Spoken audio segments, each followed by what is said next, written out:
is Sigaz Nube. Good morning, Chief Mashaba. Thank you. Good morning, Chair. Good morning, Commissioners. Good morning, Chief. Can you please switch on your microphones?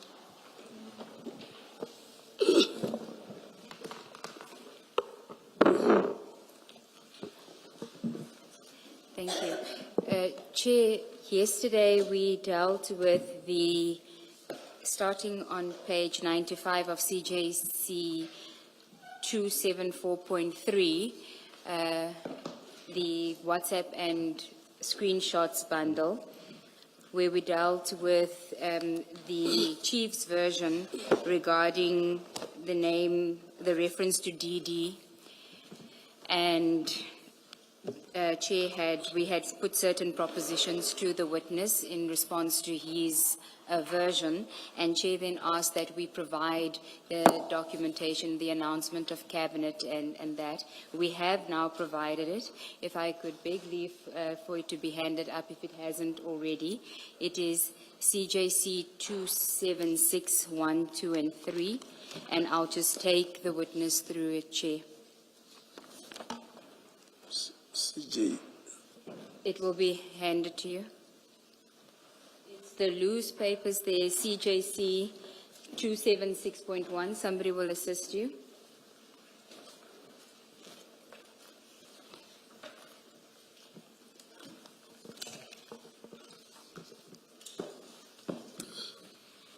So the first one is CJC 2761, and if I could ask you to go to page 95 of the WhatsApp and screenshot bundle that we were dealing with yesterday.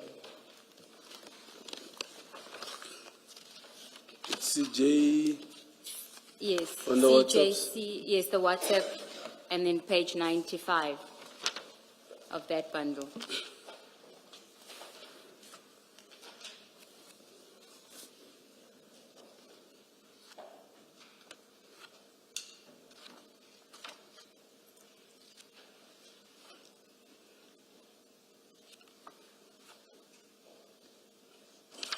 Do you have it?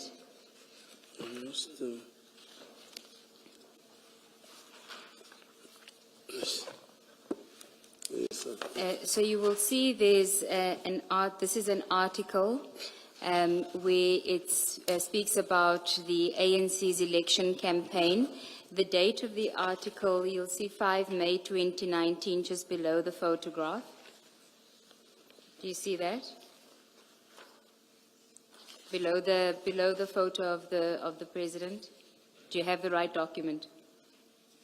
This one here? Yes. So there's a date below the image, 5 May 2019. Yes, I see it. Do you see that? And then if you go to the next page, it refers to the African National Congress will hold its final election rally, Dabsi Angobwa rally at the 60,000 seat in Johannesburg on Sunday morning. And then it refers to, on the next, after the YouTube picture, on Saturday, Ramaphosa told crowds at the party's mini rally. Do you see that reference? It's, do you see the reference to the mini rally? Just after the YouTube, on the second page. After the red button with an arrow, do you see the red button and an arrow in the middle of the page? Sure. Yes. And you see it references that the rally on yes. Saturday. Yes, I see. If you then go to your WhatsApp chats on page 95, you see your reference to you must be happy the rally is over, which is also 5 May 2019. Do you see that? I just wanted to show you what we are suggesting is the rallies that you could have been referring to. It's the election rallies of the ANC. You don't dispute that you were referring to an ANC election rally, correct? In this message that you sent to Mr. Nku. I don't dispute. And then the next one is CJC 276.2, Before you go there, we also mentioned the date of the elections, which was the 8th of May. The 8th of So May. in CJC 276.1, that page that has the YouTube link, you'll see that on that page there's reference to President Ramaphosa and former Presidents Mbeki and Zuma, and you see that it's in orange color. Do you see the President Zuma's name and President Ramaphosa's name in orange color on the second page?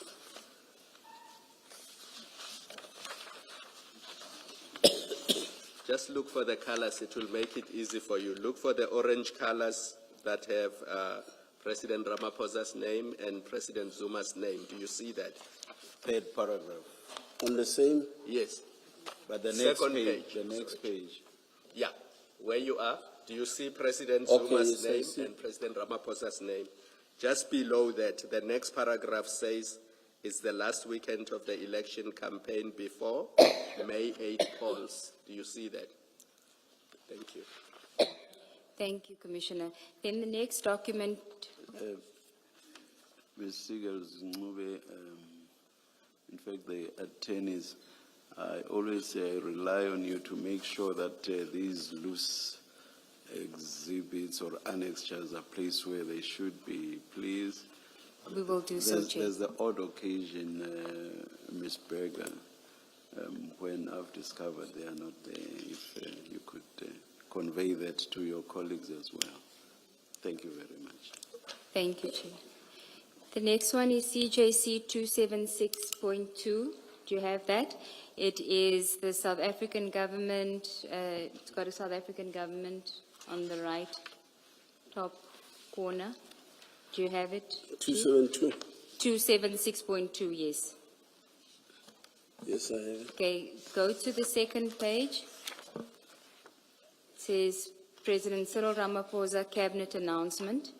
The date, 29 May 2019, statement on the appointment of members of the National Executive. And he starts out, fellow South Africans, in the election of 8th of May, South Africans provided this administration with a clear mandate. If you go to the next page, the middle of the page, it says, I have decided to make the following appointments to the National Executive. And the first one there is Deputy President is David Mabuza. And if I then reference CJC 274, which is the WhatsApp chats, 107, page 107. If you can go to page 107. Your message, just after the middle of the page at 5-29, which is the 29th of May, same date as that announcement, 7:42 p.m. Tumza, I see Didi is back. Let's move on our issues. Do you see that? So what I had suggested to you yesterday was that reference to Didi Mabuza and him being back is a reference to this announcement by the President of Deputy President David Mabuza, well, Mr. David Mabuza being his Deputy President. Perhaps just start here. You accept that the announcement was made on 29 May 2019. You accept that? Now that I have it in front of me. Yes. Thank you. You may Thank you. restate Yes. the point you were making. And so this suggestion that we had put to you yesterday is that the reference in your WhatsApp on page 107 to Mr. Nkutu Adidi is the reference to former Deputy President David Mabuza having been appointed as the Deputy President on the 29th of May 2019 by the President. Do you want to comment? Or, No, no comment. so you still maintain? Do you accept what's suggested to you? Sorry, what do you say, suggesting? Sorry, I missed that. No. He wants to know from you, Mr. Gelsnube, what it is that you are suggesting to him. Yes, that the reference in your WhatsApp to Didi is being back and we must move on our issues, is a reference to the appointment of the late Mr. David Mabuza as the Deputy President. on the 29th of May 2019, as shown in that announcement. So you're saying what must I accept? Now, I'm saying that was our suggestion yesterday to you, and Okay. I want to know if you want to comment on that, or do you maintain your version that it was not, you were not referencing Mr. David Mabuza in that WhatsApp? Perhaps more directly, as opposed to, what was your verb? Yeah, perhaps more directly, do you now accept that the person you are referring to here, the DD you are referring to is Deputy President Mabuza, the late Deputy President? Do you accept that? The person I was referring to? Yes. Well, I'll have to accept,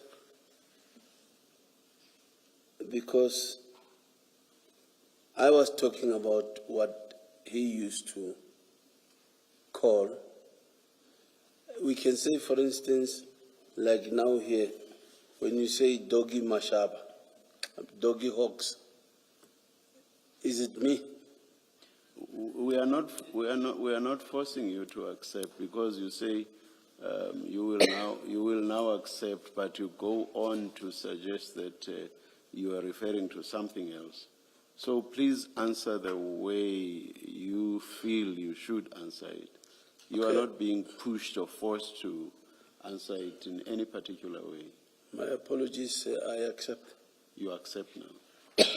Thank you. And you also accept that the late Deputy President used to be referred to by some as DD. You accept that as well. Don't nod. Please speak. It must be captured. Oh, yes. Thank you. You know, I'm having a difficult coughing, yes.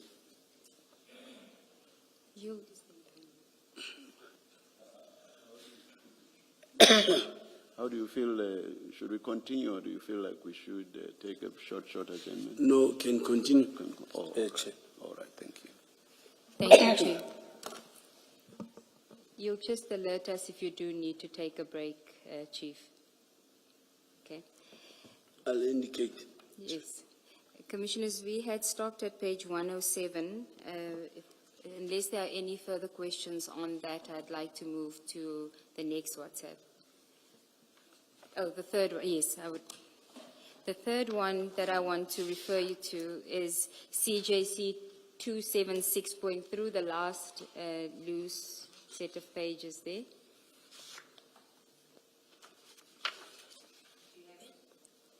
Yes. Okay, thank you. Now, on 107, you had indicated that, I'm not sure if I should still go through because of what you've just accepted now with the chair. So I don't think, but just for the record, to show that the ANC caucus memo, the note that we've handed up to you references. Let's maybe just put it on yes, record. on record, yes. It's always dangerous to go back Yes. because you might get an answer that you don't want. Agreed, Chair. That's it. So the parliamentary caucus document, ANC caucus welcomes new members of parliament. And if you go to the second page of that document, you'll see the date, 15 June 2019. And it says the African National Congress in Parliament will be welcoming 5 new members to fill vacancies in the National Assembly. And then if you go to the next sentence, it says the 5 comrades who will take up seats in the National Assembly are as follows. The second bullet point, Comrade Kebe Mapatswe will replace Comrade Jeff Khadebe, and that's on the 15th of June 2019. Now, in fairness to you, you did not suggest that your reference to Didi Mabuza being Kebe Mapatswe and him returning, being back, was a reference to him being a member of parliament, being appointed as a member of parliament. You said it was a reference to him being back in the country. Do you recall that? Yes. Okay. So, but we just want to place this on record. Thank you, Chair. And maybe finally, Ms. Siegels, on this, to also note for the record that the swearing in would or was going to be on the 18th of June 2019, just for Yes, completeness. thank you. Thank you, Commissioner Baloyi. Now, Chief, just to get back to the WhatsApps, I want to take you to page 264, which is the WhatsApp conversation between EB Boss and Mr. Nku. 264 of that same bundle.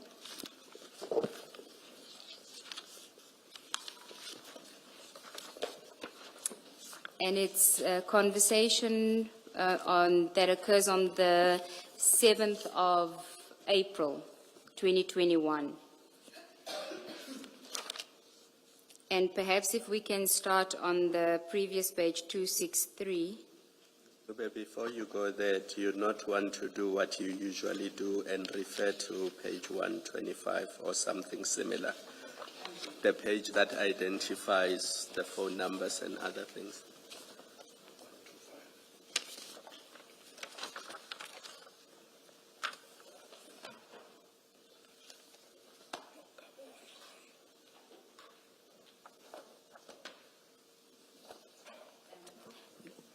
Commissioner Kumalo, my understanding is that that will be dealt with when Mr. Nku comes. Yes. To confirm it. I don't have the confirmation at this stage. It's just what we are putting to him is these are the conversations until they confirm it here.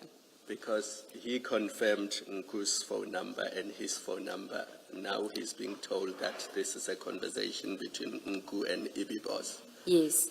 That is, remember we dealt with it yesterday when we showed messages that Nku was sending to EB Boss were also being sent to him. So I did previously refer to this and indicate that it was a conversation between EB Boss and Mr. Nku. Whether the number for EB Boss is in who it relates to, that will be Nku will dealt deal with. with Yes, yes. Thank you. So if you go to 263, you will see the conversation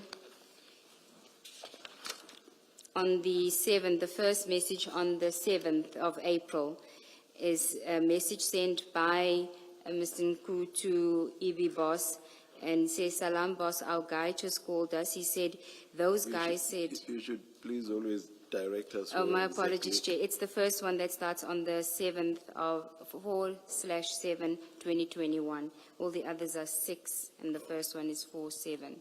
Thank you, thank Yes, you. so it's on one of the last two, the first one of the last two. Yes, I'm referring to the green box. Green, oh. Salam Boss. All right, all right. My apologies, Thank you. Chair. Salam Boss, our guy just called us. He said those guys said they will need to give the immigration people their part before the shift starts around 4 p.m. Now, I'm not asking you to comment on what this was because you're not part of the conversation. Then EB Boss says, call me at 10. There's a call. The next page is what I want to show you. Is, you see, at 264, at 7:30 a.m., is EB Boss says, "Boss, they did not let him on the flight from Amsterdam. Tell everyone he's not coming." Do you see that? I see that, Okay. yes. Then can I take you to page 120 of that same bundle, which is now the conversations between you and Mr. Nku.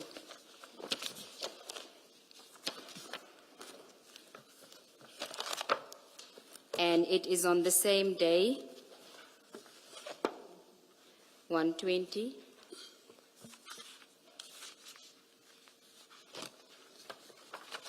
Do you have it? Almost. Okay.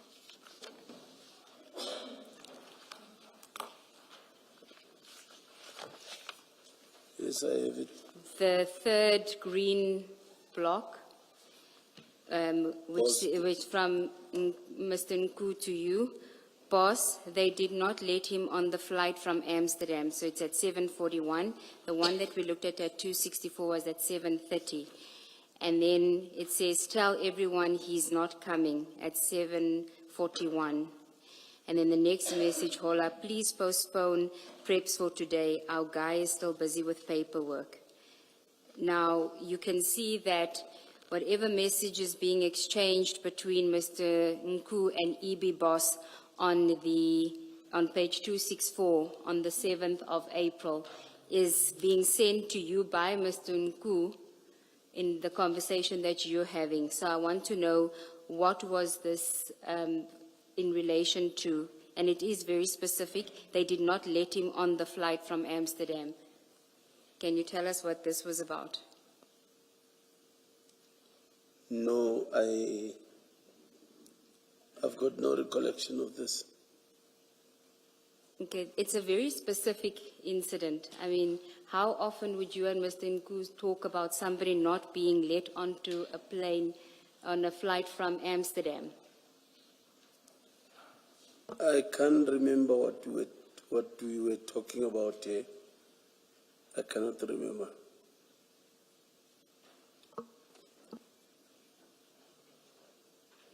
I'm going to suggest to you, Chief, that you do remember what it is about. It is a very specific conversation about somebody that was, they were expecting somebody to come and the person was not being allowed on the flight from Amsterdam. And you knew about it because it's being sent to you. So clearly you had to do something, because otherwise why would it be sent to you? You needed to be notified that this person didn't make it onto the flight.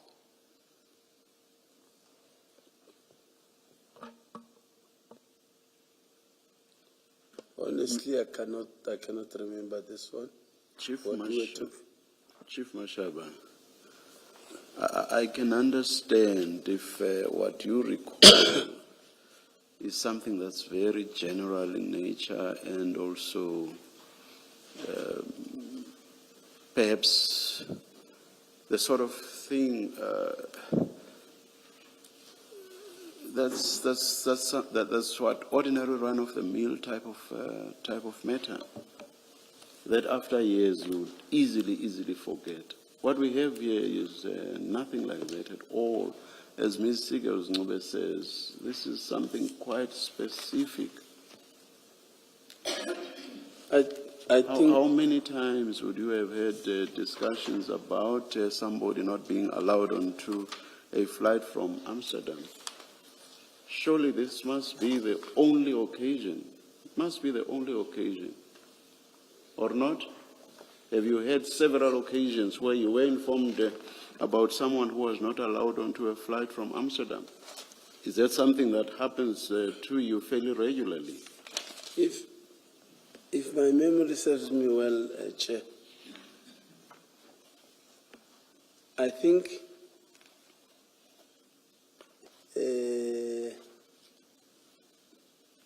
there was a break where myself and Nku, we didn't speak for some time. But here you spoke here, you wrote to each other here, so that's irrelevant.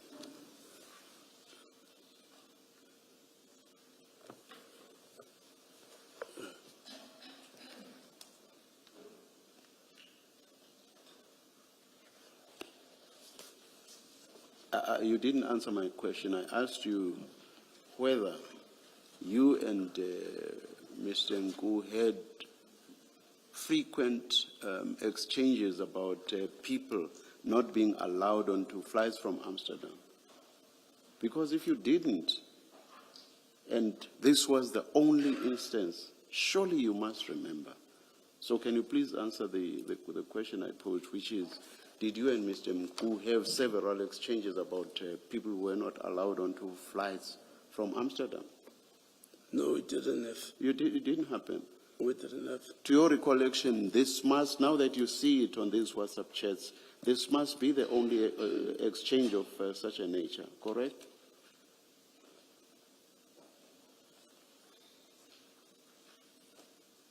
Honestly, No, answer the question. Is this the only exchange? I'm not asking you about whether you recall or not.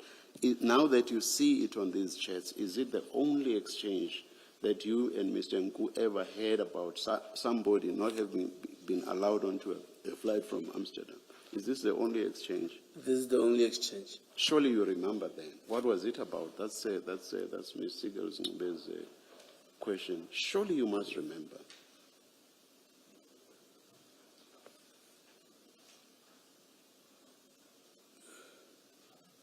If you say you don't, I do not believe you.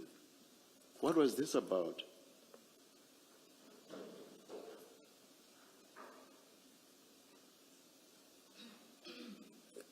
I don't remember, Chair. You are being, honestly. you are being untruthful. And I will tell you why you are being untruthful. You are untruthful because you see that all these chats between you and Mr. Nku, and this is a point that was made by Commissioner Baloyi yesterday. You see that these countless chats between you and Mr. Nku show a picture that's totally different to what you told us, which is that he was just your informer.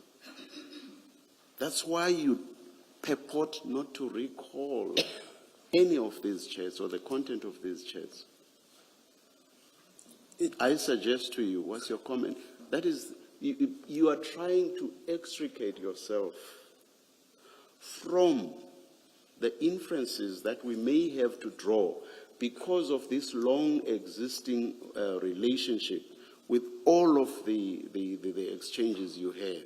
You're trying to avoid the inferences that we may draw, which are that the story about Mr. Nku being your informer may well be, I'm not saying is, because we are yet to make our conclusions at the end, may well be untrue. That's what you are trying to do right from the onset, before we get to a point where we say to you, Mr. Nku was obviously not just your informer. That is what is happening here, and we see right through it. Your comment? No comment, Chair.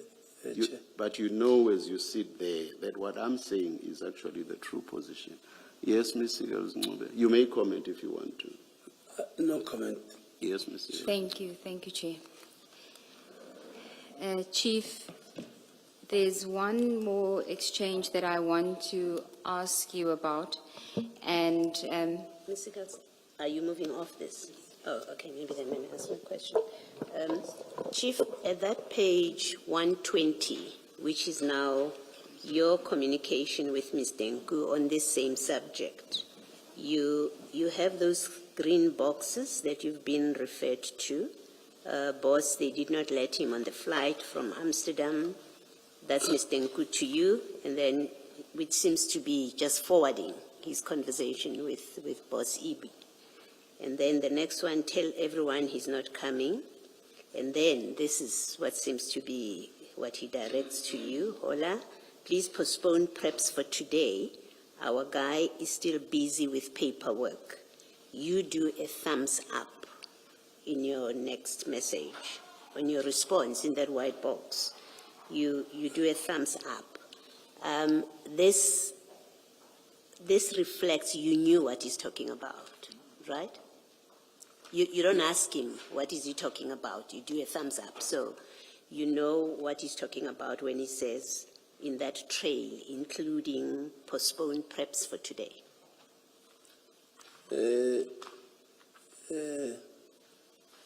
Chair and Commissioners,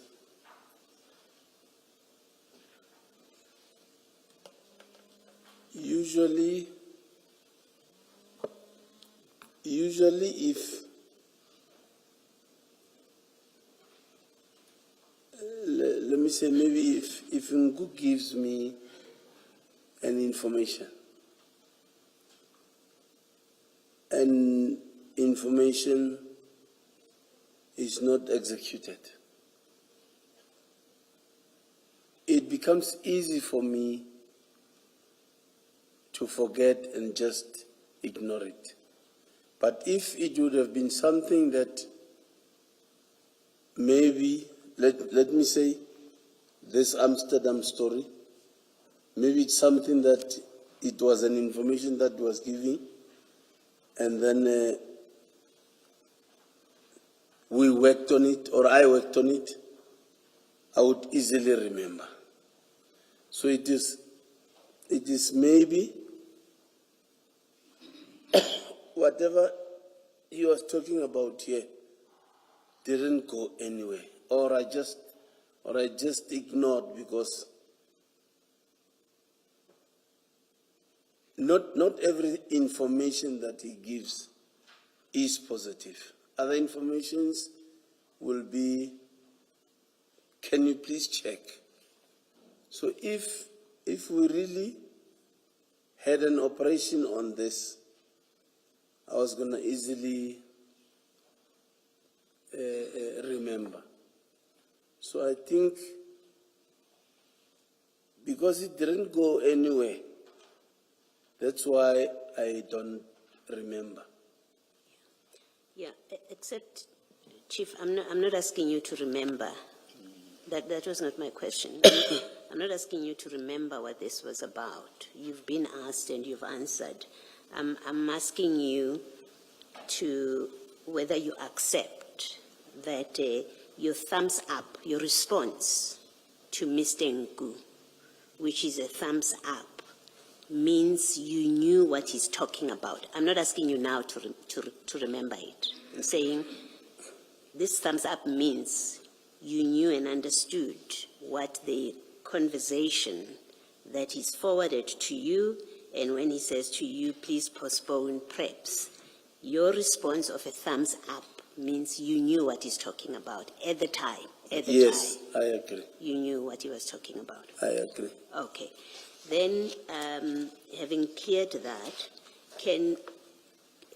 I want to ask you to accept, maybe let me say whether you accept, and I think you should, that the exchanges between Boss EB and Mr. Ngu at page 264 about this person not being led onto the flight from Amsterdam, he's not coming, that it is forwarded to you by Mr. Ngu, as we see at page 120, and your response is a thumbs up, must mean that you were part of whatever communication was happening between Mr. Ngu and Boss EB Boss.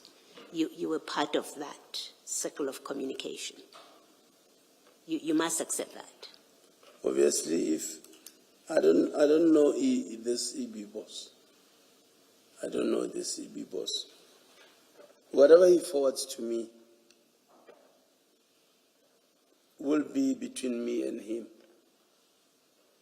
As to where is it coming from, I cannot tell. Yes, I don't know. but what I'm saying is on the face of these documents where Mr. Ngu forwards to you his communication with EB Boss.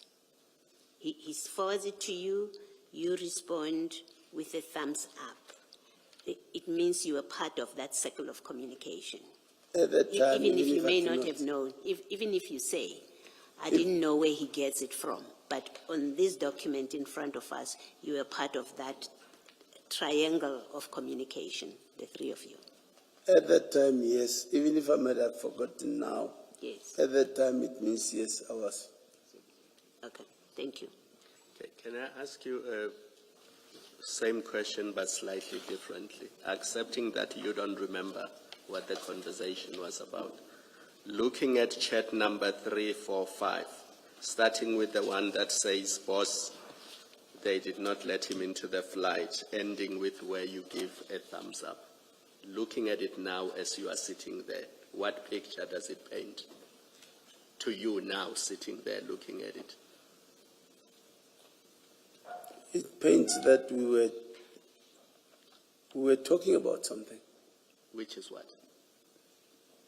that I cannot remember, like I'm saying. At the time, No, I'm not Clearly. asking you about the time. I'm saying looking at it now. What picture does it paint looking at it now? Accepting that you don't remember what you were talking about in 2021. Read it as if you are reading it for the first time. What picture does it paint?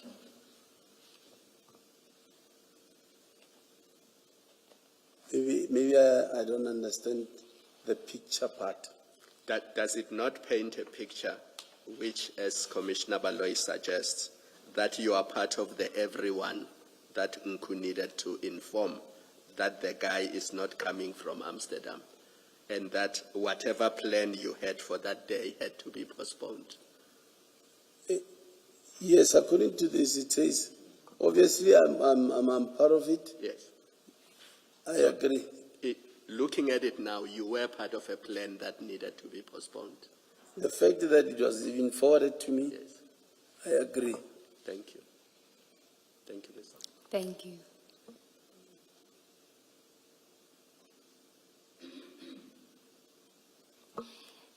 Chief, could I ask you to go to page 47 of that same WhatsApp bundle?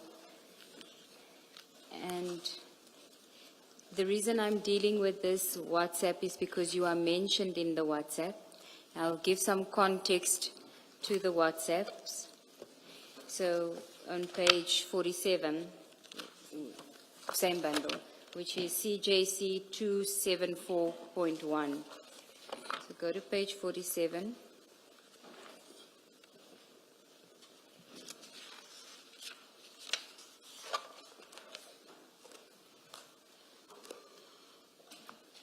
Do you have it? Yes. Okay. So let me just explain what this document is. So the document is a consolidation of the messages either between you and Mr. Nku or Mr. Nku and EB Boss, which the Commission's analysts have been collating. Page 47, you'll see, is a screenshot, in the yellow highlighted portion. It is a screenshot that was found on Mr. Nku's phone of a WhatsApp conversation. The screenshot is dated 29 June 2021, and you'll see next in the column, the second column, third column, it says image. That's the screenshot. The bigger version of that, to make it clearer for you, on page 324 of the same bundle. 324. 4. Thank you. Page 324. Yes.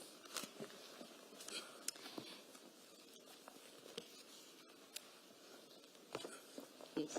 So it is 3 conversations, my apologies, not WhatsApps. Now, they'll see the one on page 324 doesn't have a date. It's because of the app that it's on. When you download it, doesn't download with the date.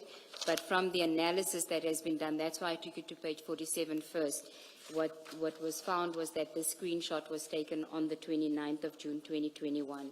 And I want to read it to you, and it's between a conversation. Alpha is EB Boss, who we know as EB Boss from the WhatsApps. On Trima, it's Alpha.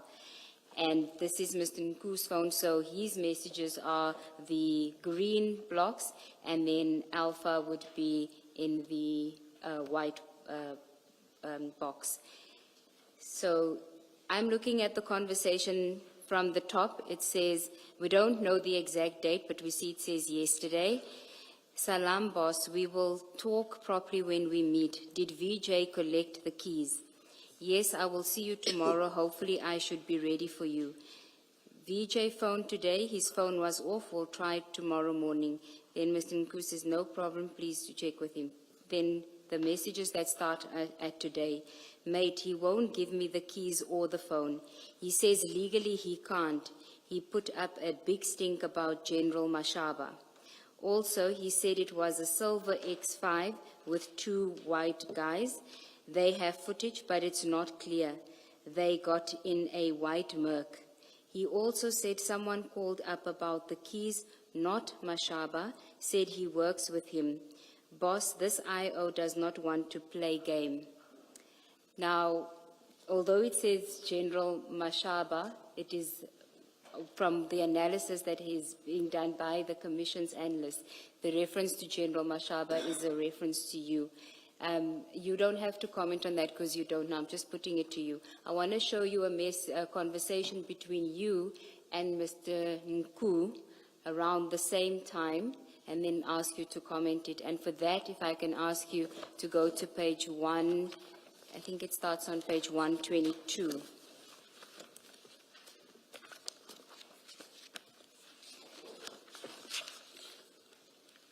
In fact, if we can go to 120 where we were, because at the foot of 120, there is we can't see what was being sent. You sent an image which follows on page 121 on the 25th of June.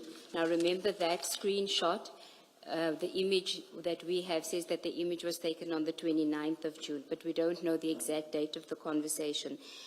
So you sent something to Mr. Nku, and then on page 122, the second block, you'll see there's a message that you sent on the 25th of June, 11:15 a.m. That's the only key I find. So I'm suggesting that you were sending him a picture of a key on page 120 and 121. Let me just finish and then you can comment. On page 123, there's another picture that you send. And then if we go to page 124, it says no message content to display. Then there's a message from Mr. Nku at 12:04 saying car key ? Do you see that? Page? Page 124. Yes, khaki. Yes, he says car key ? Do you see that? I see that, yes. At 12:04 on the 25th of June. You say he doesn't see them, 25 June, 12:21. Then Mr. Nku says, maybe they're with the IO. And then you say, I'll ask the IO. And then you say, yes. You respond, yes. Now, I am suggesting that your conversation with Mr. Nku on the 25th of June has something to do with the conversation that we saw on page 324 between Mr. Nku and EB Boss, because you're referencing a key and there's also suggestion about a vehicle. You'll say, you see on page 324, he says it was a silver X5 with 2 white guys. They have footage, but it's not clear. They got in a white Merc. And then he says, he also said someone called up about the keys, not Mashaba, said he works with him. And there's a reference to the IO doesn't want to play game. And in your conversation, there's also a reference to the IO. Do you recall what this was about?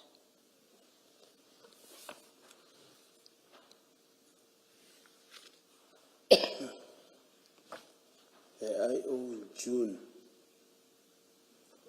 2021, yes.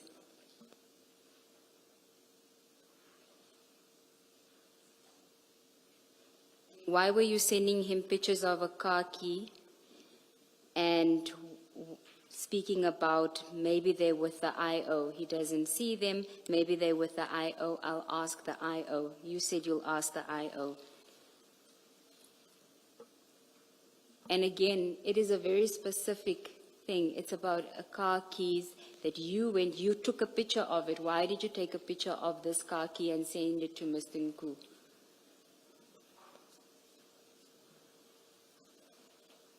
I can't remember.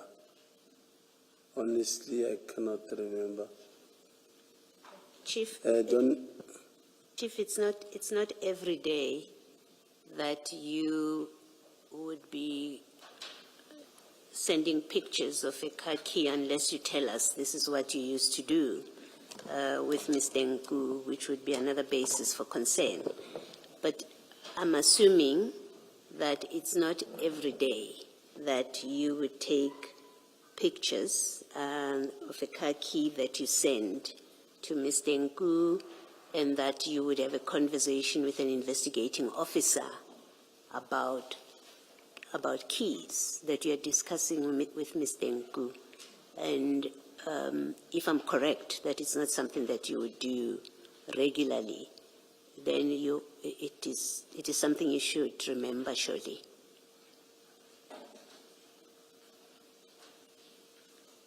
I'm trying to remember. I'm even trying to remember which IO were we talking about or which case in June.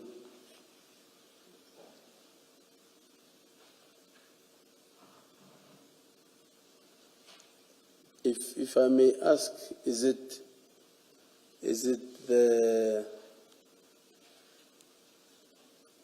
X5 car keys or?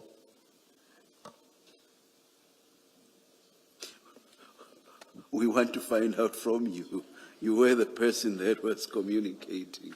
And I must tell you that your "I do not recall" refrain has become tired a long time ago. It's quite a tired refrain by now. You were talking, so you are the one that should know, and therefore you should respond to Commissioner Baloyi's Honestly, it is also bothering me, Chair, that you even know what will be my answer. I don't recall. Exactly. That yeah. one answer we already know by now. And I think because we're talking the car keys, I don't think there is any danger about the car keys, about the IO. Say you don't think there's any danger. About the car key.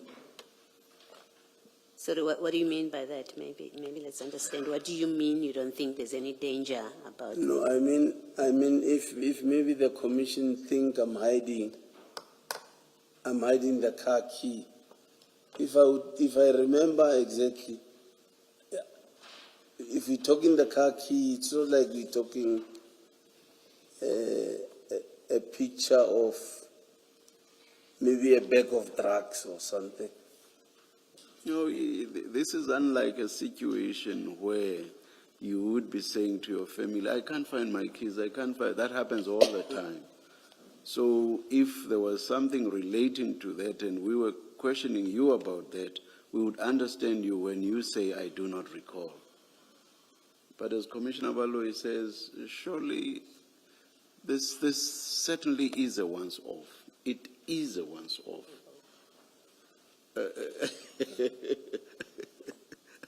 Commissioner Baloyi is whispering, "We hope." Sorry. You see, Chief, you say there is no danger. Maybe let me say to you this, what it looks like, and I think it's because you have that in mind, that it looks like this, and that's why you won't remember it. So I don't take it that it's accepted when you say there's no danger. It looks like this.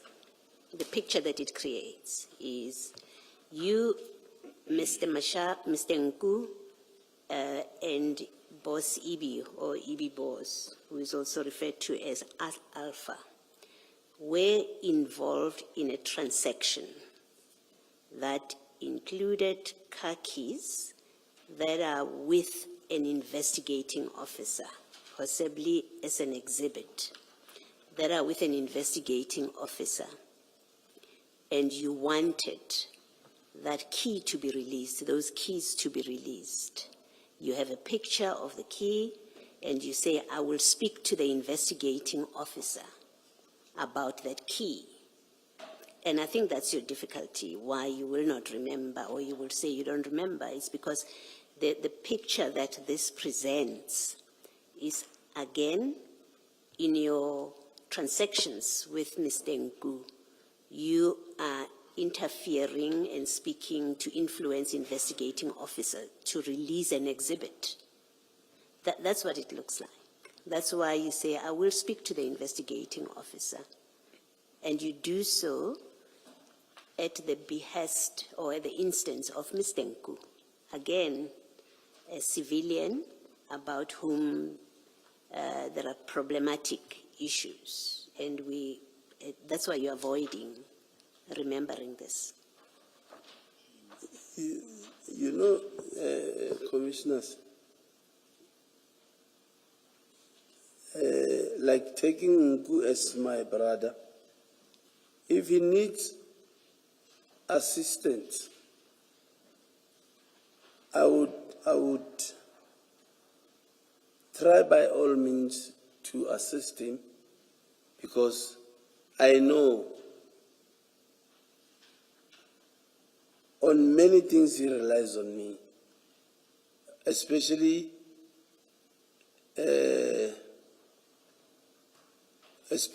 police issues, where he would say, "Maybe, can you maybe assist? I've got this problem, or I've got this." For instance, I've got this IO that is giving me difficulties. If it's possible, can you maybe try talk to him? Because it's him, and with the relationship we got, I know I would try and talk to the IO and ask the IO, DS Malaiti, can you at least assist him? If you can you at least assist him? Do you accept that even if he were your natural, even if he were your born brother, as in biological brother, not a friend, not a neighbor, if he were your parents' son, it would be improper for you to speak to an investigating officer to release a key, if that key is an exhibit, to release it to Mr. Nku because you are asking. Do you accept it would be improper to do that? I accept. Okay, thank I you. accept. And I want to suggest to you that that's exactly what was happening here. You were going to speak to the investigating officer because you do say, I'll speak to the investigating officer. And we've seen in page 324 where Mr. Nku says to Alpha, the IO is refusing to give me the key. You say, I will speak to the IO, right? And I want to suggest to you that you're speaking to the IO to help Nku get a key, because you're trying to help Nku to get a key. That's improper conduct. And that's what was happening here. That's what I'm suggesting to you, I'm putting to you. That's what was, you were seeking to get an exhibit from an investigating officer. That's what you were doing here when you say, I will speak to the IO. I'm suggesting that's what you were doing, and I'm further going on to say you were improperly, in fact, doing so. Do you want to comment?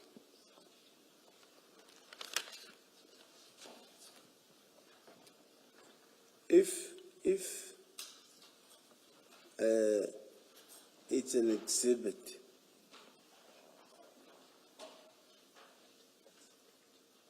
that I know, let me say it's an exhibit of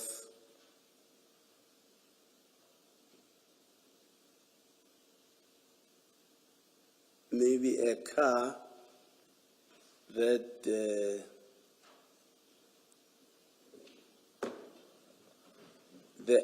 IO, other people can be difficult to say. Let's say the case is finished, but I hold on to the key because I want to punish this boy. But I wouldn't go out of my way knowing that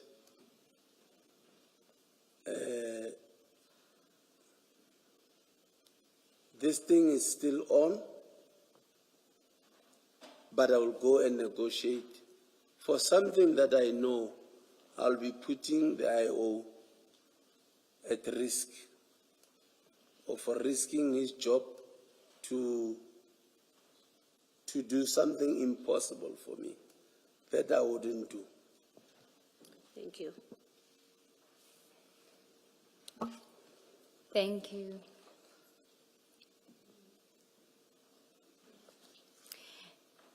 Chief, then can I take you to,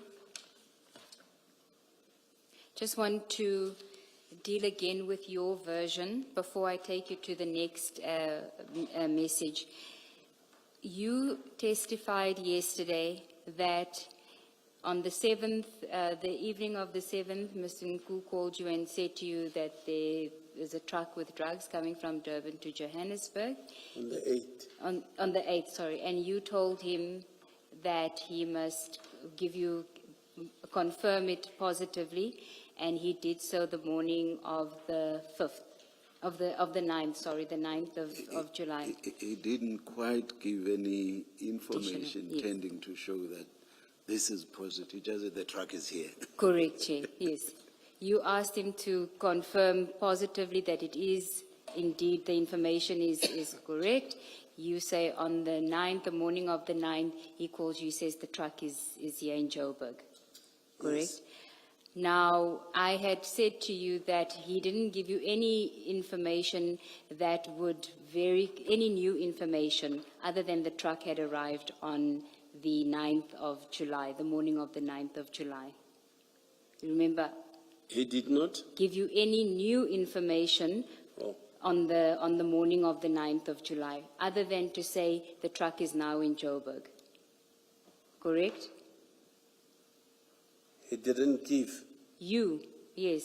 Remember you asked him on the Thursday evening we must confirm the information positively, because you're not going to waste time on information that's not positive. Correct? That was your version. And then you went to bed, and the next morning he said to you, the truck is in Johannesburg, and that for you was positive confirmation that there were drugs in that vehicle. Correct? In the truck? Or do you want to remind us about your version as to what information he told you on the Friday morning that made you activate your team? Do you accept that the last thing Mr. Gersnube said is correct? That is, morning of the 9th, he said the truck is now in Johannesburg. Is that correct? Yeah, he said the truck is in Rooikop. Or Yellow-Jersey. Yes. Yes, Mr. Gersnube. Okay. Now, I want to read to you Mr. Nku's statement about what he says. It's on page 1 of his statement. You don't have it in front of you, so I'm just going to read it to you. So, I'll read it to you. 2.1, source of information. This is what Mr. Nku says. I first became aware of the potential shipment during the last week of April 2021 through confidential sources. At that stage, the information was preliminary and indicated a possible shipment involving arms contraband, including drugs.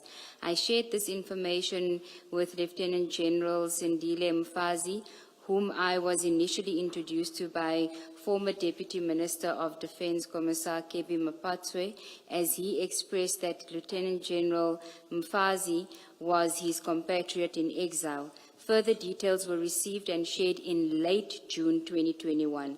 All the information was relayed to the Lieutenant General accordingly. By approximately 7 July 2021, certain containers were identified as being prioritized for transportation. One of them was conclusively positively based on. That's what he says. And we know the one container that he says that we're referring to here was the one with the drugs. He says by the 7th of July, one of them was conclusively positive based on, which means that by the 7th of July, he positively knew that there were drugs in that truck. That's what he says on his version. But on the 7th of July, we didn't speak. Now, I know that is your version. What I want to put to you is that when he speaks to you on the 8th of July, Thursday the 8th of July, he already knew positively that the drugs were there. And I'm suggesting to you that he told you the drugs are there already on Thursday night, not Friday morning. He knew positively because he says he knew on the 7th of July already. So there was nothing he was going to come back to you on Friday morning with. He knew on the 7th, on the 7th of July already. So when he spoke to you on the 8th, he told you there will be drugs in that truck, which is what you later on conceded that when you spoke to him on the 7th, he said that there will be drugs. It was no longer suspicion, it was that there will be drugs. Like I'm saying, we did not speak on the 7th, and that was his information. He said to me on the 8th, I've got this information. If I understand the substance of the question, he knew on the 7th. He spoke to you on the 8th. The substance of the question is this. When he spoke to you on the 8th, already having the knowledge that he had from the 7th, he That I would, wouldn't know. he would have, no. He spoke, I'm not asking about your knowledge on the 7th, no. But I'm saying he knew as at the 7th. So when he spoke to you on the 8th, he would have told you or given you the information that he already had, so that there wouldn't have been a need for him to make the confirmation that you say you insisted on. Because on the 8th, he already had the information from the 7th already. That he sent to me. No, when he spoke to you, when he contacted you on the 8th and spoke to you. So on the 8th, he already had the information. So he would have communicated what he knew when he spoke to you on the 8th. There would therefore be no need for him to make the confirmation that you say you needed. And that had to be given on the 9th. But I remember saying to him on the 8th, please make sure tomorrow confirm the positivity of your information on Friday morning. That's when he called and said, the truck is here. You see, what actually... Maybe I don't understand. What- Chair. oh, Maybe I'm he sorry. Maybe he speaks to you on the 8th. Or maybe let me take one step back. On the 7th, he has the information that there are drugs being shipped. He knows this as at the 7th. He speaks to, you understand me thus far? You understand me thus far? but that I wouldn't know that on the 7th. No, I'm just telling okay. you what he knew. This is not about you. Okay. Wankutla. Ka utlwa, Chair. So this is what he knows as at the 7th. Okay. Then on the 8th, he speaks to you. Okay. And he tells you about this same shipment, about which he has full information. So if I understand it correctly, do you think I do? You do, Chair. Yes. Now he speaks to you on the 8th, and he has this full information about the shipment of drugs. He must surely have told you the full information that he had, which would have obviated the need for him to give any further positive confirmation. Maybe let me cut out the last bit and just say, so on the 8th he speaks to you, correct? Correct. Yes, correct. Yes. Correct. Chair. Now remember that he already has the information from the 7th. Still with me? Correct, Chair.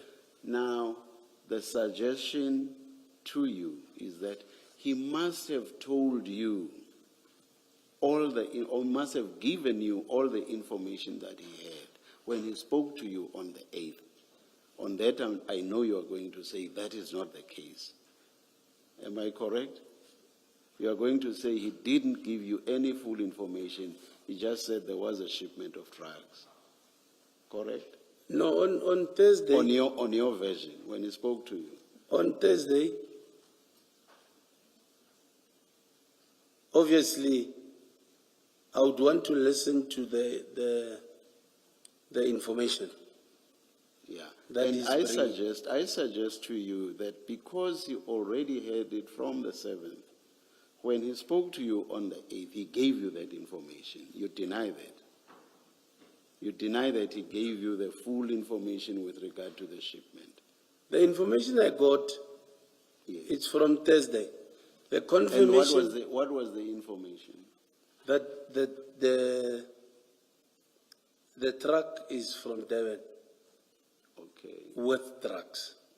Yeah. All I needed on Friday was a confirmation.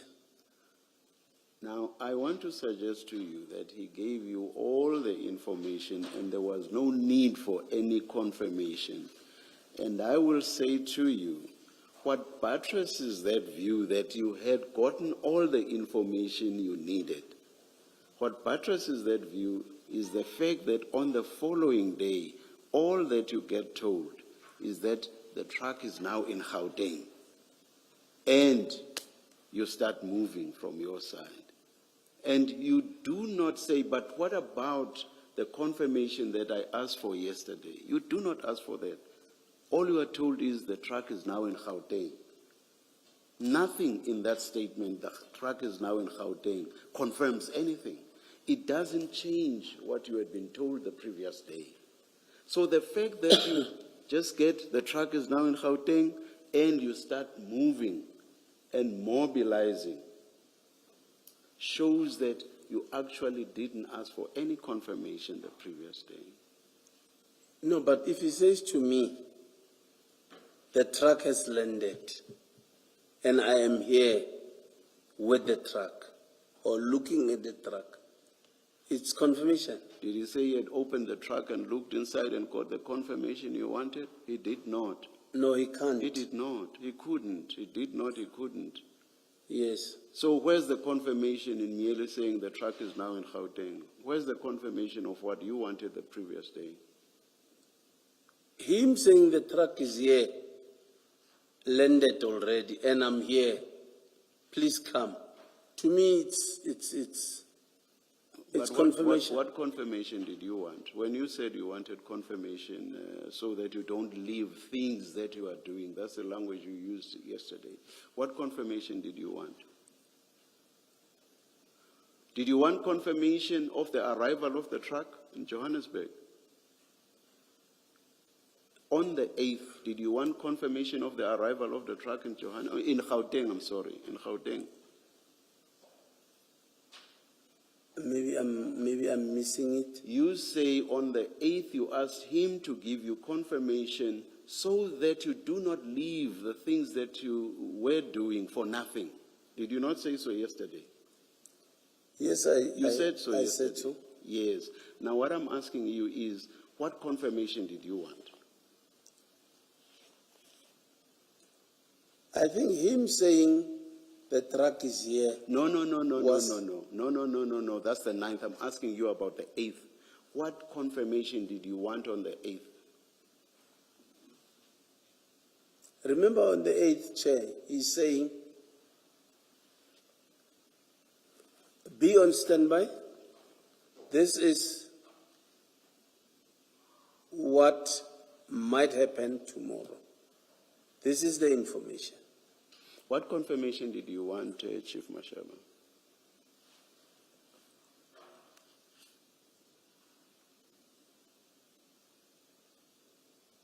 I think maybe I'm missing it, but I'm saying I'll leave it. Thank you, Chair.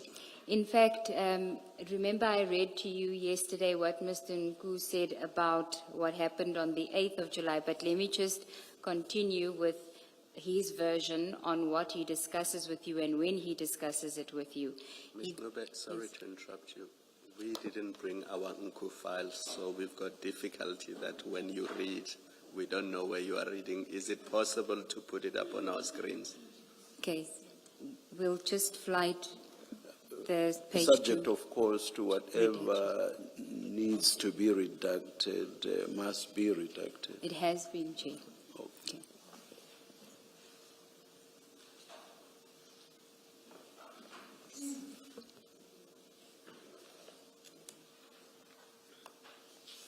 Well, I'll read it into the record in the meantime. It is paragraph on page 2. He says, communication of information. I informed Chief Mashaba of the information. Is it? She's still getting it on the system, Chair. Yeah, maybe let's wait, Okay. please. Yeah. Does Chief Mashaba have it? He also doesn't? Oh, No, Chair.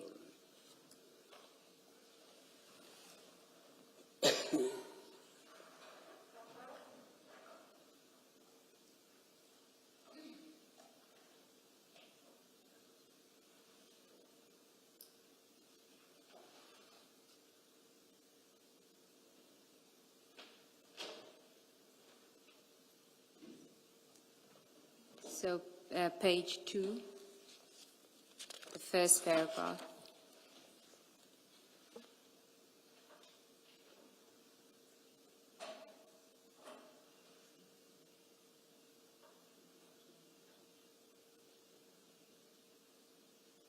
So while they are busy with that, maybe, do we need our files for after tea? We do have them here. We just did not bring them to the venue.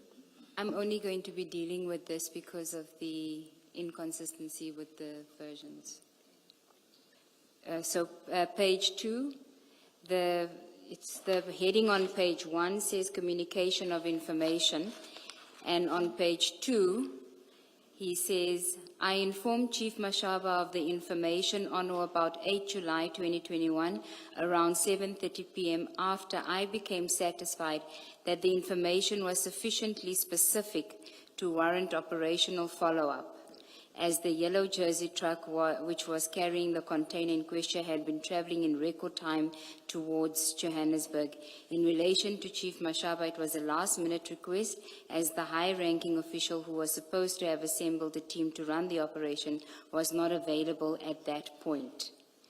So he says he gave you all the information which he considered to be sufficiently specific to warrant the operational follow-up on the 8th.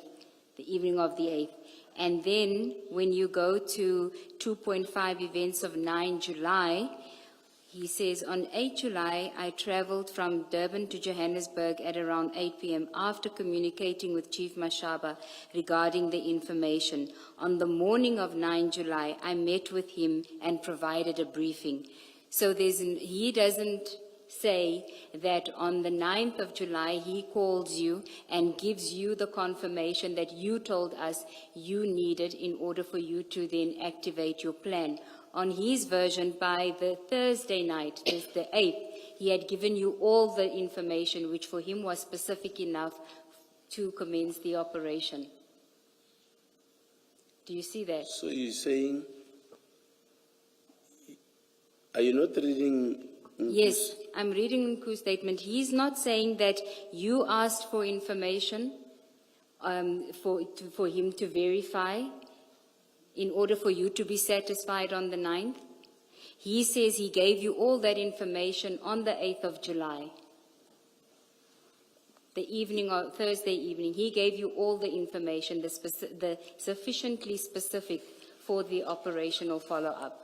And he doesn't say that on the 9th he called you to give you this information that you needed to activate the plan. He says on the 9th he just picked you up and gave you a briefing. Isn't there a file to spare so that Chief Mashaba may have it in front of him? So you'll start looking at you no longer need it, Ms. Sigerson? Yes, yes. It's just that paragraph, Chair. Yes.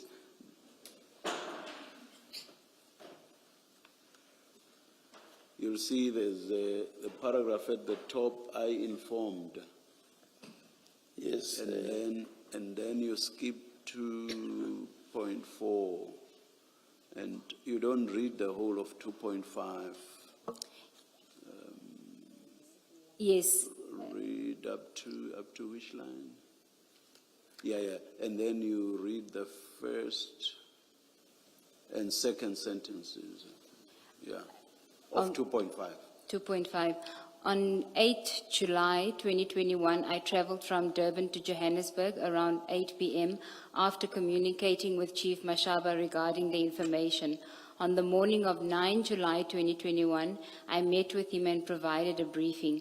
He indicated that he was calling a warrant officer, Pukungwane, from Alberton Police Station, as the area where the yellow jersey depot was fell under their due restriction. I think he meant jurisdiction. Did you finish reading the paragraph at the top that starts with "I informed"? If you didn't, please continue. Must I read it too? No, for yourself, Okay. So you can read the first paragraph on page 2. I informed Chief Mashaba.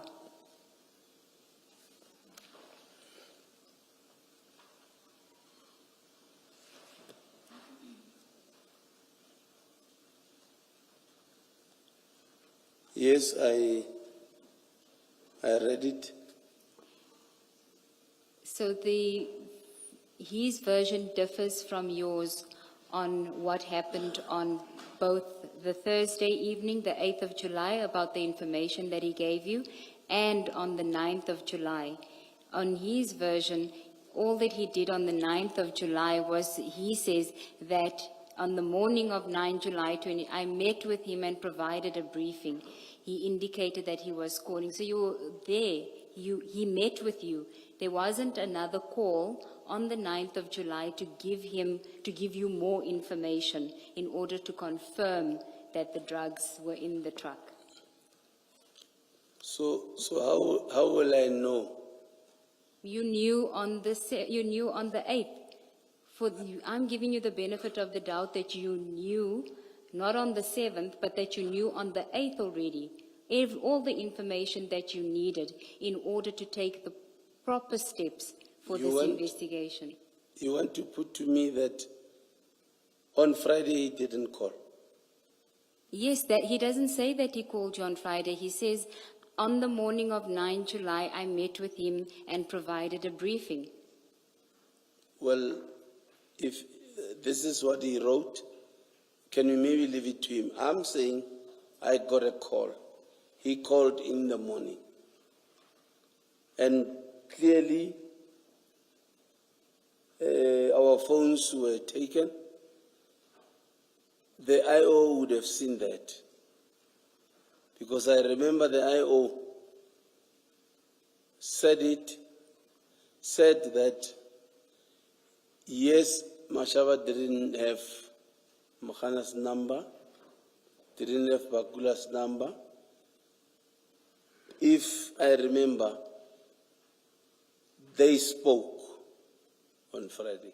And then I'm saying, how will I then know where he was on Friday if he didn't call? Because he told you Thursday night, let's meet on Friday morning. Let's meet at Yellow Jersey. He says that I met with him and provided a briefing, yes. No,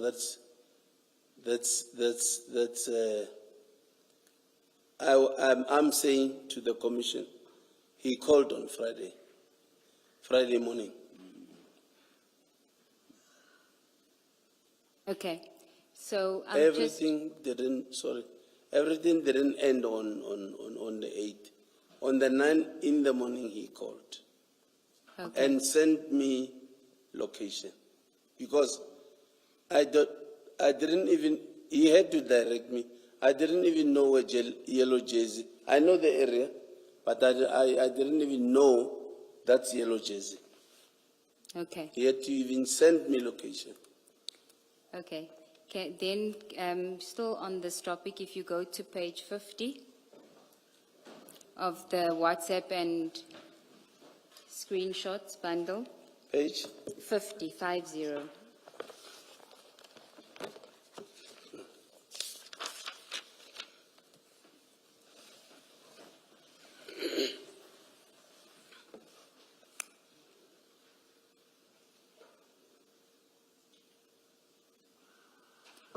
Do you have page 50? 50, yes. Yes. Now, this is again an image that was obtained from Mr. Nku's phone, and the timestamp on that image, 7 July 2021, 21:54:35 seconds. And do you see that it is photographs of bags it's bags covered in tape. Do you see that? I see, yes. And on page 51, the first image, Yes, and the second image. That looks like the bags in the container. yes, I see it. And he had these images on his phone on the 7th of July, 2021 already. The image 7 July 2021 image, that is the timestamp of the image that was found on his phone. Yes. This is in his phone, Yes. okay? Okay. Now, we of course don't know until he comes and gives this evidence that these were in fact images of the drugs that were found at Ayrton. But if we're going to suggest that it likely is, if you go to the stain exhibit file, Chair, which you should have, CJC 204, if somebody can just assist the witness. Page 4.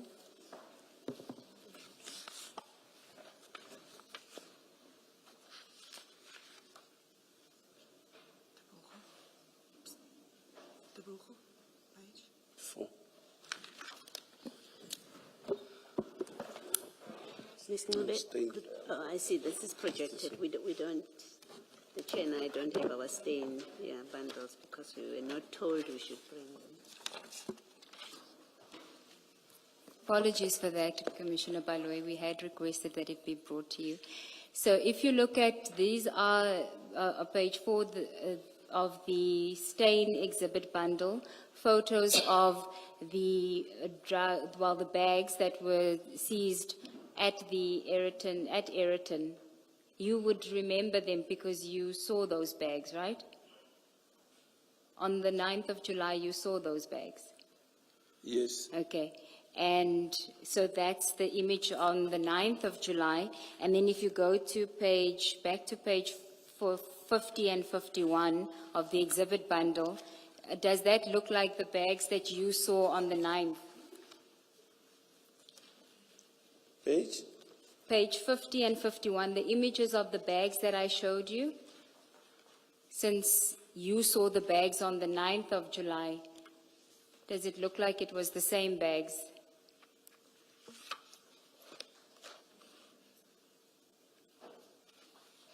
We at least have the benefit of having you here, because you would have seen those bags on the 9th of July because you Are you handled them. saying what?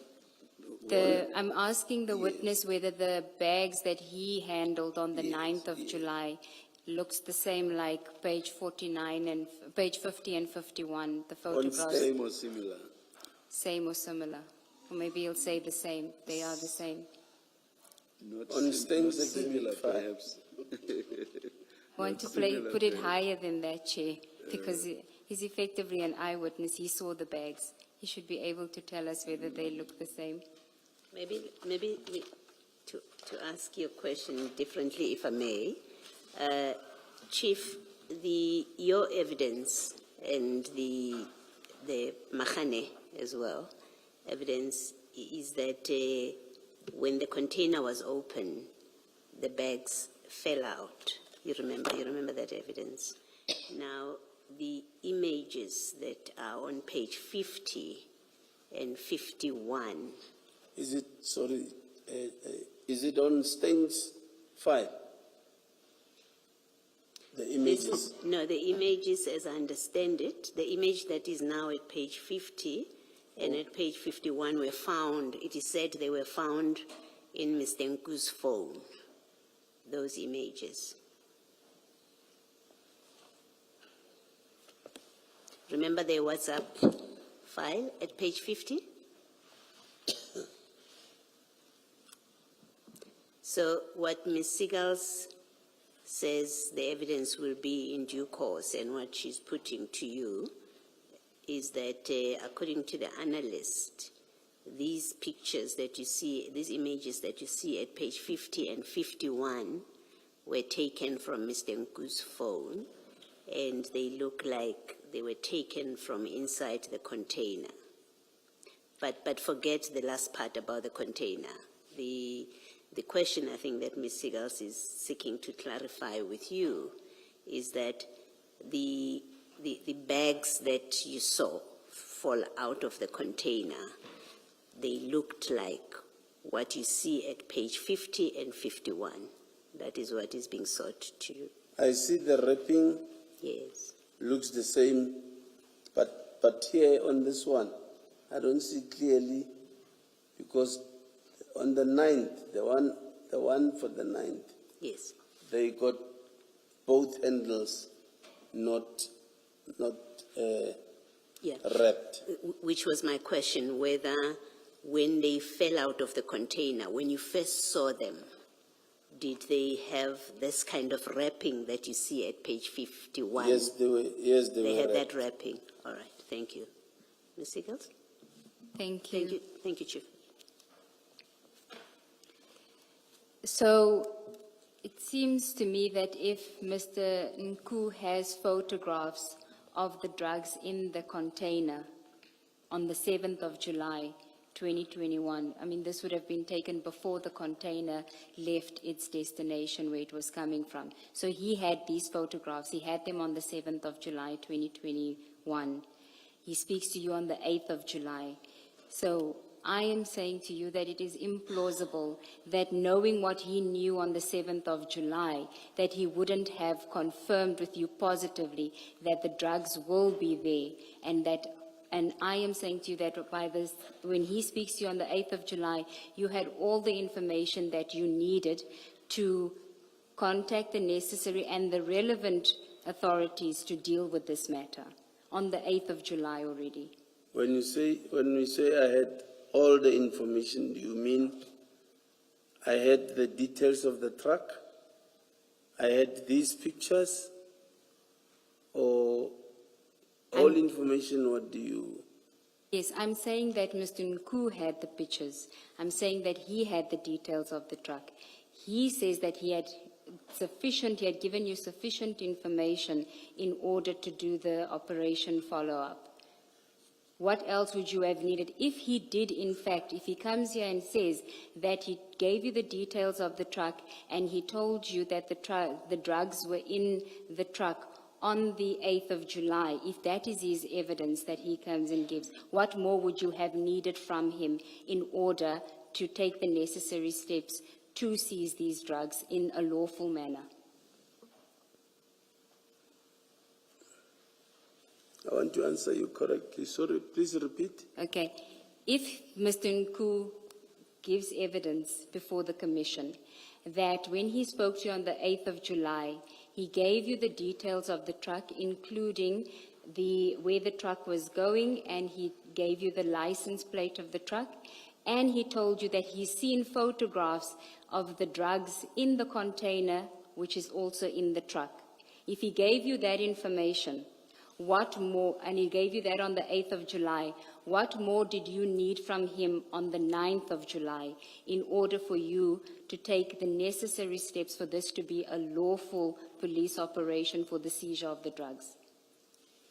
He is saying to me, it's Durban to Johannesburg. He might have, that's his information. What he's got in his information, like these things, I don't know. I didn't see. Now, I'm saying to you, if he did tell you all of this, everything that he knew, if he told you everything that he knew on the Thursday night, what more did you need on the Friday? Did you need anything more? Yes, I needed, because he's saying to me, it's coming to Joburg. What will I do about it if it's still in Durban? If he's saying it's in Joburg, I think I needed that, and I needed the details of the truck. But I'm telling you that if he comes and he says he gave you the details of the truck. He gave me on Thursday. Yes, I'm not saying that that is what happened because you have a different version. I'm saying if he did What more would you need? I know he didn't. I know All that, I- Chief. I'm saying if. So forget about your version. If he told you, this is the truck, here's the license plate, I even have the coordinates, I'm going to send it to you of where the truck is, and there are drugs. I saw photos, there are drugs in that truck. What more did you need from him? That the truck has landed. That the And truck, if it has landed, give me the number plate, the details of the truck. That's all I needed from him. no, he would have already given you the details. No, Okay. he didn't. Okay. Chief, if you, on your version, if you were concerned that you don't end up wasting your time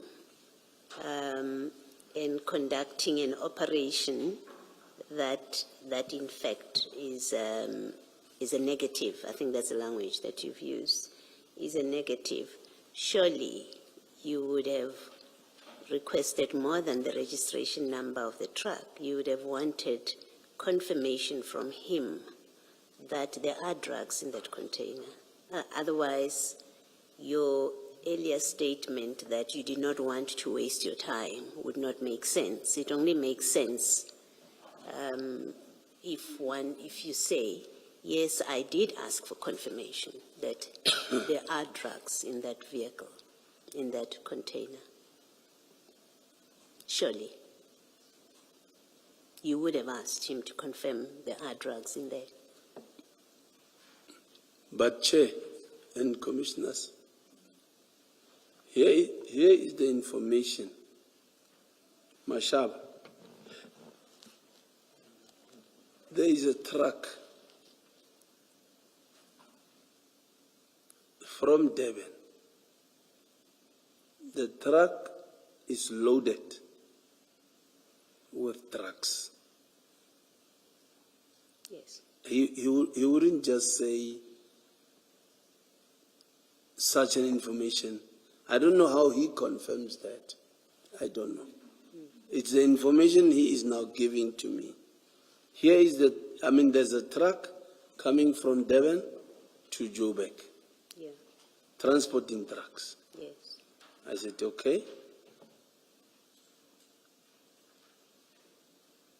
It's possibility that be on standby for this thing tomorrow. Then I said to him, no problem. If you say so, please confirm that it is positive. Positive as in there are drugs in the container or the truck is coming up? The truck is coming up. Remember, I'm waiting for the confirmation to say it will land Yes. on Friday. Okay. So if he says, sharp, no problem. Then on Friday he calls in the morning and say, the truck has landed, please come. To me, it's enough. That's all I know. The truck he was talking about yesterday is drugs.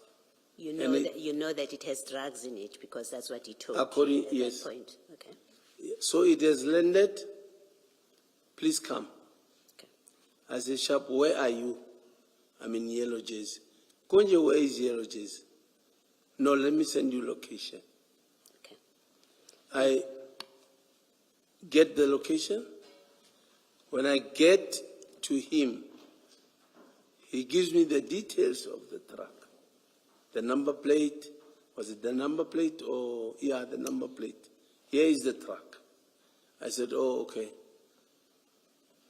On my way there, I am already calling to say, it is positive. If you are available, please come. I'm calling a person in Alberton. So, Yes. Thank you, Chief. I think you've answered the question that I Okay. was asking. Thank you. Just your your response about what you considered positive confuses me. Can you explain the circumstances under which you could possibly have wasted your time, that is, leaving the things that you were doing? Under what circumstances could that possibly have happened then, in the context of what you've just explained to Commissioner Baloyi? I'm basing this on the answers you gave yesterday.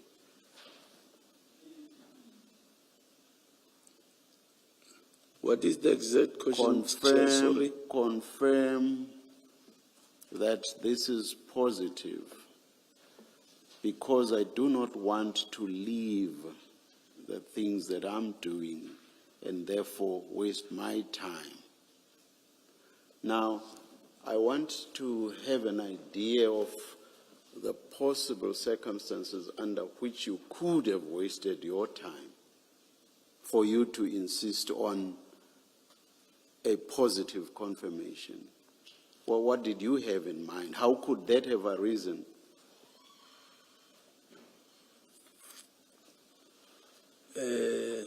Chair. Number one, I'm going to mobilize resources. No. That's not about the resources or whatever else you would have had to do once there was positive confirmation. Because mobilizing is when you are satisfied that there's positive confirmation. That's not what I'm asking you. You are saying you wanted to be assured that this was positive, correct? Yes. Yes. And that was for a reason. You did not want to waste your time and leave the things that you were doing. You said so yesterday, correct? Yes. Yes, Chair. Now you say it was enough if you were just told that the truck is now in Gauteng. That was enough. Now, what I want to understand from you is what could possibly have given rise to a waste of your time? That I come there and there's nothing like that. You come where you go to where he said the truck was. On Friday. And how could you possibly go there without him having said, come, the truck is here? That's all I needed that's all I needed. But how could you have gone there without him first having told you that the truck is here? Maybe I don't know. You would never have had to go there without being told that the truck is here. Because one, you didn't even know where exactly the truck would have to go. So you would have had to be told by him that the truck is now here. Yes. You get me? Yes. So what I'm saying is, your insistence that you should be told that the truck, or rather, this is all positive. Your insistence that you should be told that does not make sense, because you would have had to be told anyway, because you would not have been able to just up and go without him first having told you that the truck is here. So the positive confirmation that you are telling us about would have had to happen as a matter of course anyway. So it doesn't make sense that you insisted on positive information or positive confirmation. The positive confirmation you are telling us about would have had to happen as a matter of course. Positive confirmation that would make sense is positive confirmation that this is indeed drugs. And that's what we say he must have told you the previous day on the 8th already. Otherwise, positive confirmation that the truck has arrived does not make sense. He would have had to tell you that as a matter of course. Because how else or why else would you just up and go? And where on earth would you go to? I can see from your face that you understand nothing of what I'm saying. Hi. Maybe you, Hi. Chair, Ke tla bua ka Sesotho he. at least I'm getting lost. No, I will leave it at that. Shall we take the tear, Chairman Chair? Let's.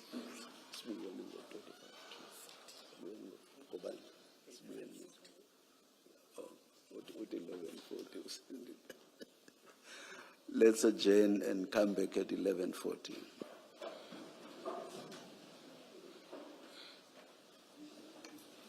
Yo, sorry.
dealt with fully, which is on page 58 of the WhatsApp bundle exhibit. It's a conversation between you and Mr. Nku. In fact, if we can start on 57.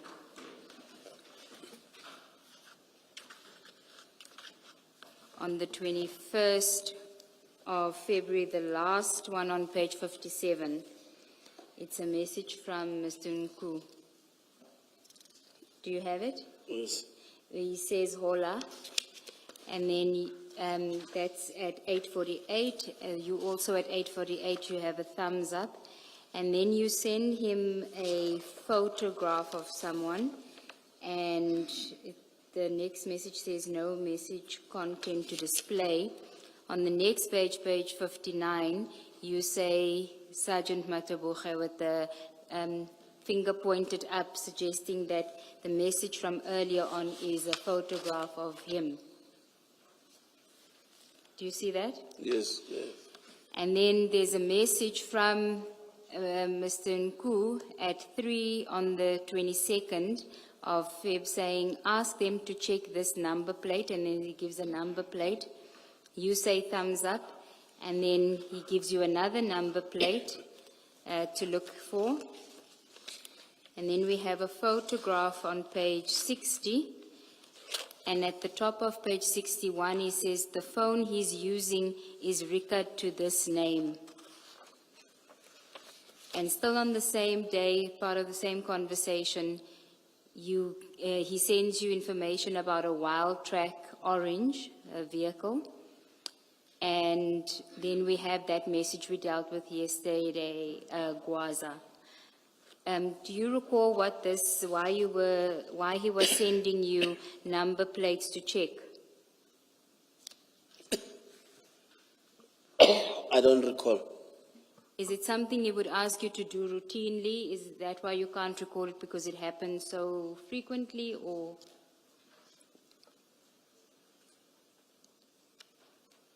Sorry, what's the question?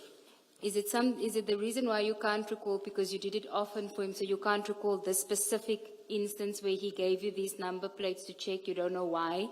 Or is it that you've now taken your usual stance of not remembering for the sake of convenience? I know that I can check number plate. So this I don't recall. No, what do you mean you know you can check number plates? What do you mean by that? I see here on ask them to check this number plate. Oh. If you see here, they saying, or he is saying, here is the number plate that needs to, not to be checked, but here's the number plate. Hey, I don't understand. I don't recall Sorry, what's Chief, happening.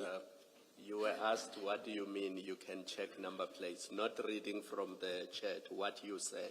No, I thought, Does it mean you have a gadget or a device as part of your duties that when I give you a number plate, you are able to check using that device who the car belongs to? I'm able to check. Yes. Okay. Now, this is something that you do in your official capacity, to check number plates. Yes. Okay. So there would have had to be a basis for you to do it in your official capacity and lawfully. You can't just randomly, for whatever reason, even or specifically for personal reasons, just check a number plate of any person. There Yes. must be a basis for it, surely. Yes. A lawful basis. There? A lawful basis. You must have formed the view that it's a lawful request that's being made by a citizen to you. You can't just decide that, you can't just offer to check people's number plates because a civilian requests that you check them. Can you? No, I can't just. Yes.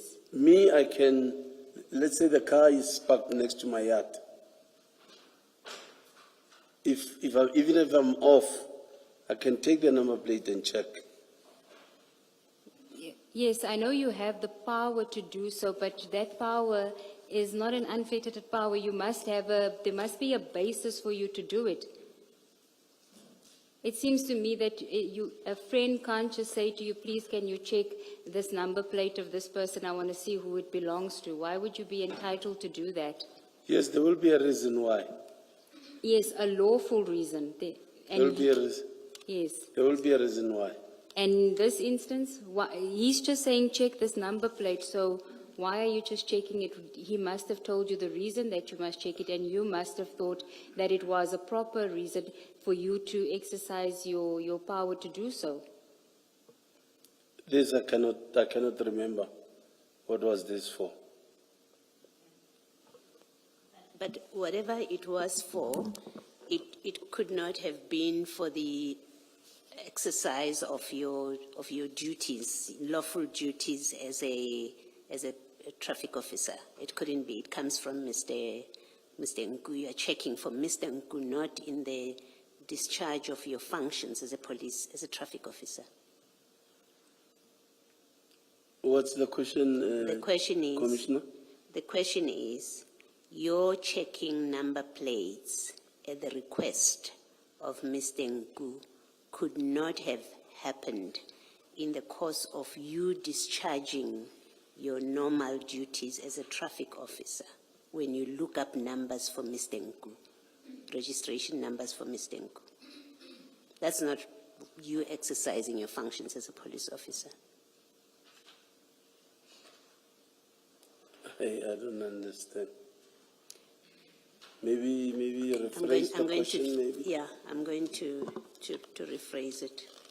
When Mr. Nku, as we have seen with the airport cases of looking for gold, as you tell us, of looking for lost currency, as you told us, for Mr. Nku, you agreed yesterday, that was, you called it a side hustle, right? It's not official police duty.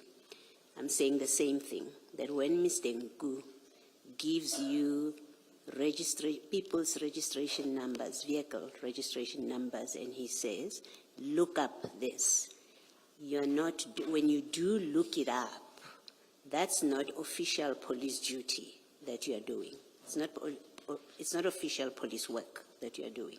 Depending on the reason why is he saying, check this number plate. Why would you look up?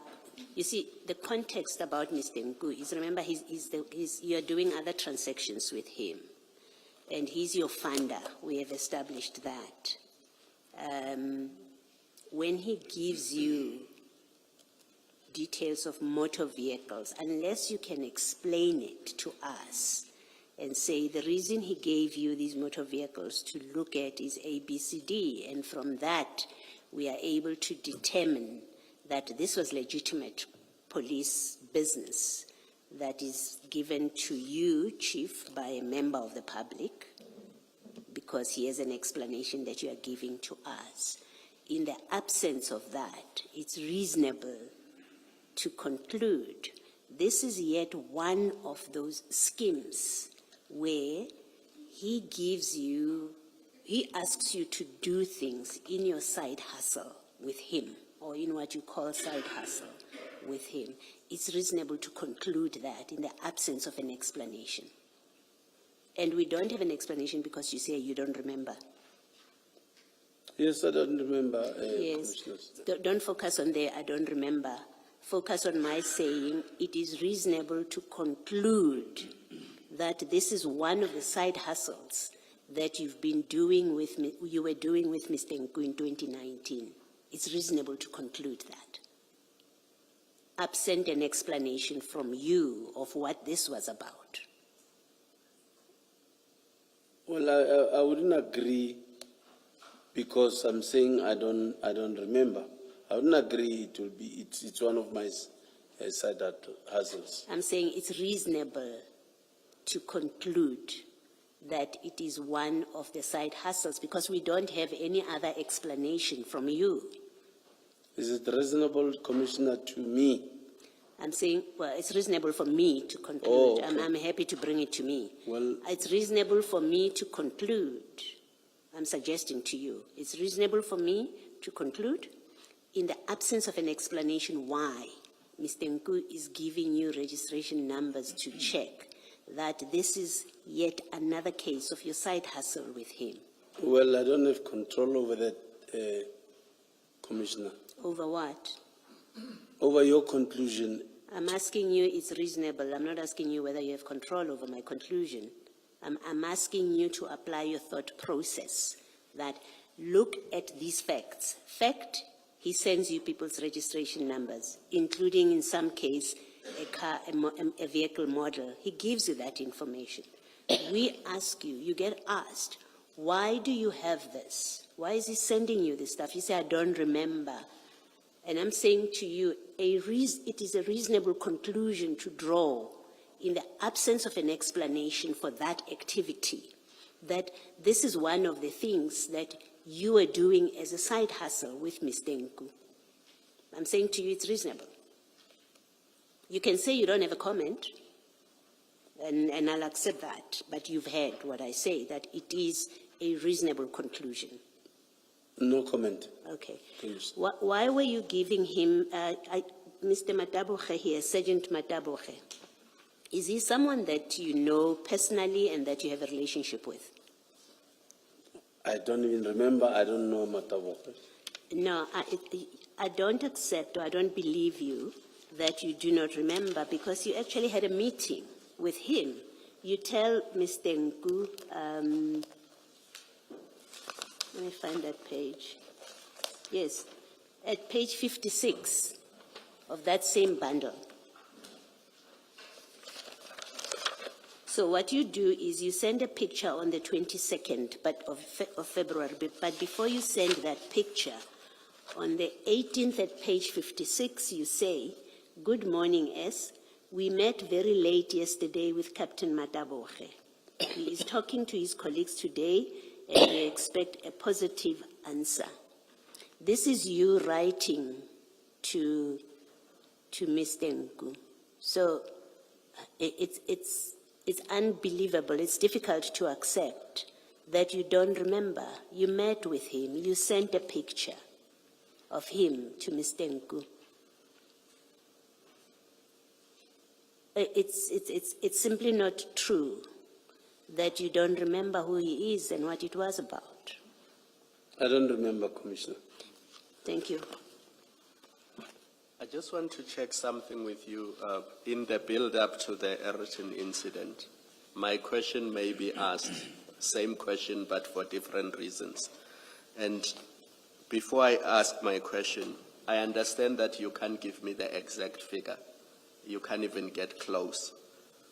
Our starting point we know is 20,000. I just need to know over the years, how much money has Nku given you? Is it less than 100,000? Is it less than 200? Is it more than 200? Is it close to 500? You can give me a round figure that is close to what you believe is. That's too much money. How much has he given you over the years? If you had to guess without giving me the exact number, if you had to estimate. It wouldn't be more than 50,000. But it will be more than 20, we know that. It wouldn't be more than 50,000.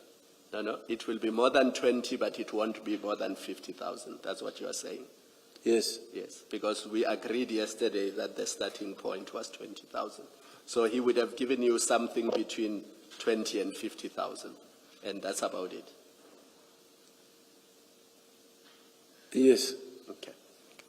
Does that number include payments into Shilobane Lodge? I think yesterday we established that you have a company or you had a company the details of which, the bank details of it includes payments into that company. Thank you. Thank you. So we were just dealing with I showed you the photographs, we dealt with that. I want to go back to your statement we now want to move on to the Eriton scene. Your statement on page 2 about what happened on the 9th of July.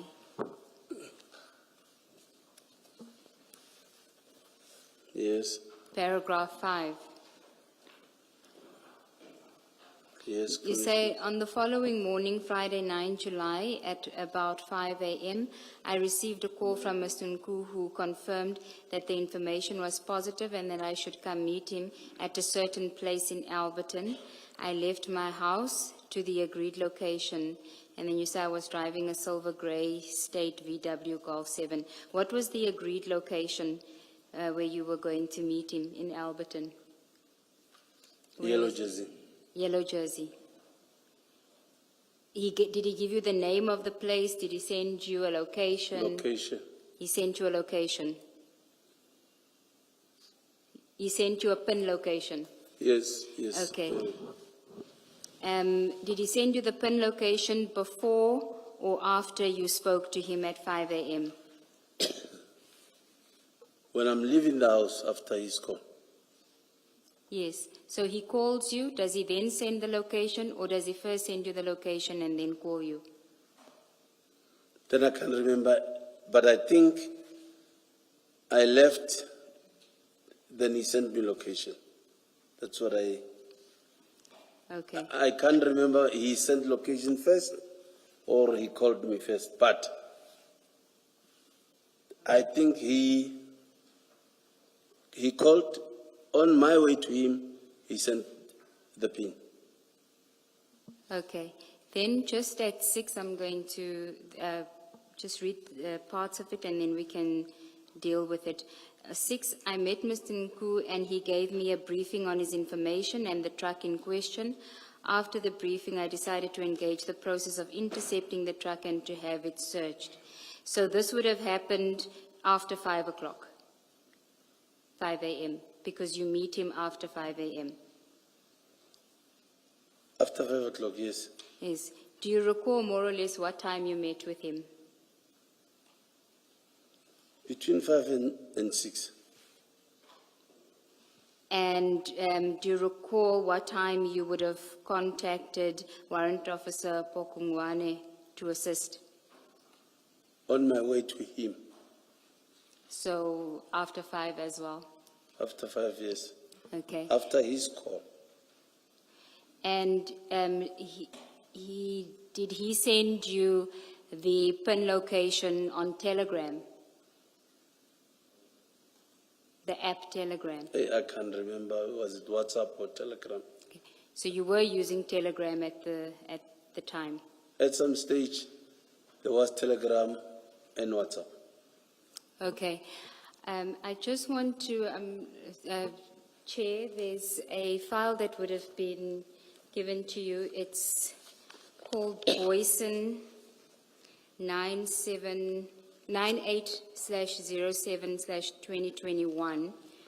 It has a presentation there. We've only provided the witness with the pages that are relevant for his purposes, for sensitivity reasons. We just want to disclose the relevant aspects for him.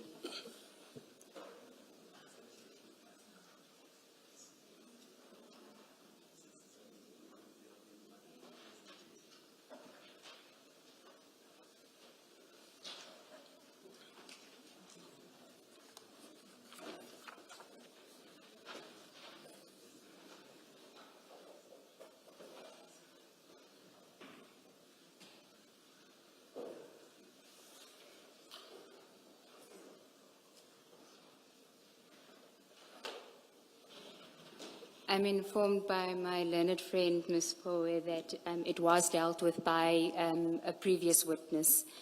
But we are only giving this witness access to the pages that are relevant to him and that I want to engage him on. Chief, you would have been given 3 pages there, page 26, 27, and 28 of that bundle. Now, page 26 is a report from, it's an extract and an analysis from Telegram discussion or conversation between you and Mr. Nku on the Telegram app.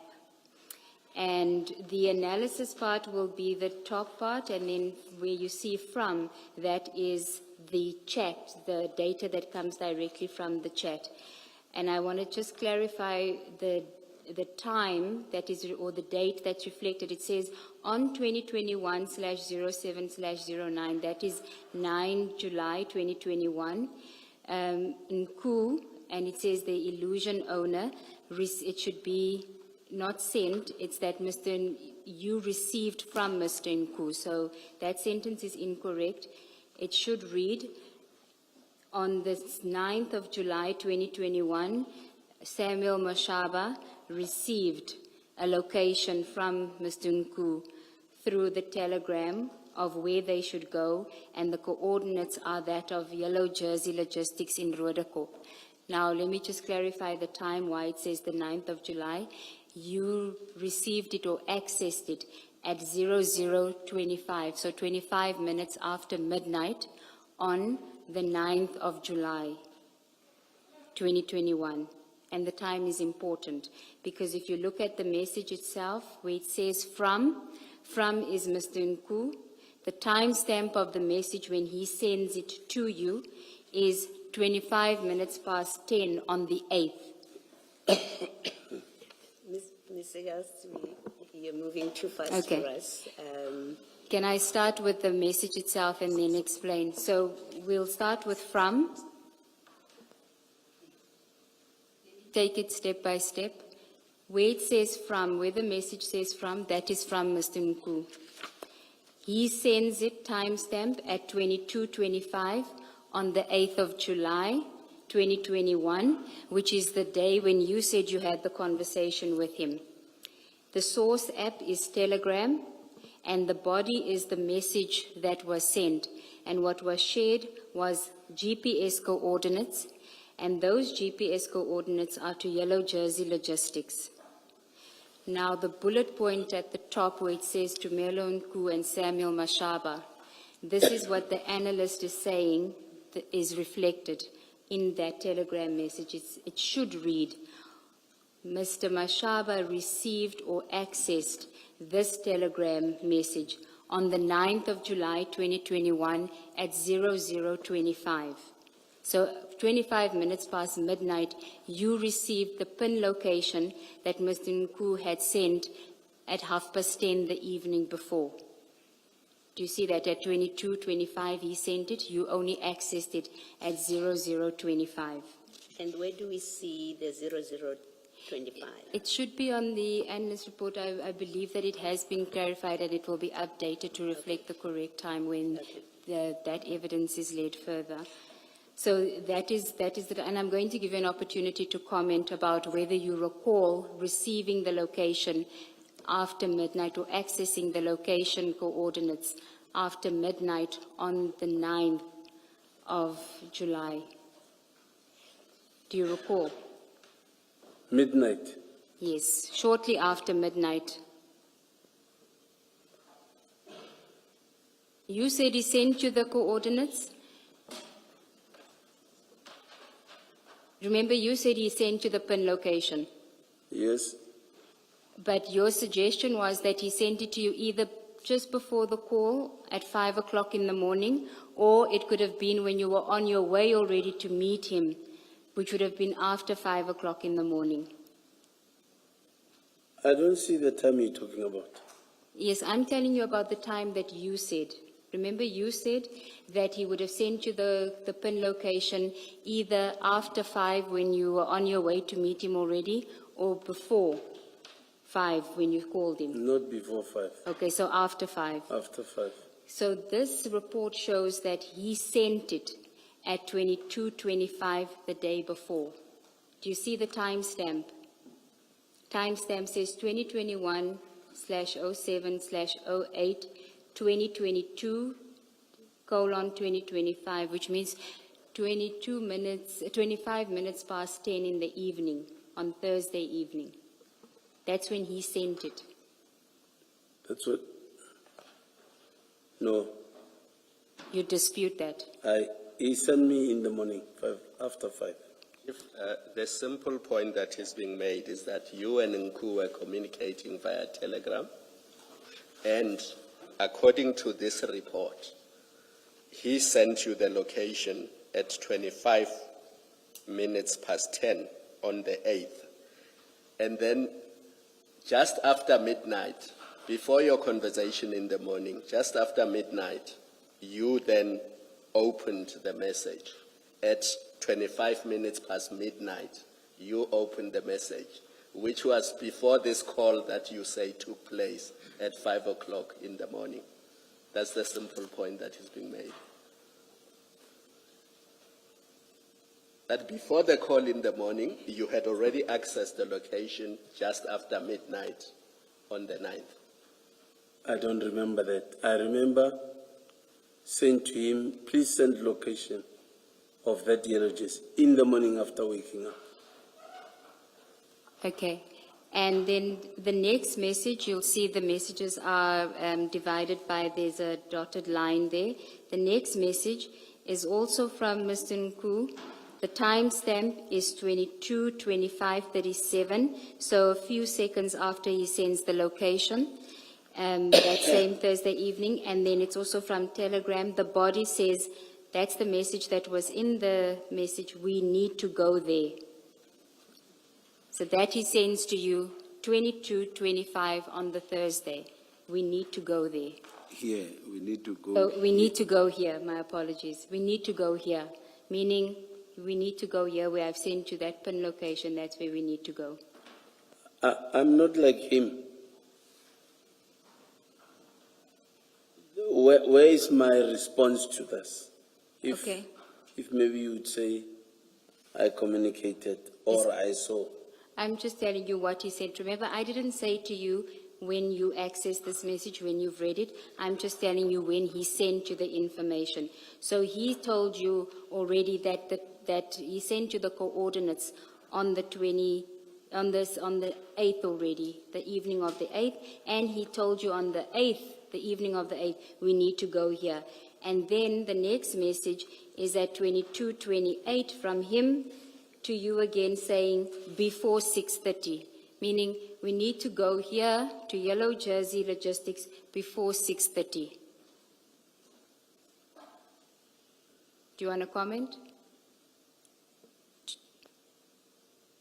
I would have communicated, I would have responded to this if I saw it. Okay.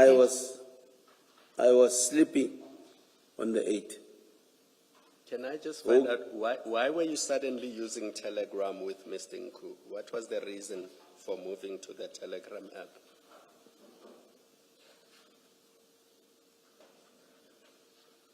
What was the reason Yes. to use Telegram? You were using WhatsApp previously, and then here we can see that you were now using the Telegram app. What was the reason for that? One of you must have suggested that let's stop using WhatsApp, let's start using Telegram. What was the reason for that? I don't know exactly what was the reason. Because I'll be honest with you, I did not know about Telegram until September 2025. I did not know that there's even such a thing. And I'm much younger than you. And when I was told that I must use Telegram, I was given the reason.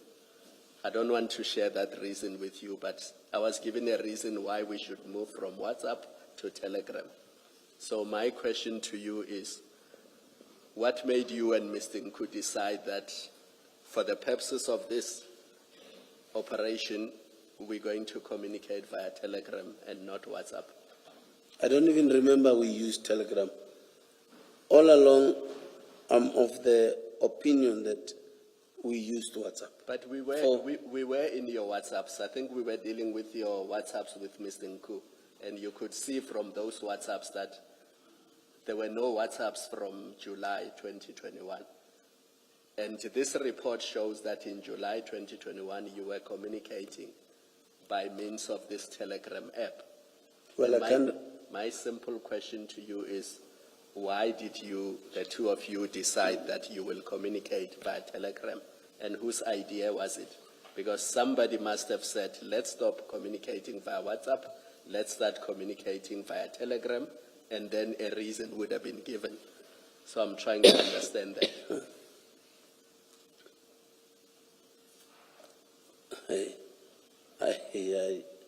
I don't know exactly. I think even Chair did not know about telegram. So, because it's Speak for yourself. to move from one app that you are used to another app, there must be a reason.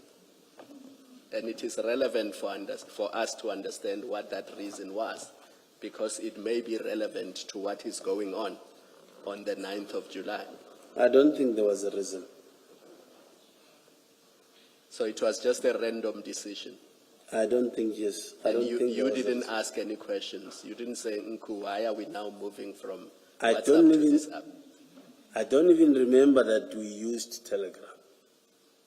Hence, I don't remember the reason why we switched to Telegram. Because you have to download it. It's not something that, is automatically there and you can just switch from this to that. There's I a know. process where you have to download Telegram. I know I've got Telegram. And there's a reason why you would use Telegram instead of WhatsApp if you are used to using WhatsApp. And I don't understand why you're not prepared to tell us what that reason is. And I'm not suggesting anything to you because you are the one who made the decision to move from WhatsApp to Telegram. So I'm asking for your reason.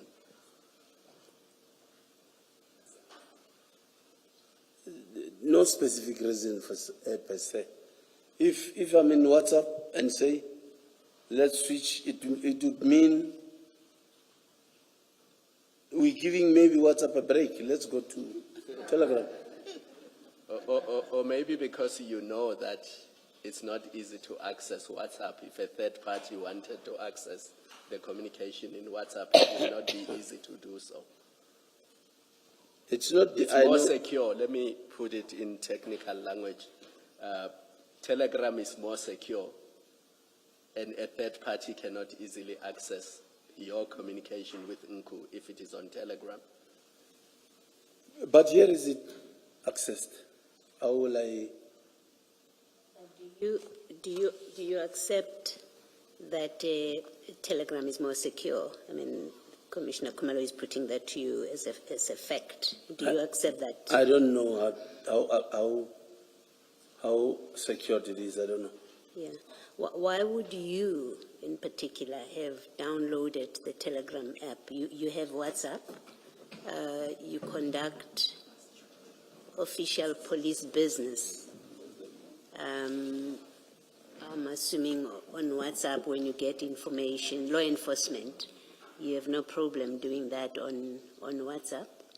I assume you have no problem, like most of us, to talk about your personal and family matters on WhatsApp. We've also seen you discussing your transactions with Mr. Nku on WhatsApp. Maybe a the preference. question is, why would you have chosen to go onto Telegram at all, to have that app at all as a basis for communication? No specific reason, Chair. Maybe preference. Okay. Thank you, Commissioners. Then if we go to page 27,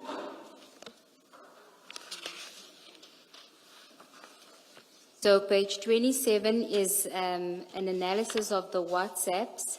Some of the messages are encrypted. They weren't able to access it because it's secured with end-to-end encryption.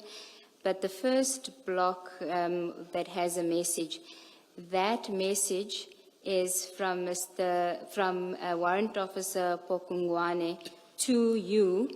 And if you look at the timestamp, which is the last column on the right, you'll see 2021-07-09-0341.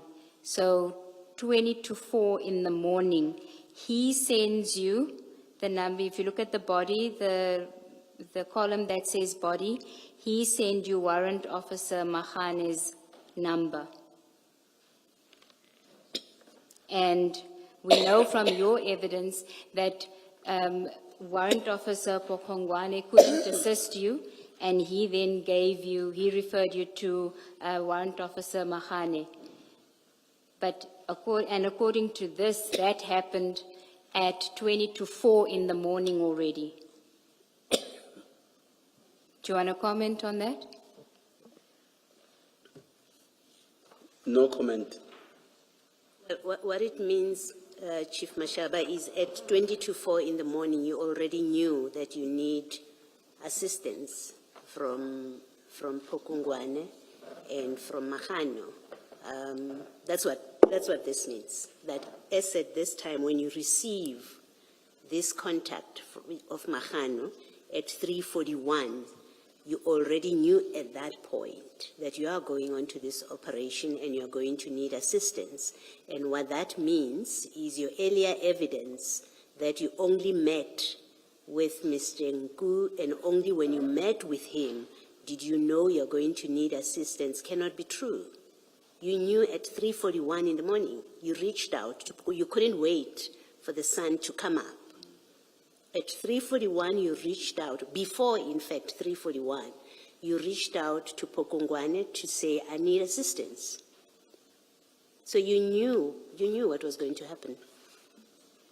You're shaking your head. I only knew in the morning. That's not true. It's not true. It is false to say you only knew later than 3:41 when we have evidence here that at 3:41 already you had called Pukungwane to say, I need assistance. This document proves itself. It doesn't come from my mouth. This document says it is false. Your evidence is false that you only knew in the morning after speaking to Mr. Nku on the 9th. That's what the document says. Chair,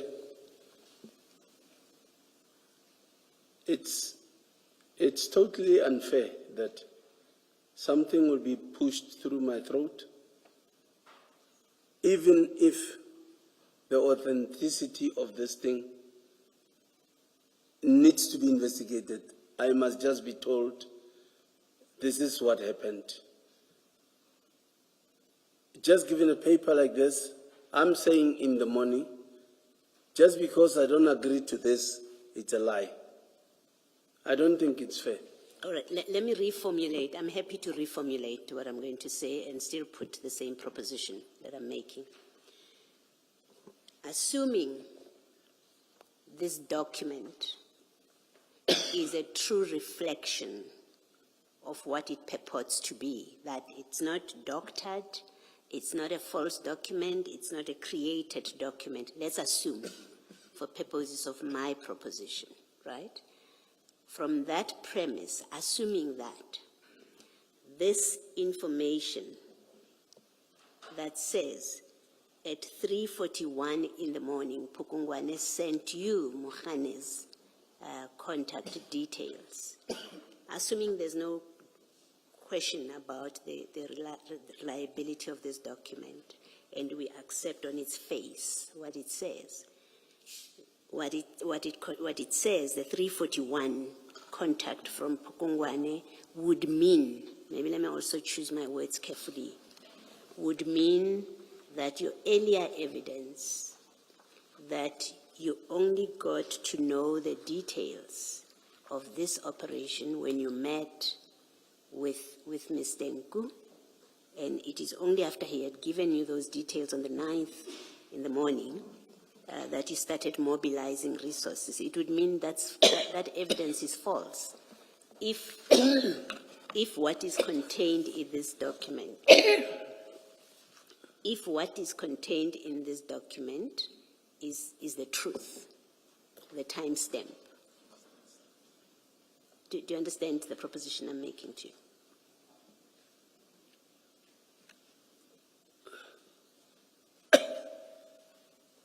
I don't even want to attempt to say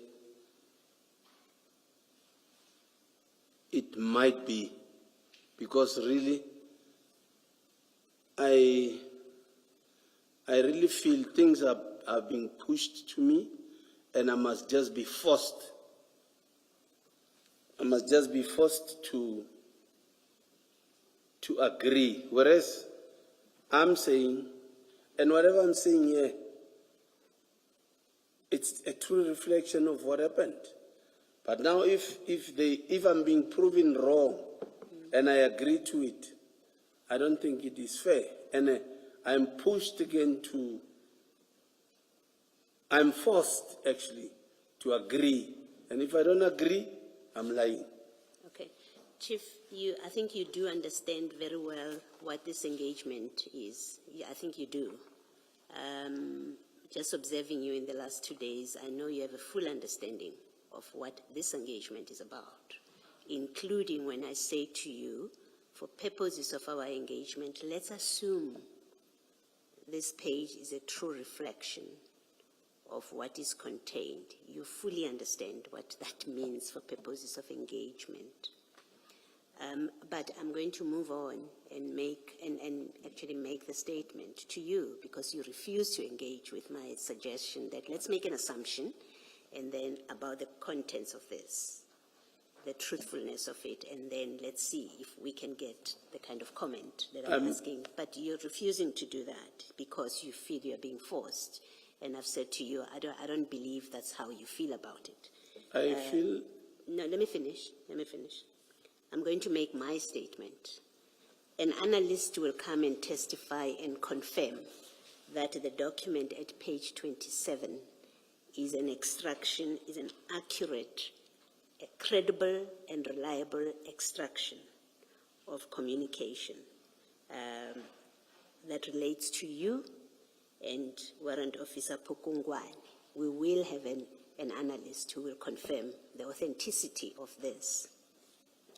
And from that premise, I'm saying to you, what this shows, what this document shows, is that your evidence, earlier evidence about when you met with Mr. Nku and first became aware of what the operation was going to be about, when you mobilized resources, the timing of it. This proves that evidence of yours is false. And that's a statement I'm making to you, that this document proves that you were untruthful and you continue to be untruthful about your engagement with Mr. Nku on the day when you went and operationalized his information. That's a statement I'm putting to you. You can comment if you want, and if you don't want to, we will proceed. I'll have to comment and start by saying I totally disagree, because it is interpreted wrongly. It is interpreted wrongly. For an example, I was listening to the news this morning that Chief Mashaba, what is it exactly saying? Chief Mashaba agreed that he's been funded by a civilian. But still, on the clip, Commissioner Baloy says Mashaba is going to be charged because of criminally charged or prosecuted. But still, I am heard saying no comment. Okay. So at no stage did I say yes. Okay. All right. I've put to you my statement. What you're saying has nothing to do with what I've put to you. I'm going to move on. Thanks, Ms. Sickles. Thank you. I just want to clarify one issue. Are you disputing the WhatsApps that you sent that is reflected on page 27, or are you also disputing the telegram on page 26, that the telegrams were sent at the night before from Mr. Nku to you? I'm refusing the times. Even the telegram times on page 26? Yes. Okay. Because the authenticity of this also needs to be verified. Again, even the analysts, I know there must be a certificate for this. So I wouldn't just agree to something that is contrary to what I'm saying, and then I'll be labeled a liar. No, no one is saying you're a liar. You're entitled to do that because that evidence hasn't yet been verified. That is why we are saying to you that is what will be presented. We're giving you an opportunity. That's why I want to clarify the difference between page 26 and 27, because page 26 relates to messages between you, Mr. and Mr. Nku on Telegram. So I'm asking, do you dispute the times there as well? That he sent his communication to you on the 8th of July, the location and the we need to go here and before 6:30. Can I say something? Yes, you can. Things that I say I don't remember, I don't recall, this, that. We don't pass. Yesterday, there's one question, I think we were on that question for almost an hour. Just because you want me to say, you want me to agree, and you are forcing me to agree. If I don't agree, I'm lying.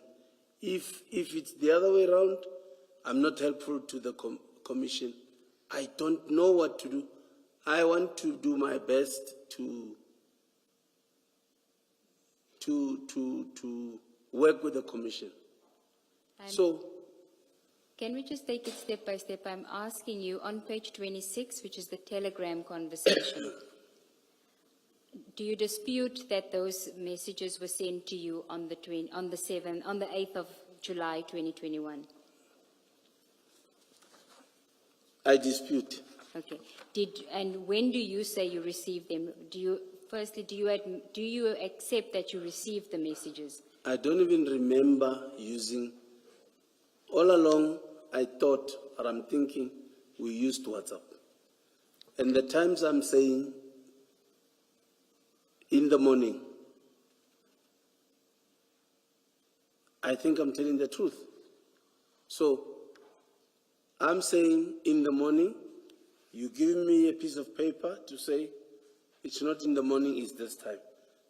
Again, forced to agree. Sorry, Chief. I'm only talking about page 26. You have an issue with 27. I'm not going to go back to 27. I'm talking about page 26. Insofar as the page 26, that Mr. Nku sent you the location at 10:25 the evening of the 8th of July. Are you disputing that he sent it to you via telegram at that time? I'm saying I got location. Okay. How did you get it? Did you get it? He sent you the location. How do you say you got it? Telegram or WhatsApp? Now that you're bringing Telegram, I can't remember we used Telegram or WhatsApp. I can't remember now.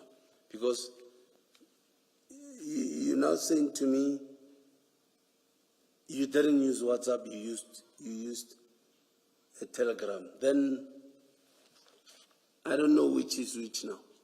Okay. And so when he, on your version, calls you on the 9th at around 5 o'clock to say, meet me, he sends you the location while you're on your way there.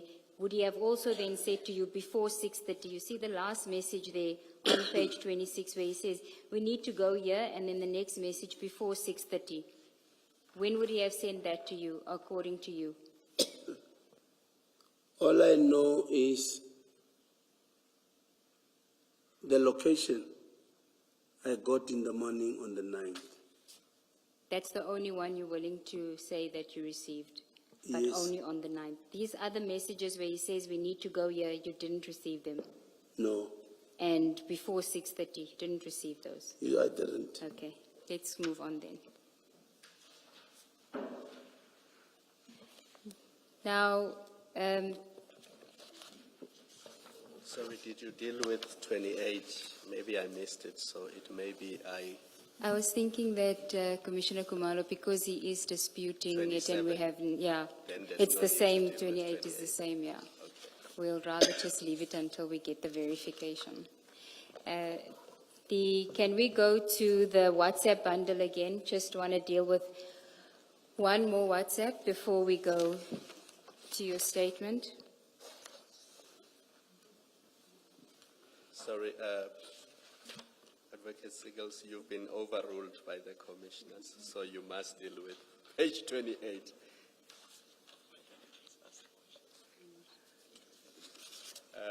Chief, what page 28 shows, and I've taken note of your reservations about these documents, what page 28 shows is that you were communicating with Warrant Officer Machano at around 4 a.m. on the morning of 9 July 2021. So you could not have been in communication with him after the 5 o'clock phone call or after 7 o'clock. You were in communication with him. If you look at the timestamp on the extreme right of that table, just below the dark blue column, it says 9 July 2021, 4:40 a.m. And you sent him coordinates to Yellow Jersey Logistics around that time. That's what this extraction shows, this report. Do you also dispute that you sent him, or you spoke to him rather, before 5 a.m. that day? And you sent him location before 5 a.m. that day? I got a call around 5 o'clock. No, I'm not talking about the call. This is now communication between you and Warrant Officer Machano. That communication happens around 4:40 a.m. on the 9th of July 2021. I spoke to Mohane after 5 o'clock. So then you dispute what this document shows. I dispute because I'm saying only after 5 I got the number. What Of this Mokgadi. document show, Chief Mashaba, is that you did not sleep that night of the 8th of July 2021, leading to the 29th operation. You did not sleep. I slept, Commissioner.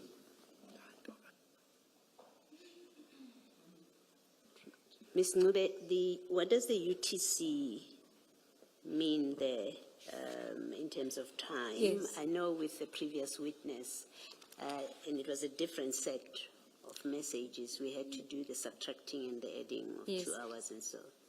Commissioner Baloy, that is why, insofar as the telegram is concerned, we need to verify whether, because telegram is correct, but we need to verify the WhatsApp. That's why I said until it's been verified, we won't deal with that page, page 28. So I will come back on that to the Commission on it. You'll see on page 26, Telegram also uses the UTC. And it's the same on WhatsApp, but we're not sure whether with the WhatsApp if there's a difference between the 2 times. So that's what we need to just clarify in fairness to the witness. That's why I didn't want to deal with page 28 as well until we've clarified. The point applies to 27 as well. It may potentially still apply to 27, but there may be a difference because of what is sent, as opposed to a message versus a location, so that's what we need to clarify. The location may be the correct if it's sent that time, but if it's a message, there may be a difference in time. That's what we want to clarify. That's why I didn't want to deal with page 28 yet with the witness, because that has 2 messages. Chief Mashaba, just in case you did not understand the engagement between the evidence leaders and the commissioners, the question I asked you about page 28 and the times, for now it's fair to withdraw it, and your answer to it, to withdraw it in its entirety, because that time that you see on page 28 must still be verified. It may be that what you see as 4:40 a.m. is in fact 6:40 a.m. So that must still be verified. And to be fair to you, until the analyst confirms the actual time, I must withdraw the question so that you won't be held to the answer that you gave. Okay. You understand Okay, that? Commissioners. And in my view, that also applies to page 27 as well. And that's because of the different time zones. You are aware of that, eh? Yes, I'm Time aware. zones and all, yeah. So we won't hold you to your responses with regard to the times on these pages, nor will the commissioners and indeed the evidence leaders be insistent on the times appearing here, because in terms of South African time, there may be differences. So for now, we'll forget the times until the verification process that Ms. Sigals-Ncube is referring to has been undertaken. Thank you, Chair. Can I just check something? Chief, with that in mind, can I just check whether we are in fact that far apart? So the Commissioner Kumalo was talking to you about page 28, which records UTC 0440. So it says 25 to 5. If we add 2 hours, that will be 25 to 7. Does it sound like, when I say 25 to 7, does it sound familiar that that would be the time you would have spoken to Mahano? No, To 7. You still say it's much later. no, because I know we left Yellow Jersey around 6 o'clock. To Araten. So you spoke to him before 25 to 7. Is that what you mean? Yes. Okay. And then applying the same principle to page 27, your communication with Mahano, with Pukungwane, here it says 0341. If we add 2 hours, it will make it 0541.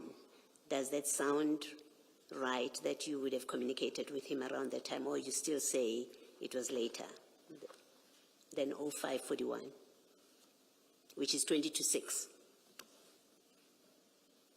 As long as it is after 5, Yeah, I will agree. okay. All right, thank you.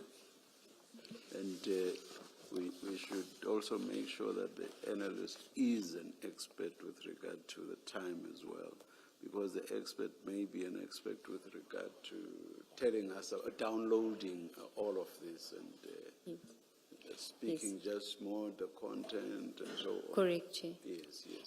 But of course, this qualification doesn't apply to page 26, which is the telegram conversation, insofar as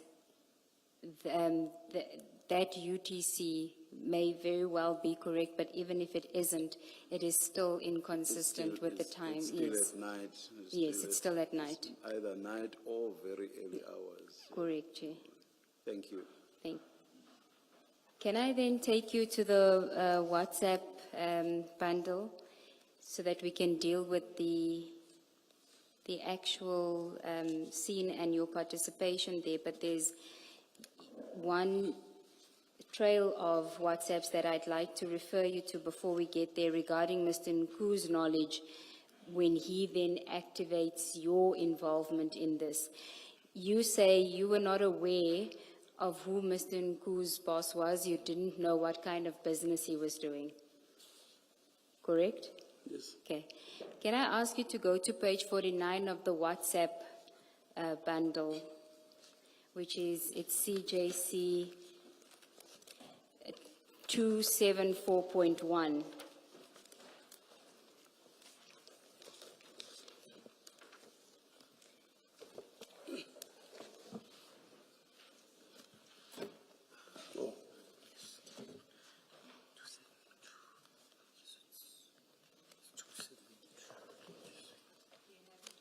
Do you have it? Perhaps we can start on page 47 if you have the bundle. This blown up. I'm going to refer you to the bigger. I just want to show the timestamp because the big picture doesn't have the timestamp. So page 47, if you will, please.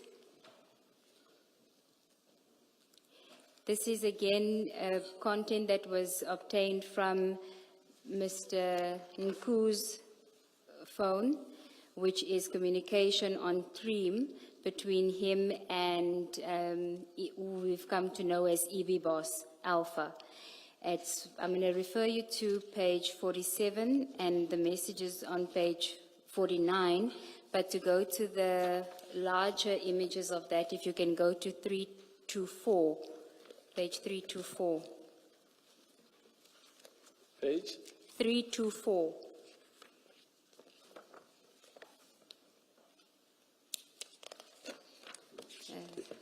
Sorry, it's page 326. My apologies.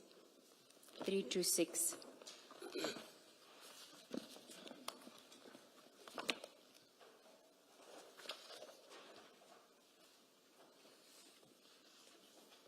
Let me know when you have it. Do we keep our finger at 47, Yes. is it? 49, Chair. 40, oh, 49.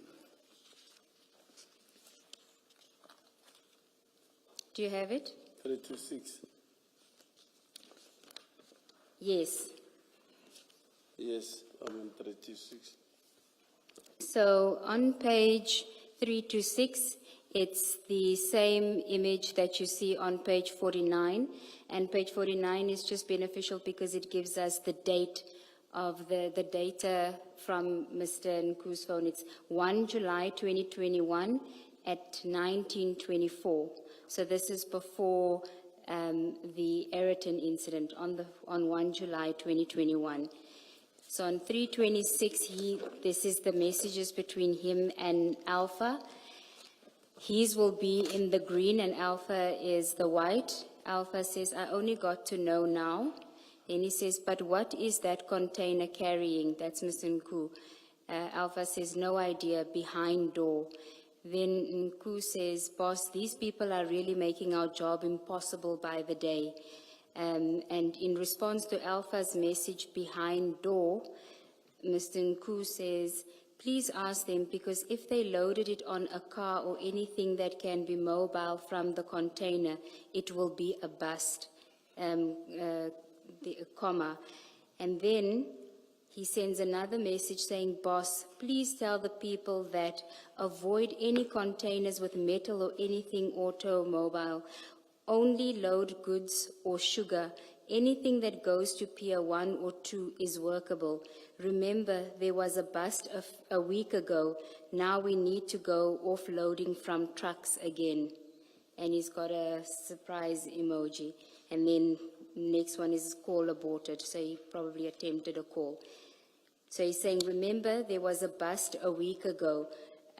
The bust, what we think he's referring to, is the bust that occurred at the Durban CHC depot on the 22nd of June 2021, which would be just over a week from the 1st, when he has this conversation. And he's saying, now we need to go offloading from trucks again. And this is before he communicates with you about a truck that's carrying drugs from Durban to Johannesburg, and in respect of which he has photographs of these bags in a container. Were you aware of his involvement in this when he... I was not aware. Do you... I was not aware. You were not aware?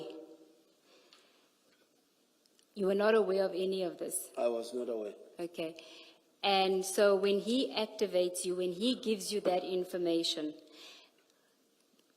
can I just ask you whether you knew that he had engaged with you said you didn't know, but I just wanted to know definitively whether he had spoken to Lieutenant General Mfazi. No.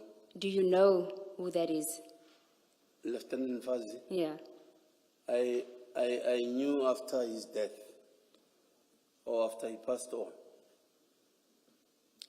that he was did Mr. Nku tell you that he had engaged with him before?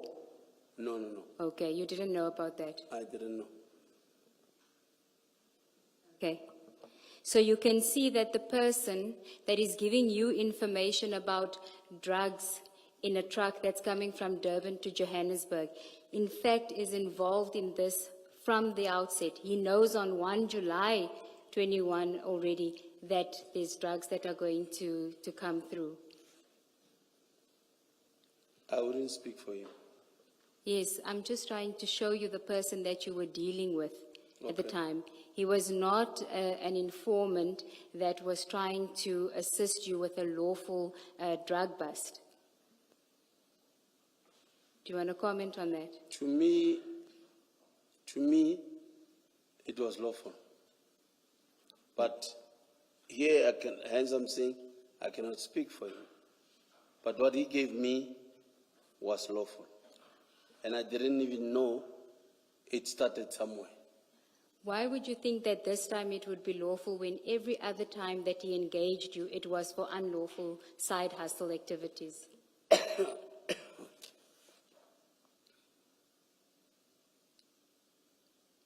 I trusted what he told me. I trusted the information that he told me. So you trusted that this was not going to be a bust. You trusted that this was just another attempt by him to involve you in an unlawful side hustle. Because you've never done anything lawful for him. Why now this time? Unless you haven't told us about the lawful stuff you've done for him. So what's your question? Sorry. Why would you think that this time he's engaging you or he's asking you to assist him with a lawful drug bust? You are not correct when you say I have not done anything lawful. Please remind us what you have done that's lawful for him. Yesterday? I even forgot today, it's Friday. I spoke about the diesel, the information that he gave in Vereniging of diesel. That we did. What was that? Remind me what that was, because we don't have any record of it. I was asked either yesterday or the other day. Yes, you told us, but we also know that there's no evidence of that in the communication between the two of you. It's your say-so. So just remind us what happened in that. All I know is that you said it was within your jurisdiction. I didn't understand you to be saying that it was something that was lawful that you were doing, just that it was within Vereniging. But I may have misunderstood you. I was asked, yes, I was asked, did Nku give you information before? I said, yes, other information was out of my jurisdiction. I couldn't do anything about it. He gave me the other one of diesel in Vereniging. Okay, give us the Which I- details of that so we can follow up on that. What was it? Diesel and fake diesel or something. When was this?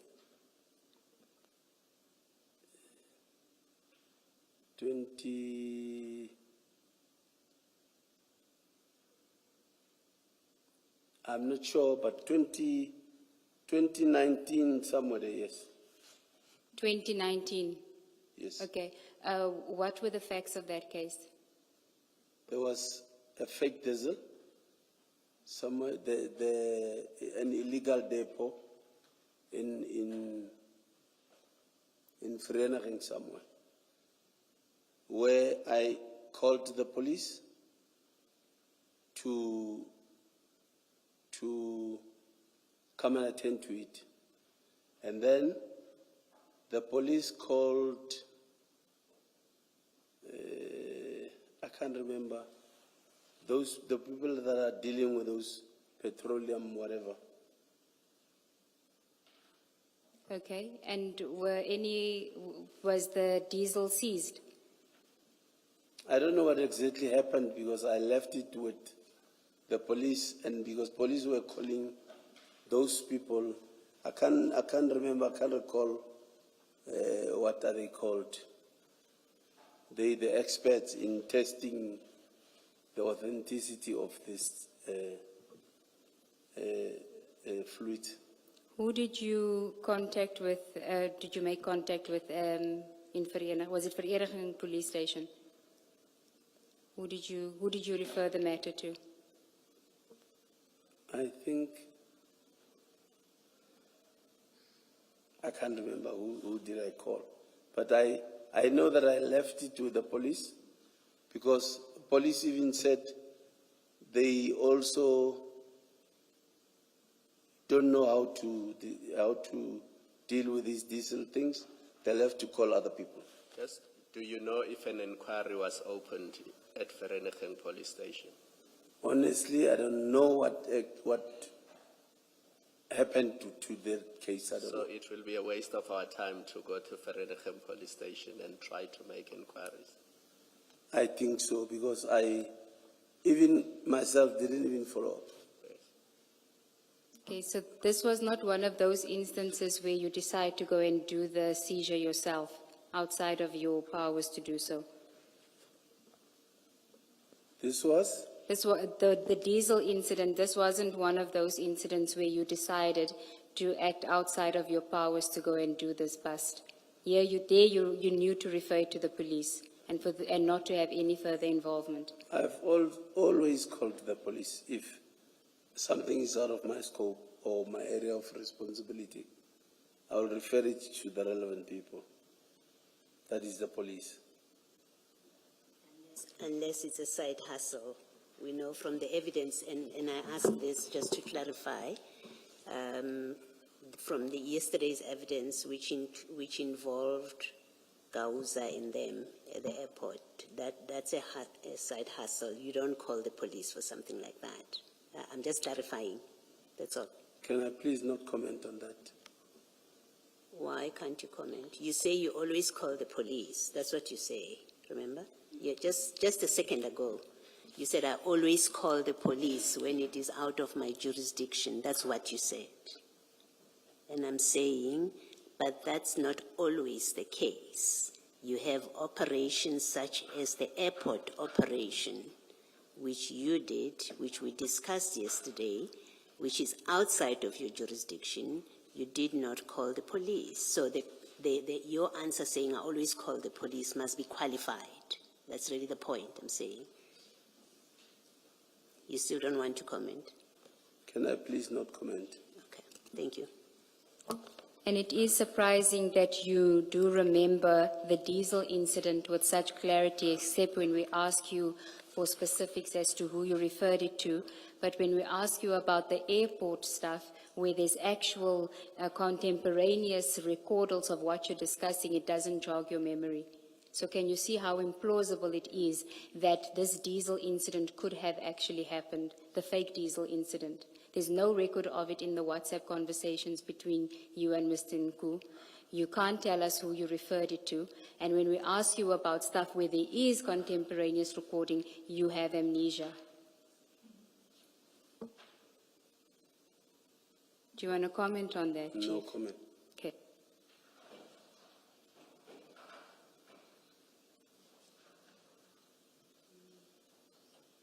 Sorry, are you moving away from, you had asked a question about page 326, and I'm not sure. Maybe let me ask my own question. Please go ahead, Commissioner Valoy.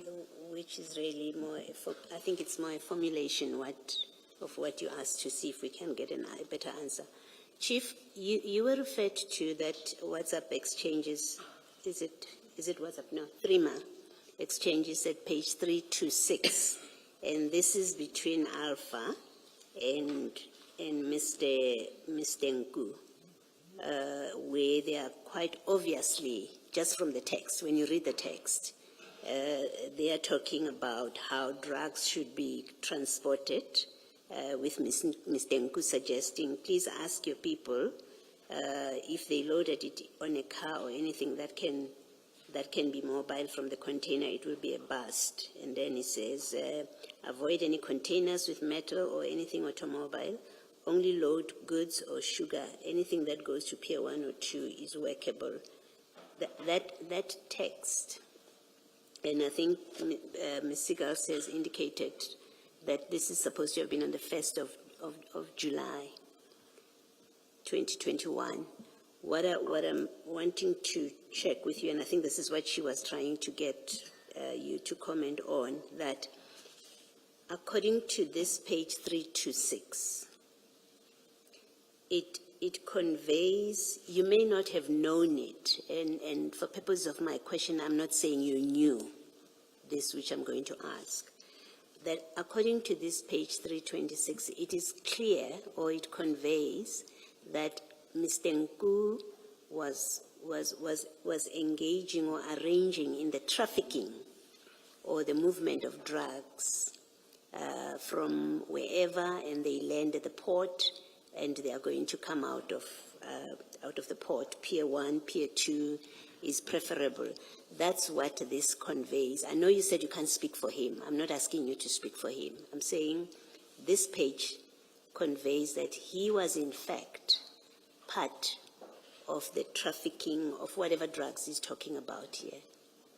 Do you accept that's what this conveys? You may not have known it, but now as you're sitting there and you're looking at this page, I'm asking you to whether you agree that's what it conveys.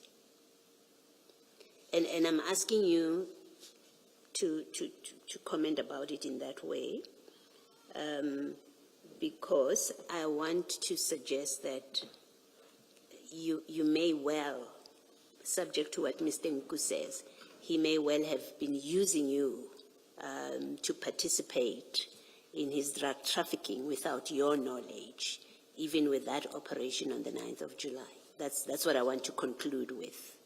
When I say, when you look at this, it seems to be clear that he was part of a scheme of trafficking drugs into the country. And it's very benevolent of Commissioner Baloyi to say this was without your knowledge. But please respond. even with the may have been, please respond to the question.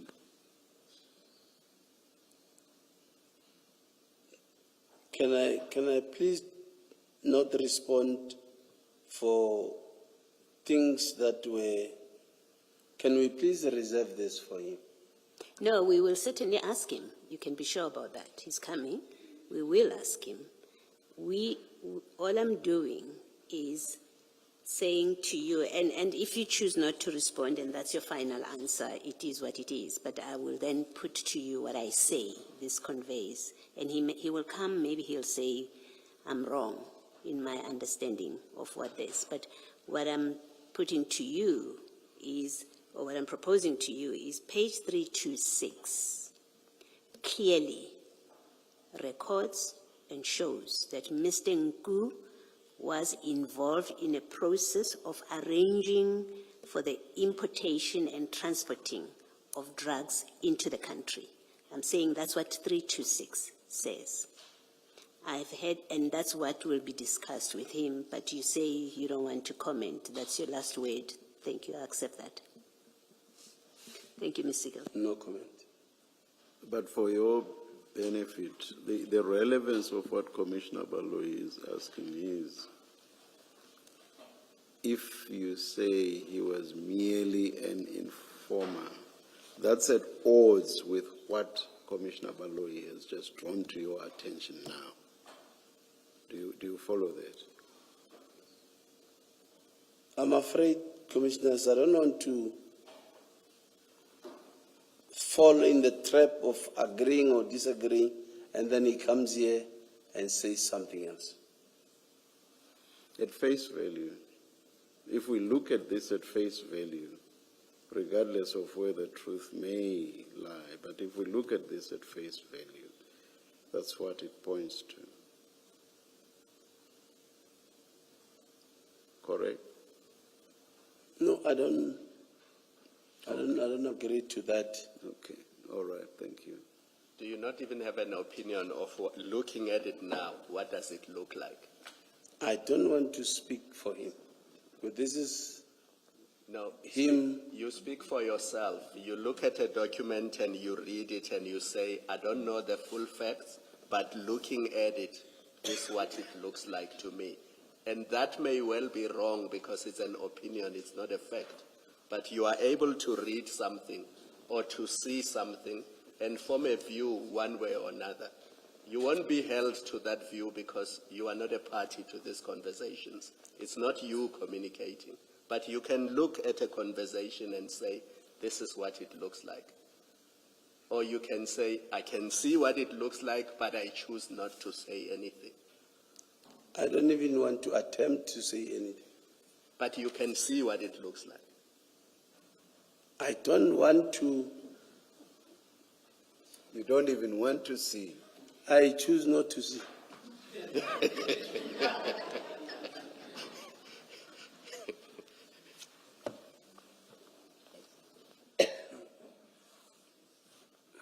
Let's adjourn and resume at 2 p.m.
Your devices are quiet. Thank you.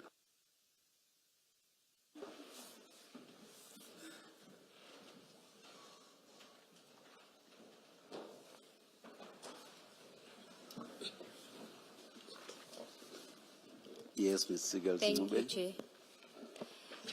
Chief, can we go to your statement and deal with your involvement at the scene on the day of the bus? We've dealt with when you received the information, and now I want to deal with after you've been informed about involving Warrant Officer Mahade, and you go to the scene. I just wanted to find out from you, when Warrant Officer Mahane was suggested to you as a replacement for the person you actually wanted, did you get any details about his experience, his speciality, and his ability to assist with this kind of operation? When he, Yes. When Warrant Officer Pokongwane was not available and he recommended Warrant Officer Mahane, right? That's what happened. Correct? Yes. He recommended him. Did you tell him what kind of person you needed for this operation? So speciality, somebody that's involved with drug busts. What information did you give him No, I about the didn't kind tell of him. person? You didn't tell him? I didn't tell him. I expected that he would give me somebody who works with him or who works like him. And what is... He is a detective, so I was expecting he will give me like a person relevant to him. Well, did you ask him for somebody like him? No, I didn't. I only asked for assistance. Okay, and when the person that he recommended, you had never worked with that person before? No, I've never worked with him. And why did you consider that person to then be somebody that you could trust to assist in this operation? Like I'm saying, because Pokungwane recommended, I maybe jumped into that conclusion to say he is equal to the task. It's not about him being equal to the task. I'm talking about the trust factor, because you say that that Nku said to you must be cautious because high-profile officials or high-ranking officials could be involved, right? So that is why you don't involve your boss or anybody senior to you. I want to know, on what basis do you then go with somebody that you've never worked with before and think that this is somebody who may very well actually inform a high-ranking official about this bust, which is something you were told not to do? I trusted what Pokungwane would recommend to me. Purely on that basis? Yes. Okay. So you... Can I just ask? I mean, if Pokungwane doesn't know that this is a drug bust, surely he could have recommended just anybody, and you could never fault him for giving you the wrong person who then ends up taking the information to the seniors that Ngu was concerned about, that you and Ngu were concerned about.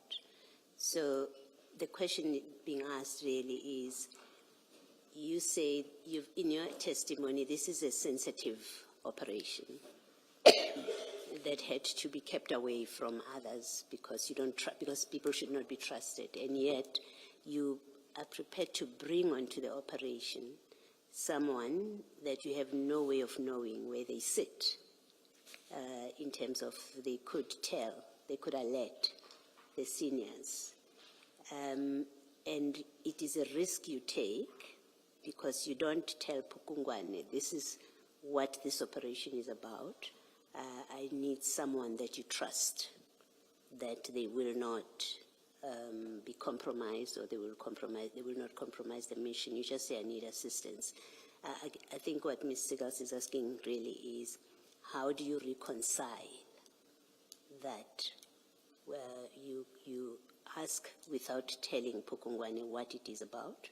you accept whoever he gives you. He doesn't know what you're looking for, according to you. How do you reconcile that with your explanation why your superiors, why you didn't inform your superiors? Because you do give us an explanation. That's really the thrust of it. How do you reconcile that kind of conduct? In our line of work, let's say somebody is looking for assistance from Mashaba. If you don't get Mashaba, you know what Mashaba is capable of.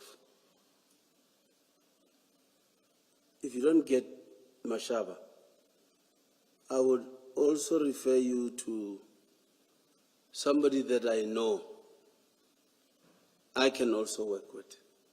So I wouldn't recommend somebody that I know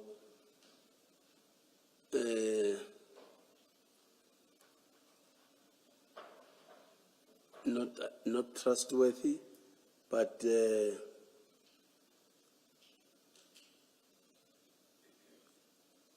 let me say competent. In our line of work, I would say, I know this guy can do the job. Because I cannot do it, please go and assist Mashaba. That's how we work in our line of duty. So which line is that? Because as we've established yesterday that you have two lines of work. One is the official and the other one is the side hustles. Which line of work are you referring to? The line of work of side hustles or the line of work of official channels? We are official, Commissioner. Yes. Can I ask about procedure? But before I do that, Commissioner Baloyi had a follow-up question. I'm moving to a different topic. It wasn't so much a follow-up, but it was just to clarify what I'm asking. Maybe let me do that. So Chief Mashaba, I'm not asking so much about his competence. How did you know you'll get a competent person? That's not my question. My question is, your first move, once you got the information from Ngu, your first move was informed by the sensitivity, how to treat this information, this operation sensitively, because you've been told that there are senior officials that have an interest in this. And for that reason, you proceeded, you didn't inform your superiors, you proceeded quietly the way that you did. So there's that evidence, right, from you? Yes. But when you ask Pukungwana for assistance, you don't tell him that the operation involves drugs, even that, or even if you don't mention drugs, you don't say to him, this is a sensitive operation and I don't want it to leak. You don't do that. Give me someone who will not give me that problem that I'm concerned about. You don't do that. So you just say to Pukungwane, I need assistance. He says, I can't help you. And then he gives you somebody to help you. But you don't know who Mohane is in the concern that you have. So the question is, but how do you reconcile that you started off quite sensitive about who gets to know about this mission, and then when you now ask for assistance, you don't alert the person you're asking for assistance from that this is sensitive because of ABCD, so if you give me anyone to help me, it has to be somebody that you know is not compromised, will not compromise the sensitivity of this mission. So it's two, they look like irreconcilable positions. So I'm asking, how do you reconcile what looks like completely opposite ways of conducting the sensitivity, yourself about the sensitivities in this operation? No, the sensitivity part I mentioned to Pukungwane. Okay. Please treat this very discreet. it's sensitive. Come and assist.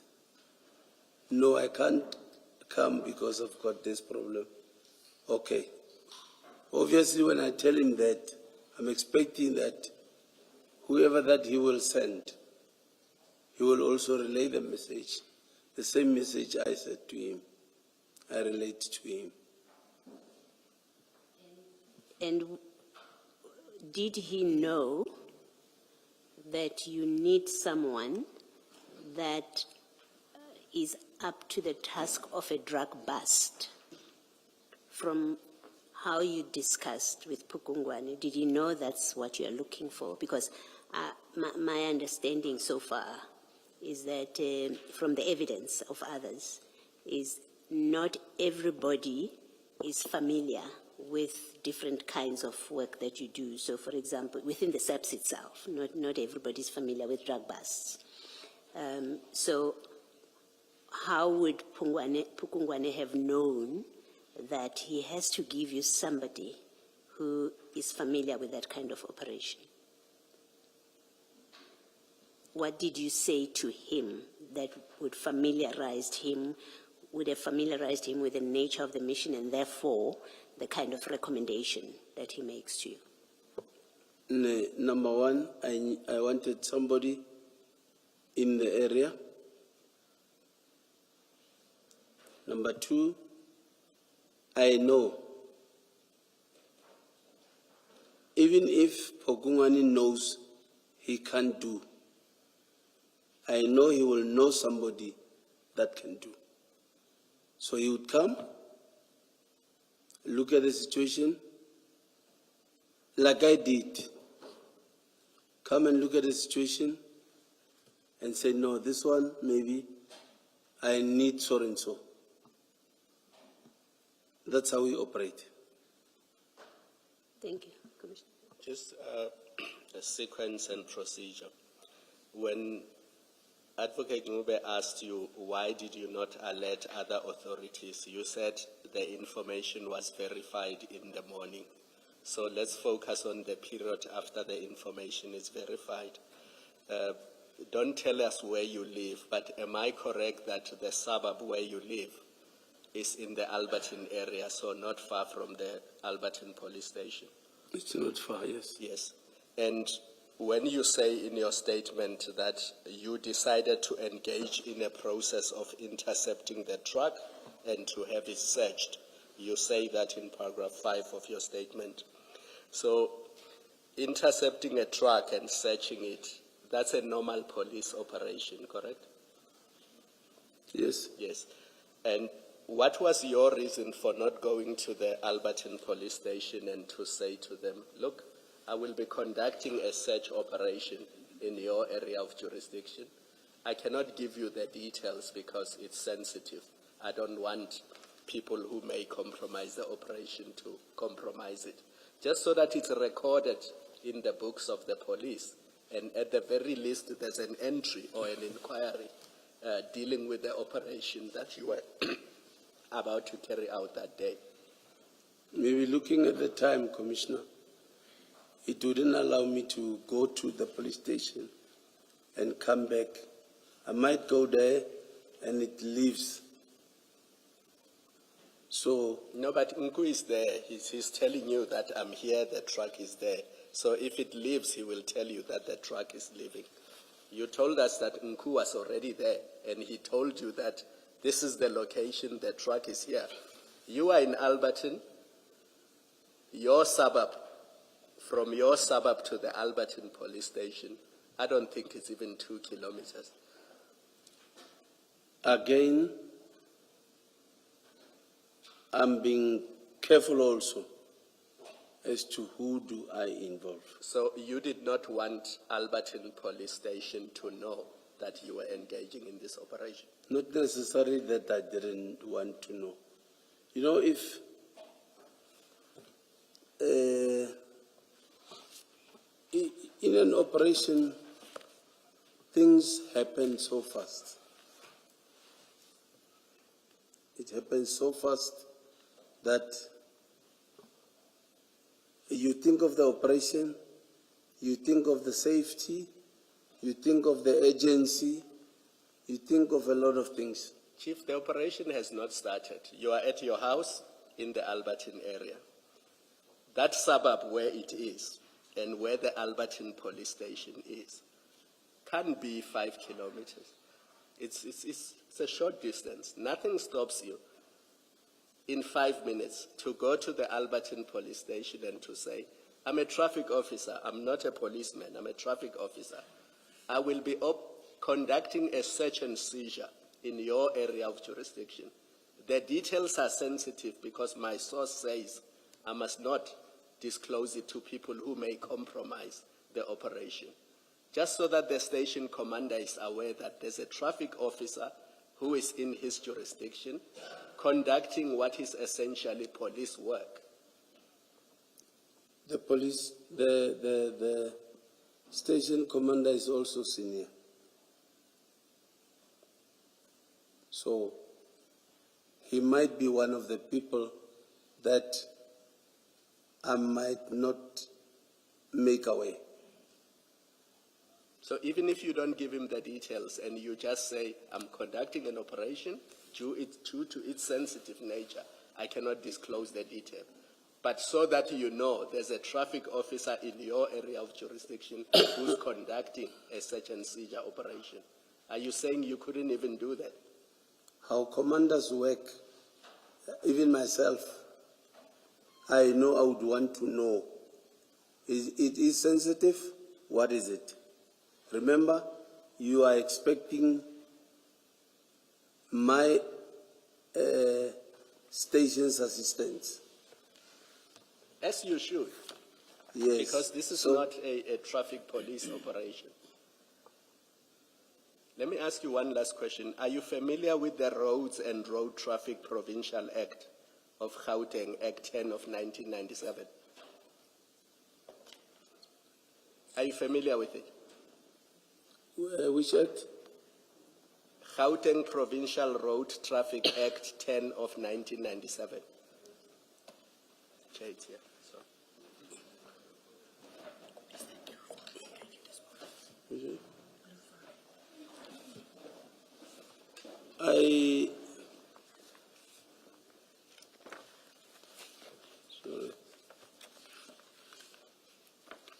It's a simple question. Are you familiar with it, yes or no? I am, yes. And am I correct that this is the statute that regulates what traffic officers in Gauteng are supposed to do or are allowed to do and not allowed to do? If I'm wrong, you can say I'm wrong. We can move on. No, I'm aware. I am correct. You are correct. And you have it in front of you. Am I correct? Go to section 10, please.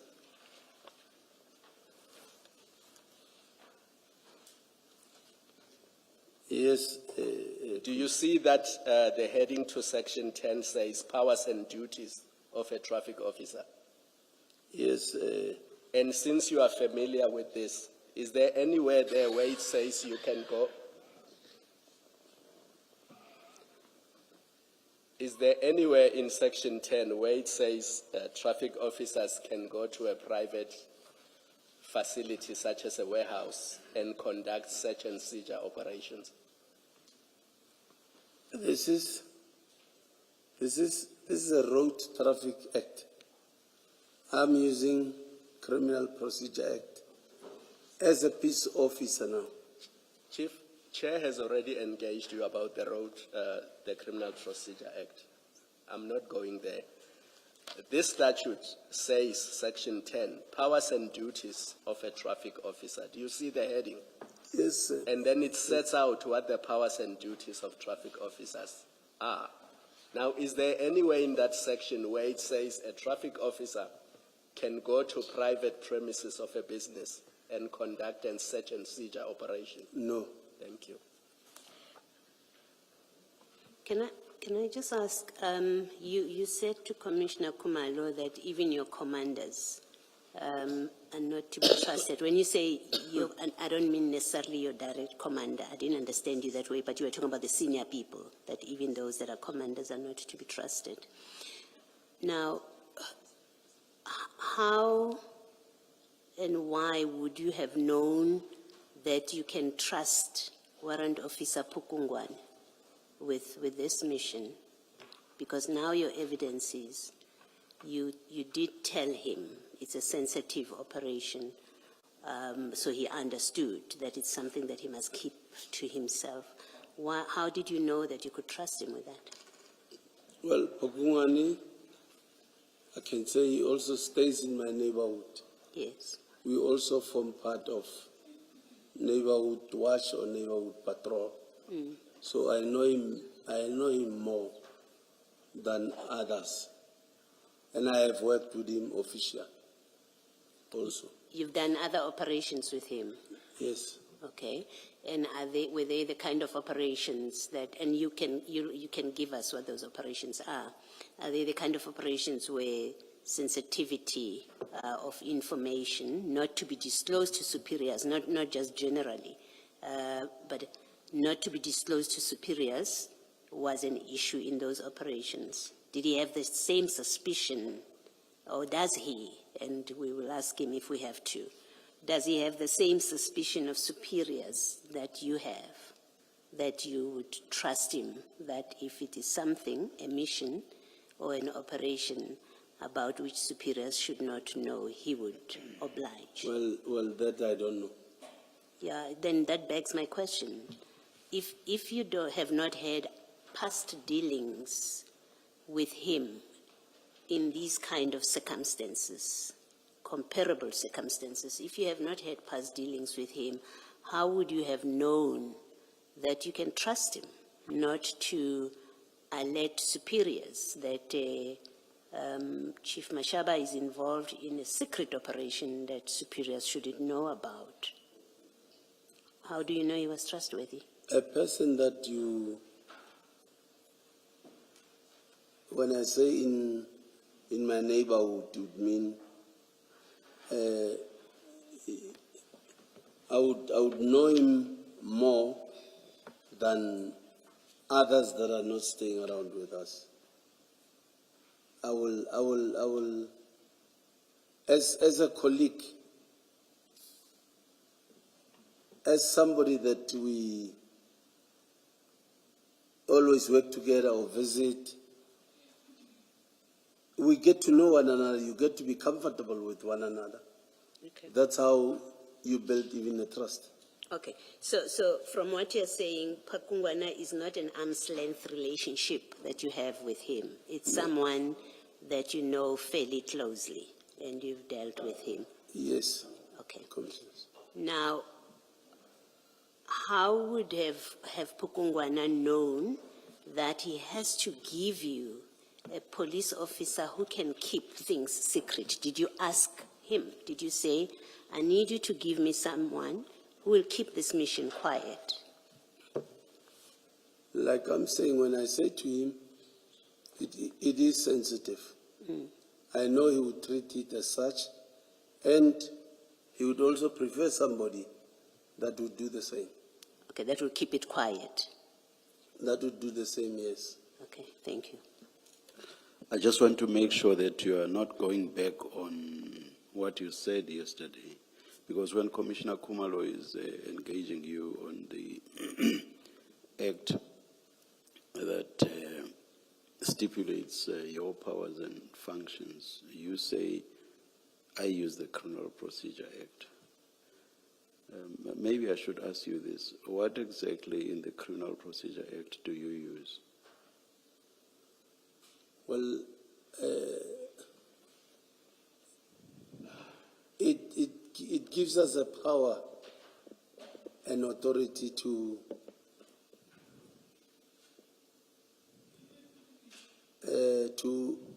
let me say, almost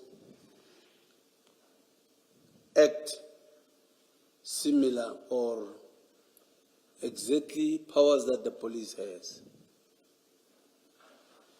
By saying what?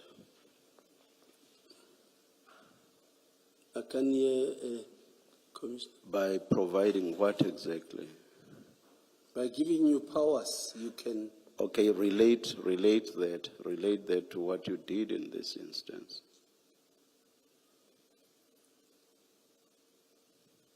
you can stop, okay, you can search, you can seizure, you can arrest, you can, But is that not within the powers that you have?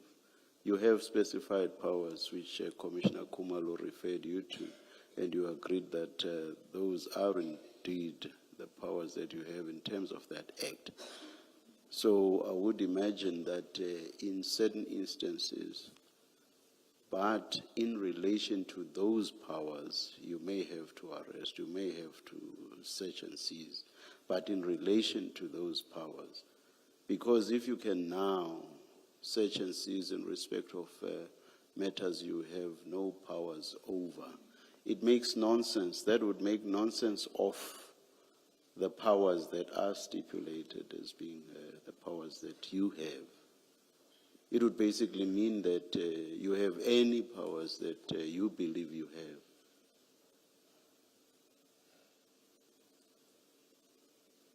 I don't get you. Why would the act that Commissioner Kumalo referred you to stipulate powers if you can basically act outside of your powers? Because that's what I understand you to be saying. You are basically saying just because the Criminal Procedure Act provides for searches and seizures, you can then search and seize even in respect of matters you have no powers over. Okay, let me talk about giving you powers now. Or let me ask the question this way. Are you by referring to the Criminal Procedure Act, are you suggesting that the Criminal Procedure Act gives you the power to search and seize in respect of offenses that fall outside of the powers, your powers stipulated in the act that Commissioner Kumalo referred to? Yes, that's what I correct. So you are saying the Criminal Procedure Act adds to the powers that are stipulated in the act. Because these ones limit me as a law enforcement official. I will suggest to you that all that the Criminal Procedure Act does is to say, this is how you arrest. It is under ABCD circumstances that you are able to search and seize. But that must be read within the powers that you otherwise have. You cannot go outside of those powers.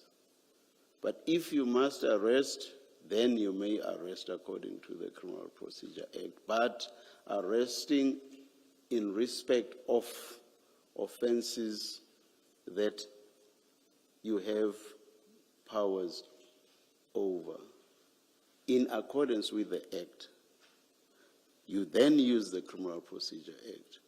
Also, you search and seize, but in respect of the offenses specified in the Act. That is how you should read the Criminal Procedure Act. You cannot suddenly, just because there's a Criminal Procedure Act, move outside of the powers that you have. It cannot be, because it would then make nonsense of the powers that have specifically been provided for. I hope you won't again say you don't understand me. Well, when we're talking law, I take the cue from you. Do you accept what I'm Chairperson. saying? Do you accept what I'm saying? You know it better. That you are an expert compared to. Do you accept what I'm saying? I accept. Thank you. Thank you, Chair.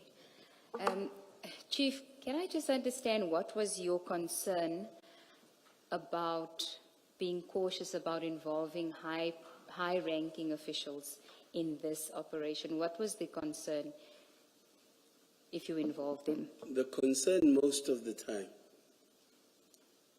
from seniors is interferences most of the time. Okay, but here you were given a specific a specific request was made by Mr. Nku to you when he told you about this, when he gave you the tip-off. He said that you must be cautious about high-ranking officials. Was the concern that the high-ranking officials would interfere in the seizure, or was the concern that they would take over? What was the issue? The issue was, like if you involve somebody that's got an interest in whatever operation you want to engage yourself in, obviously you will get a sabotage or you'll get discouraged as to, no, leave that one. Okay, you mean if they have an unlawful interest in it, so if they want to compromise the seizure, the operation. Yes. Okay. So once you then get to, once you open the, we'll get to the procedure that you followed. Once you open the truck and you find the drugs, you've now secured the drugs. Why don't you involve DPCI then? Why don't you call them then? Because if it's a legitimate operation that you're undertaking, then that fear or that risk is gone. They can't now do anything about it because the drugs have been secured. Why don't you involve them then? DPCI most specifically are the ones that we know they are more captured. They are worse than a normal police because we know they are captured. Okay, even if you have that knowledge, they're not all captured, but even if you have that knowledge, once you find the drugs, you are there, you are witness.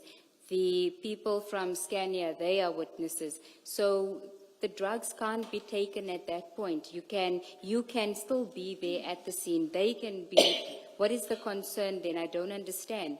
Because if your concern was that they would interfere with the operation and compromise the bust, once the drugs have been found, that is gone.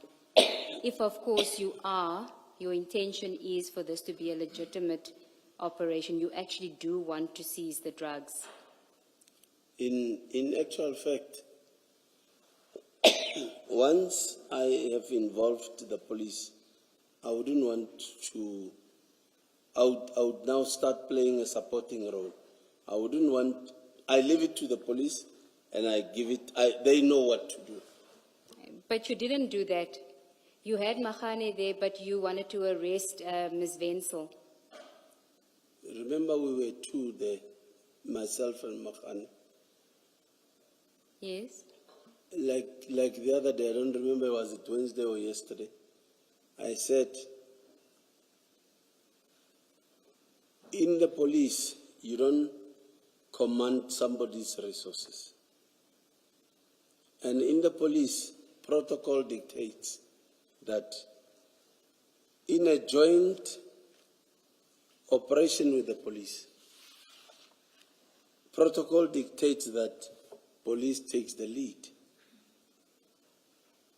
I will be playing a supporting role. Once I have a supporting role, does not mean I'll be standing there folding my arms. Whatever he does, especially if he concentrates on what we're talking about now, this operation, I become busy with the suspects. But why aren't you calling DPCI or anyone else at that point? Because the drugs have been secured. You don't know how to do this operation. Mahane doesn't know how to do it. So it would have been at that point, even if we were to accept that you had legitimate fears about interference, once you're on the scene and you've seen the drugs, then you could have engaged them. But that is only if it was your true intention to actually seize these drugs in order for it to be taken to the police station, for it to be processed. If, however, it was part of your side hustle, then would it explain why you wouldn't want to get anyone else involved and why it was only you and Mahane, because you thought because Mahane is being recommended by Pokonyane, who was your original person, that he would also be in on the deal. That would be the only sensible thing to conclude as to why, as soon as the drugs are secured, you don't involve anybody from law enforcement. Like I'm saying, once I involve the police, I might have maybe a big mouth standing there, but I leave everything to the police. They know who to call, what to do. They know exactly that is the area of expertise. You're saying it was for Mahane to do all of those things. It's now his operation, because when you open the container, it's just the two of you. Are you saying at that point he's in charge of this operation? He is in charge, yes. And what does being in charge mean at a scene? Because I imagine it doesn't mean every law enforcement official who's there can choose and decide what to do. Otherwise, there's no in charge if all of us can decide what to do. So maybe just unpack for us what is to be in charge at a scene like this when there's the two of you at that point. You take accountability, you take control of the scene. How does it take accountability of your decision to arrest a person if that person should not have been arrested, is what I'm trying to understand, that he doesn't seem to direct you. You say, I'm at the scene, I also get to do stuff. So if you do something wrong, how does he take accountability for it if he's not in charge? You are both in charge, it seems, on your account. No, I cannot be. Like I'm saying, in the police, you don't command somebody's resources.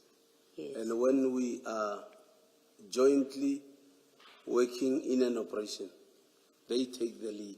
Yes. I'm being guided by them. But he didn't guide you in the decision who to arrest. At least I've not understood that to be your evidence that you caused the arrest of somebody because Mahano said that. And hence my question, that it seems you, and you keep using the word joint operation, which seems to be consistent with saying, well, he does his bit, I do mine. We both do what we think is right on the scene. And if that's your evidence, that is your evidence. I'm just trying to understand that was Mahano in fact in charge of this scene? You say he was in charge. And then I say, well then, how do you explain your independent actions on the scene, including the decision to place somebody under arrest? If Mahano was in charge, yes. Myself? Yes. If he is in charge, it's not like I am divorcing him for him to do everything while I'm there. Arresting, I don't need his permission, I can still do, if there's that reasonable suspicion. Even though you're not acting under his direction, you say a traffic officer like you has the authority on that scene to effect an arrest. That I can do. Acting independently without it being directed by the SAPS. Yes. Okay. Thank you. Can I just, your response to Advocate Ngube that because the PCI is captured, you made the decision that you don't want to involve them. It's not up to you to decide that, because I'm reading Brigadier Shibiri's affidavit. He says, when you called him that day, he told you that the investigation of level 3 drug trafficking matters resort under the DPCI. So this is the function of the DPCI, because this matter involves drug trafficking. It's not up to you to say DPCI won't be involved because they are captured. DPCI, okay, me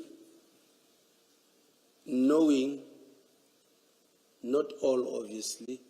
It cannot be a blanket statement to all. Most of them, we know. It's a no-no. But if it's a matter that resorts under the DPCI, it means you have a responsibility to inform the DPCI. You cannot say it resorts under them, but I choose not to do it. You simply cannot do that, and I will leave that there. I want to ask you these questions. Do you have any training, or have you ever conducted a bust that involves opening containers? No, I don't have Commissioner. Do you know what process has to be followed before you open a container? I don't know, Do you know what you must do with the seal when you open the container? I've got Do no you idea. know what must happen when things fall out of that container while you are opening it? No idea. Now, what prescripts that is used by the traffic police governs the opening of containers? Hence, I didn't open. But you instructed people to open it. What prescripts governs that process where you can instruct the owner to open? Because you say in your statement, you took a decision to go and search the container. You say that in paragraph 5 of your statement. It's not Mahano who said, I'm now a policeman in charge, let's go and search. You say you took the decision. Now, what legal instrument or what document that is used by the traffic police governs that process and guides you in terms of what you do when you get there? You must take the photos of the seal, for example. You must take the photos of the container before it is opened. You must take the photos of the container after it is opened. You must take the photos of the objects as they fall down. What prescripts or document governs that process and is used by the traffic police? I might not know exactly, but under normal circumstances, let me say myself now independently, as a traffic cop, stopping you on the road. No, I'm not asking about stopping on the road. You went to private premises. You went to somebody's warehouse with the intention to go and search a container that you suspected to be containing drugs. I'm asking about that, not when you stop cars on the road, not when you stop trucks on the road, because there you're performing traffic officer functions. Here you took a decision that you are going to private premises, you're going to search and seize a container. Now, what prescript or what document which is used by traffic police governs what a traffic police officer must do when they undertake that process? Well, I might not know that exactly. Like I'm saying, if I am there And with... please don't tell me about what you do in the street. If there is no document, you must say to me, I don't know that there's a document and I've never seen one. I don't know. And you've never seen such a document. I don't know. Does that not explain why traffic officers should not be doing that? Because if you could do that, you would receive training on how to do that. Is that not so? Well, because now there's MOUs signed with... I'm not asking about now, Chief. I'm asking about in 2021. So if there's an MOU signed in 2024, it is irrelevant to our discussion. 9 July 2021 was when you conducted this operation. So let's focus on that. So what's the question, Commissioner? Now, you heard the question and you chose to tell me about the MOU. Must I repeat the question for you? Please do. Thank you. Does the fact that you don't know of any prescript not indicate to you that traffic officers are not supposed to do what you were doing? Yes, we're not supposed to do, especially because, like I'm saying, I will call the police. And People here that knows better than I do. And here we know you did not call the police. What you called was somebody to tag along with you. What you called was somebody from Zonkizizwe to tag along with you, to I did. legitimize what you were doing. Because Mahana was not in charge of this operation. He was following your lead. I didn't even know that Mahana is from Zonkizu. But was he following your lead or were you following his lead? Who was leading? He was leading. But how would he lead if he doesn't know what is going on? You called him to come and assist you. Well, like I'm saying, obviously he also informed me that he called Pakula, he called other people. So clearly it's above him also. That's why he also calls relevant people. Yes, but you did not wait for Pakula to get there before you instructed Scania people to open the container. Pakula, in fact, says he went to Alberton because he was told that once you've collected what you were collecting, you will be taking it to Alberton. He was called from Alberton once there was an issue in Arrowton. And by then, you had already opened the containers, you had already arrested people. Well, we didn't know how long will Pakula take to arrive. No, but he was not coming to Ireton. Pakula was told to go to Alberton because whatever you were collecting in Ireton, your plan was to take it to Alberton. We were under the impression that because everything started in Alberton, Yes. not that it's a plan, Yes. because everything started in Alberton, it will end in Alberton. So you were going to take the bags and take them to Alberton with you. We were going to end everything in Alberton. You were going to take the bags and take them to Alberton with you. We were going to detain, if need be, and take the cargo to 13 in Alberton. You were going to take the bags, the 27 bags, to the impound in Alberton. To 13 in Alberton, yes. Okay. Can I just check this? Well, maybe let me first preface myself by saying what is clear from your description of your relationship with Pukungwane, what comes out of that is you actually called a friend. You didn't call a SAPS officer because you know this is I happen to know this police officer who's in Alberton. You called a friend. You say you socialize with him. So it was quite a deliberate decision or choice of who you call. That's the first observation from how you've described your relationship with him. But my question is not about that. It's about you, when now things were bad on the scene, and in particular you were being placed under arrest, you called, I think you say the first person you called was General Mawela, right? Yes. That's at least one of the people that you called. Yes. Why did you call him at that point?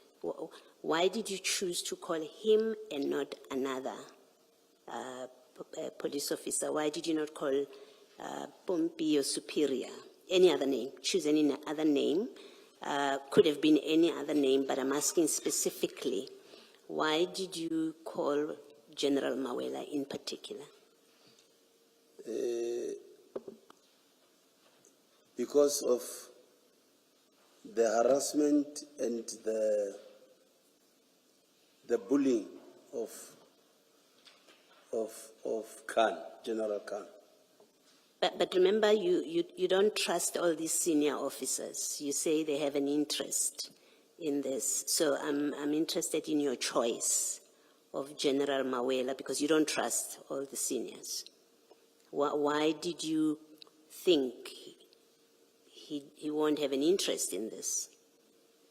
Well, because now already the operation is in progress. There is nothing that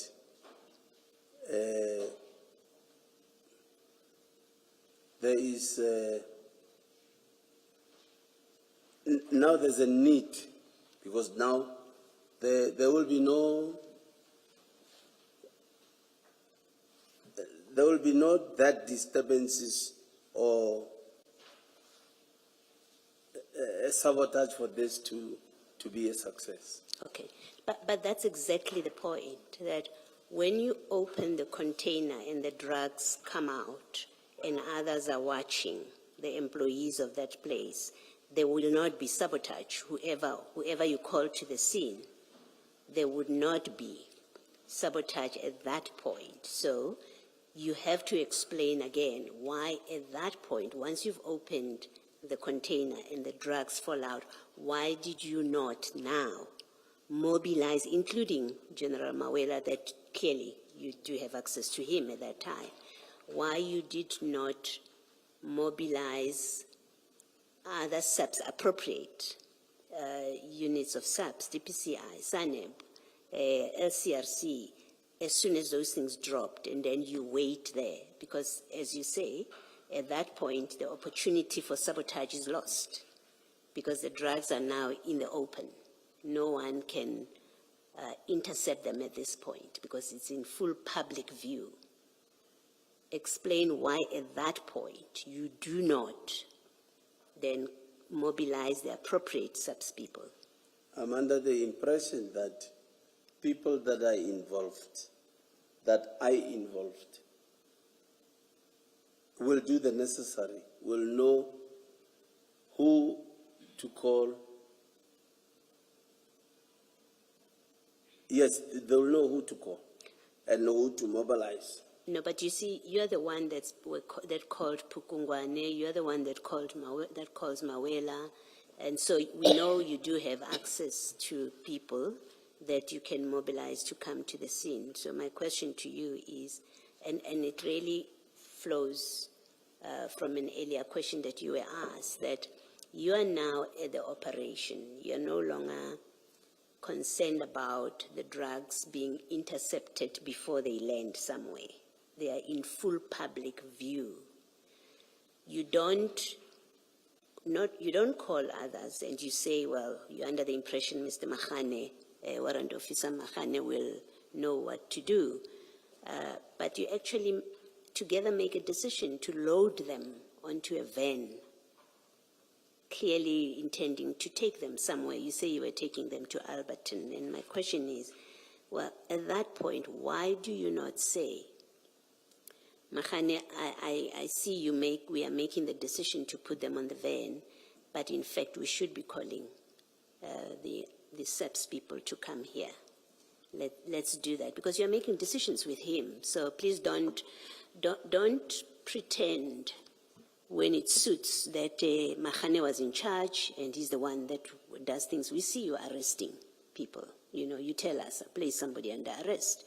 We see you fighting for the scene with General Khan. So you really are an active player at that point, together with Mahane. So answer my question against that context of the facts as they were unfolding, that why do you not, at that point, you and your friend Mahane say to him, we have to call.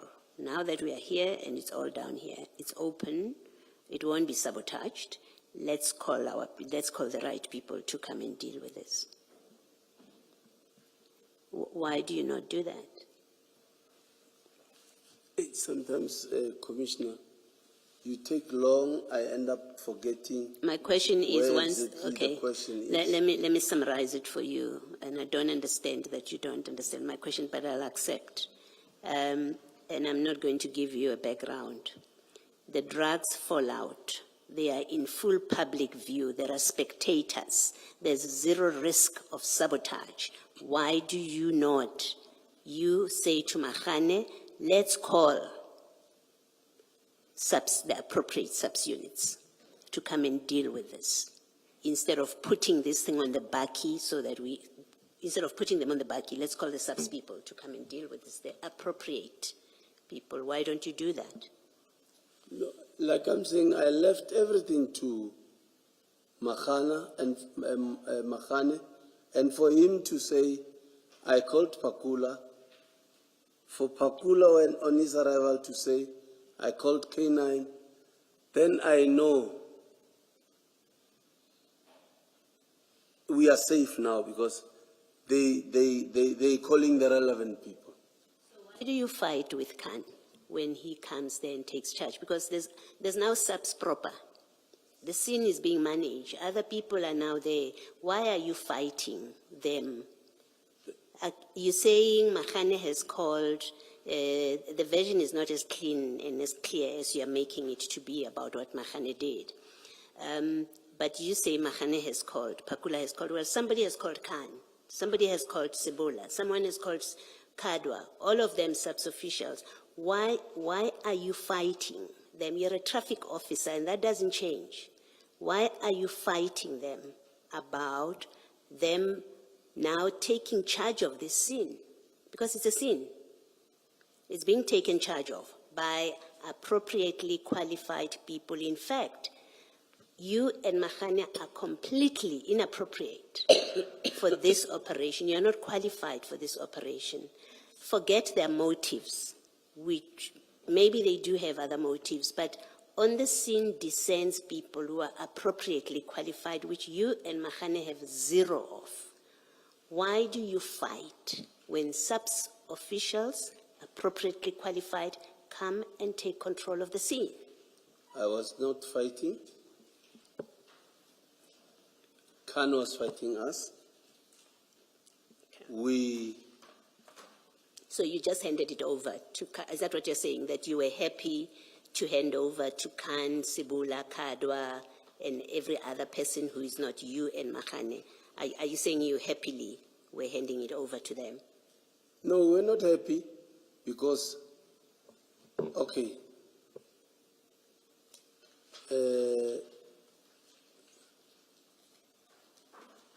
we are at work. Number one, regardless of your rank, there has to be, we respect one another. So, Khan came, bullied us. Number one, every policeman that comes on the scene, you go straight to the first responders on the scene. That did not happen. Instead, he went to, I can say, Scania people. And we all are looking at that. We're saying, I didn't even know. I didn't even know him. I knew the name. So, when he does that, only when he comes nearer to us, I hear and see people saluting, yes, General, yes, General, yes, General. Then I started maybe becoming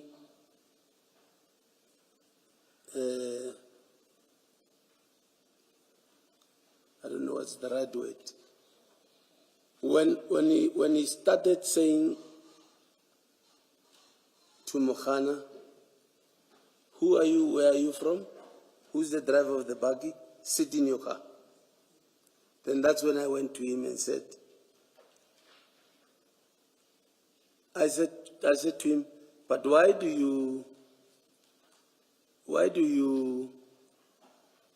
it looks like it's an arrest to Mokhana. Why do you do that? He said, no. Who are you? I said, who are you? He said, no, I'm General Khan. I said, okay, I'm Chief Marshal, Gauteng Traffic. Then, I think it all started there, because I wanted to, because this is bullying now, this is abuse of power. I wanted to take Makhane out of the buggy. But that's exactly my point, that there's now a general on the scene, but we also know there are other people as well from the SAPs.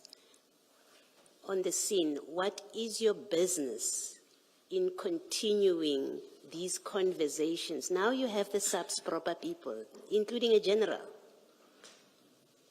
What is your business to carry on activity, including trying to get Mahane out of the buggy? What business is this? It's a SAPS operation. It's not a traffic department operation. It's a SAPS operation. You want to continue to be active to a point of wanting to take Mahane, who you think is under arrest, you want to take him out of that arrest, which has been ordered by a general. It's that problem that it's clear that, to me at least, that you had a far greater invested interest in this than just a traffic officer who happened to get a tip-off. Now we know from a friend who called his friend to assist him find a Mahane who, with respect to him, is completely helpless about this. He's never done this. He's a desk person. You go with him, you are on the scene. SAPS people arrive. You don't say, I started this, it was my tip-off, but now the SAPS. Of course, we are all law enforcement. Let them do what they need to do.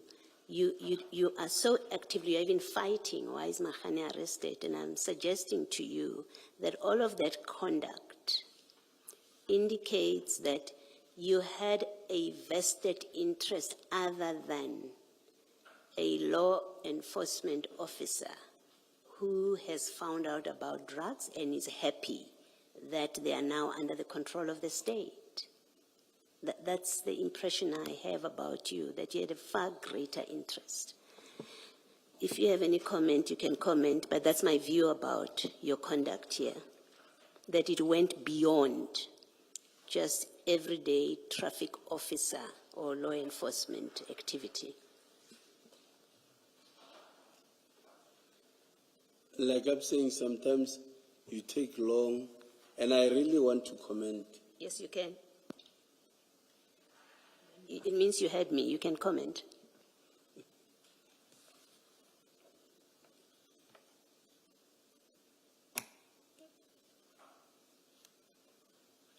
Number one, like I said, regardless of your rank, we respect one another. Can I please stop you? And I don't mean to be disrespectful. Please do not repeat what you have said. It's on record, and I remember it clearly, and we will read it. So do not repeat it, but please comment freely. I've heard you. You said when the police arrive, regardless of rank, you ask who is in charge, who is who, people introduce themselves. We've heard all of that. Please do not repeat it. You can comment if you have anything else to say.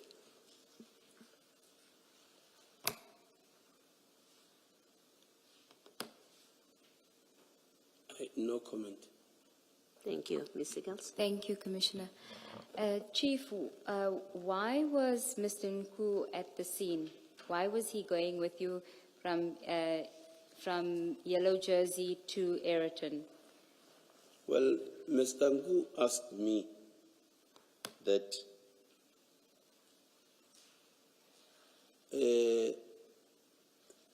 will it be a problem for me to accompany you guys? Because other informations that I gave to other people, I get to be told they were unsuccessful, or I get to be told stories or excuses. Can I come with you guys? I said, I don't see this as a problem because I know I have worked with a lot of police that comes with their informers. The only thing I said to him, please make sure you sit in your car and you don't participate. So I think by me saying that, I think I did the right thing, or I contained him, and because he did exactly that. Does it mean he did not trust you? I mean, in spite of your long relationship with him, if his concern is, as he says in his statement, exactly what you're saying, does it mean he didn't trust you, that you will get these drugs to the police? SAP 13. He trusted me, hence he asked, can I come along? I said, no problem, provided you sit in your car and not participate. If he trusted you in the way you say, then that behavior doesn't make sense. If he trusted you, if he didn't suspect that the drugs may disappear once you've got them, because remember, it's just the two of you at that time, you and Sergeant Warrant Officer Mahane. If he didn't trust that they will not disappear, because you say his concern was drugs disappear on his tip-offs, then it doesn't make sense if he trusted you that he would want to be present in your bust. Doesn't make sense. In fact, it indicates one of two things. He didn't trust you, which would be a surprise because you have this long history of transactions that you are doing together.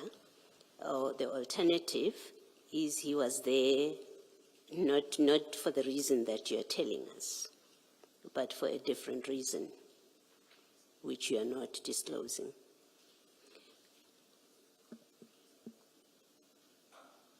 Do you want to comment, or do you have any comment? You can comment, actually. Let me say if you want to, you can comment. You don't have to. No comment. And were you aware that he had taken photos of the scene while he was there at the scene? I'm not aware. Okay, can I ask you to go to the WhatsApp bundles just to show you the WhatsApp exhibit bundle, page 51. Page? 51.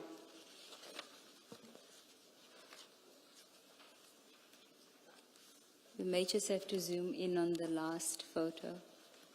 You can't really see it. Do you see the third photo, the last one on page 51? Do you have it, page 51? Yes. And do you see do you recall that that was the truck? Yes. Yes, that was the truck, right? The yellow one. Yes. Okay. And if you look at the date, 9 July 2021, and it's at 8:43. Yes. He was taking photos of the scene. And then if you go to page 52, if you zoom in on the first image, it's taken at 9 o'clock on the same day, and you can actually see a police van next to the yellow truck. You see Yes. that? Yes, I see it, Commissioner. And the second photograph as well, the next one. And you can see he's sitting in a vehicle because you can see the mirror. He's taking that photograph. Oh. Yes, I can see. Okay. When you arrive at Yellow Jersey Logistics, they won't allow you access to the container, to the truck, because you don't have the necessary paperwork, is what you're told, correct? Told by who? By Yellow Jersey Logistics. We didn't have any difficulty. Okay, what was the difficult? Why couldn't you access the truck then? Well, sorry, I can't hear you. When you got to Yellow Jersey, Yes. why couldn't you access the truck then?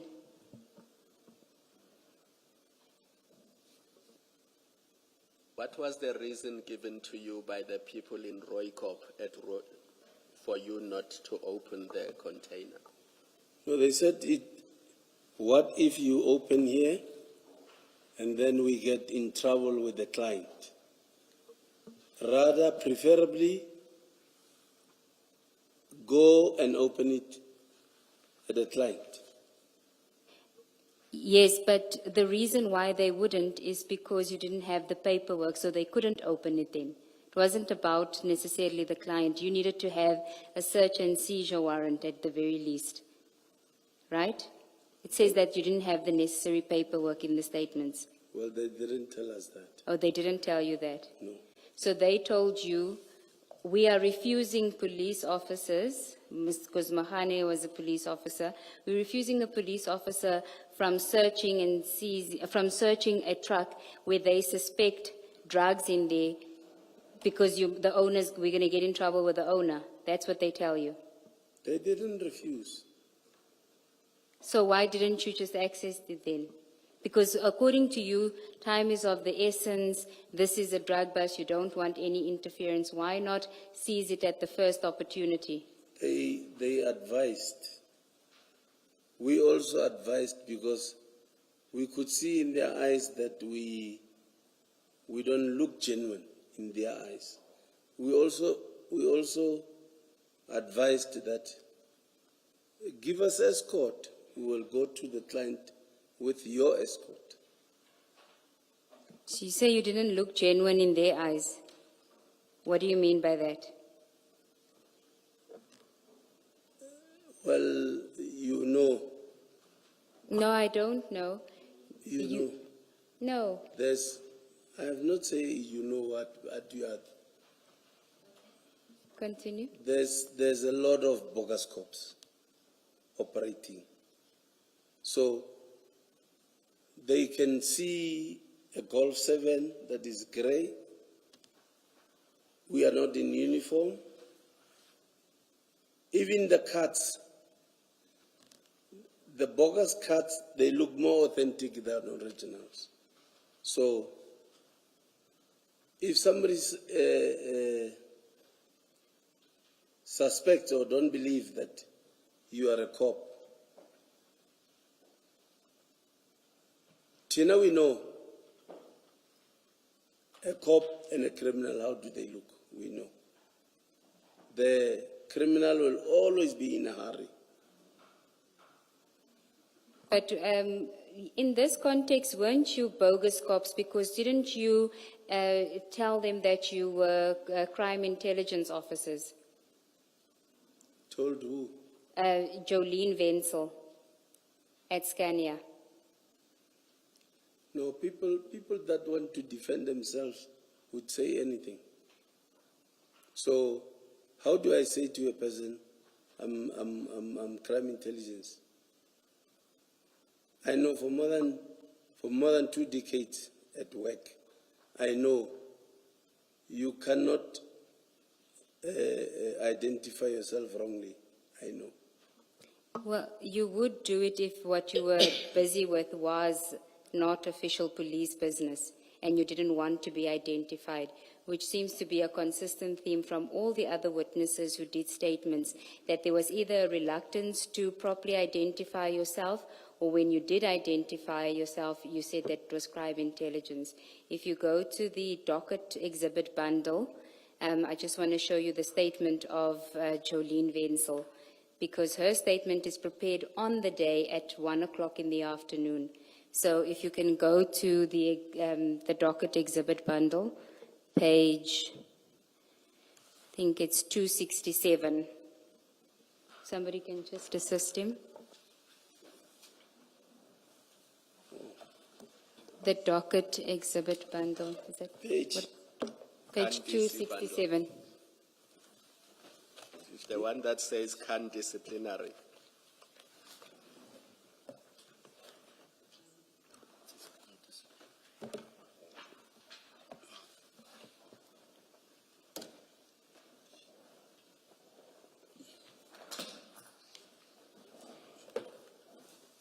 It's 267.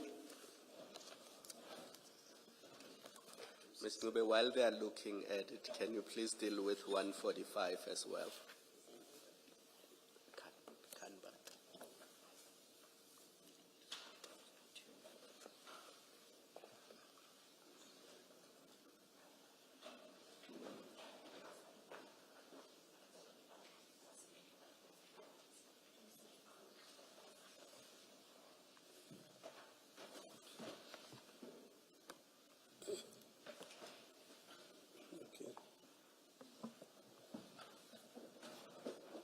395.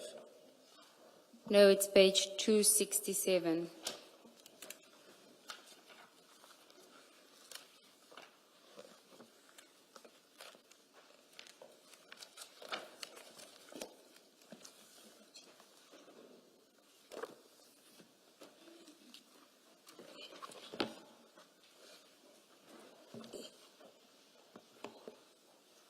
If you just go to page 271, you will see that this statement was deposed to on the 9th of July, 2021, so the day of the incident at Ayrton at 13:20, so the same day. And then if you go to page 267, I'll read from paragraph 2. She says, on Friday, the 9th of July, 2021, at 7 o'clock, I reported on duty at my workplace on the above address. At about 8 o'clock, I received a phone call on my cell phone from Clinton, who is a manager at Yellow Jersey Logistics. They transport containers for us. Clinton informed me that his driver arrived at his yard with container number, and she mentions it, and the seal number. 3, he was with 2 males who were driving in a gray VW Golf, that's your vehicle, and they have introduced themselves as police officers from crime intelligence. He said this gentleman introduced cards and he asked them if they have the SAPS container stop form, because this is normally the procedure followed when the container, when stopping a container. Then at the next page, 268, she says, they told him that they don't have the paperwork. Clinton then told me that he told them to escort the container to the client in Ayrton, and that's where it will be opened. I said, it's okay, I will wait for them. Few minutes later, Clinton phoned again, informing me that his driver called him and notified him that a BMW black in color and a black Nissan Bucky is also following the truck also. And then if we can go to the next paragraph. I then phoned Cornelius Viljoen, who is the workshop manager, to inform him of this incident. At that time, he was not on the premises. He was at Scania at 8 O'Connor Road, Ayrton.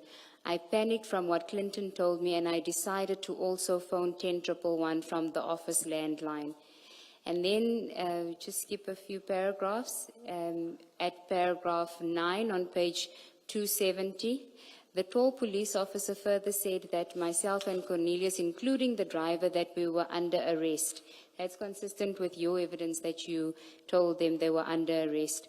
One bag was still stuck in the container between the container wall and cab windscreen. He then instructed for the container to be offloaded with a forklift, which was then did. At this point, the Boysons Police and Scania HSE manager arrived on scene. The tall police officer asked very aggressively, who called the police, because now they are here to interfere with his investigations. Do you see that? Yes, I see. So the indication was that you and Warrant Officer Mahane introduced yourselves as crime intelligence. Do you see that? And you dispute that you did that. I can't do that. Why would she say that? And remember, this is a contemporaneous statement. It's made that day at 1:20 in the morning, in the afternoon. Why would she say that if it's not in fact what you had said to her? I don't know why she said that. That is what was communicated to her, and you were aggressive. You arrested them. You had no basis to arrest them, correct? I had no. Basis to arrest them for possession. Remember, I place you under arrest until we confirm the cargo. Hence, K9 was on its way. Okay, so then you shouldn't have taken issue with General Khan placing you under arrest, because you were also then in possession of the drugs when he arrived on the scene. I was in possession. Yes. You had given instructions for the drugs to be taken and put onto the bakkie. It's a curing exhibit. Yes, but how does he know that you don't have the paperwork when you arrive on the scene? You're not authorized to even conduct this operation. So you are, at that point, there is suspicion.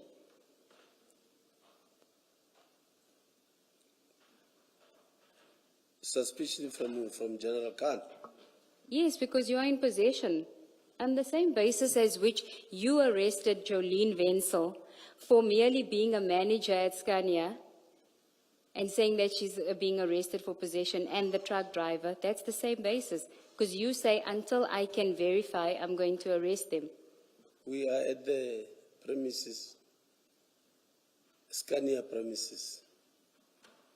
These things are offloaded or delivered to them by the driver. So how do I become? I went there as a law enforcement official. Whatever action, that does not mean I'm in possession. And Because therefore- I asked, who is receiving these bags? Well, you were there under false pretenses because you created the impression that you were from crime intelligence.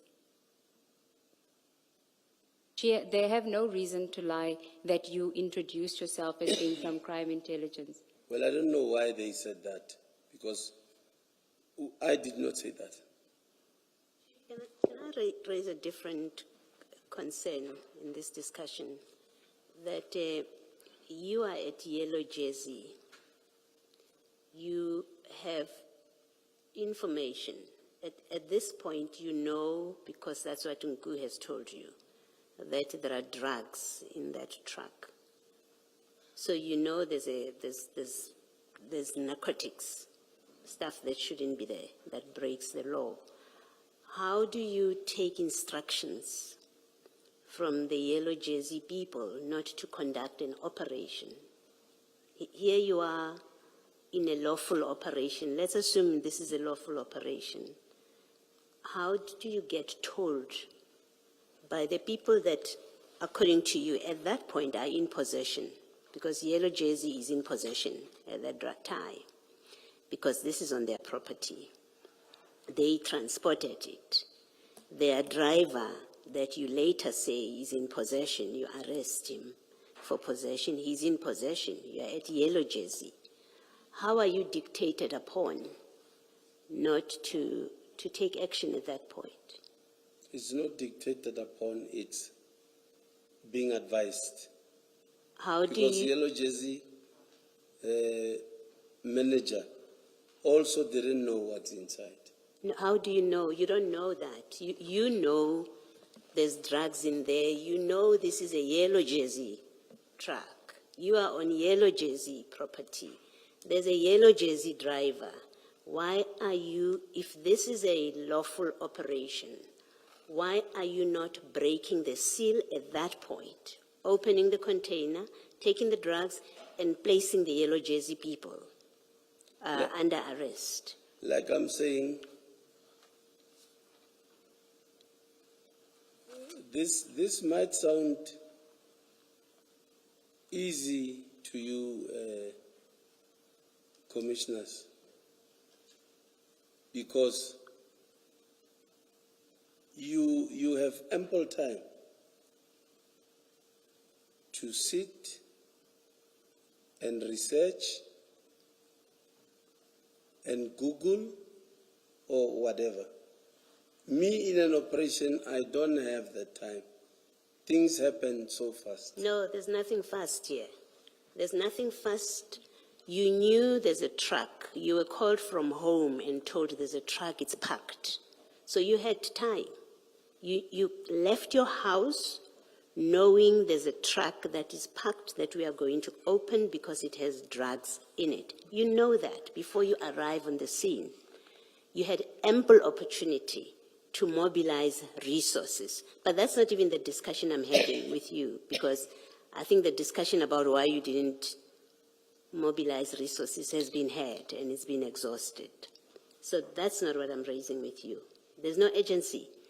You are within secured space. This is somebody's yard that you are in. My question is, you know there are drugs in there, so the law is being broken. You think the driver is in possession, so he's breaking the law. This is a yellow jersey truck. I'm saying please explain in a way that makes sense why you are not operationalizing at that point. You have time. You do. So the answer cannot be, and if you're going to say there was no time, please let me be honest with you, I don't accept it, and I think that's not an honest answer. Why do you get advised by yellow jersey, no, don't do it here, let it first get to another location, and you accept that? I'm yet to meet a police officer that gives me that kind of generosity. Well, if somebody says, especially please or asking, that I'm advising that please do not open it here, because if you don't get what you want, the relationship, my relationship with my client will turn sour. I'm advising that please, I'm not saying do not open, but I'm advising, please escort it to the client. Then you open so the client can see Okay. what's. Maybe let me say this, that's the last thing. There is no if you don't get what you want, because you know it is in there. I think that's the premise of my question, but you know there's narcotics in there, because Nku has told you that. You know that for sure, and we can't go back on that. We know for sure there are drugs, and that's the basis of my question, that you allow, on your version, yellow jersey to say to you, no, go open it somewhere else. Let's get to Scania. You don't know at that time who they belong to.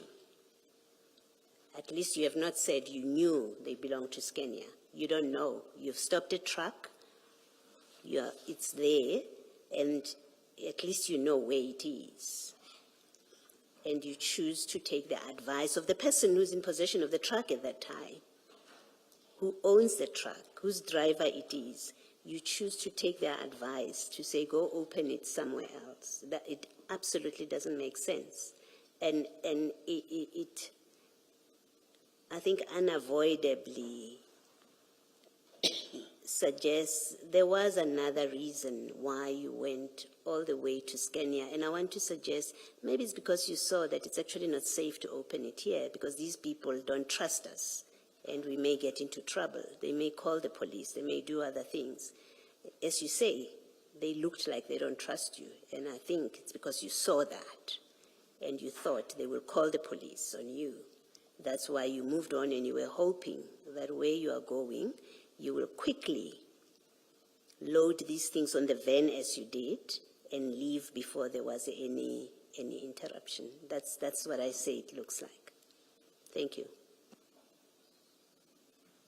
Else? You can comment if you want to. I suspect you're going to say you have no comment. You may comment if you want to, Chief. No, I also thought you are dictating to me, so I No, wouldn't comment. I could never dictate to you, Chief. I put to you what I say it looks like to me. I may be wrong entirely. I'm putting to you that these facts, because it doesn't make sense that you did not operationalize this at New Jersey. You tell us you acted on advice of people who are suspects themselves. You acted on their advice. Doesn't make sense. And then I say, this is what it looks like. It looks like you aborted yellow jersey because you saw these people don't trust you. You thought they'll call the police on you. And you were hoping at the second location you will be able to take the drugs and do a quick getaway, which I suggest you were doing with a black van. you didn't anticipate it will go down as badly as it did. That's why things happened the way that they did. So you can comment. You can say I'm wrong if in what I'm saying, and then we can move on. I wouldn't even attempt saying you are wrong. I've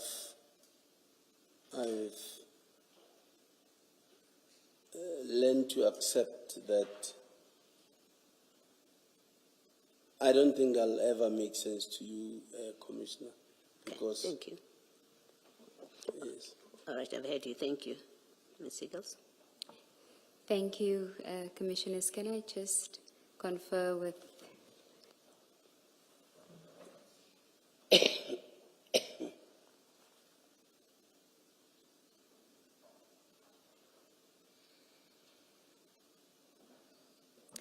do you know, sorry, Chief, do you know when General Mfazi died?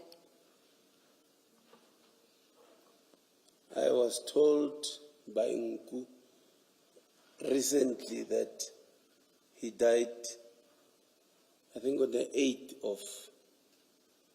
of July. 2021, Yes. the day when you get involved in this, I by think- Nku. Yes. Okay, now, we know that Mr. Nku, it was his intention now to, well, from the messages that we showed you on page 326 of that bundle where he speaks about now we have to go back to offloading from the trucks again. Do you recall that? Do you recall that message that I had showed you? Yes. And he tells you again about a truck from Durban to Johannesburg. He involves you in that. You say he was giving you a tip off so that you could execute a legitimate operation. And really, we don't have anyone to confirm that he had previously engaged with General Mfazi, because General Mfazi is no more, about the same information that he gives you on the 8th of July, 2021. Correct. You with me so far? I'm with you. Okay. You don't tell your boss that you're going to this operation on the 9th of July. In fact, when they engage with, if we can, I'll just read it for you. That is Pompey at page 147 of the bundle. It's a statement by the director in traffic management, who you indicated was your immediate superior at the time. 147.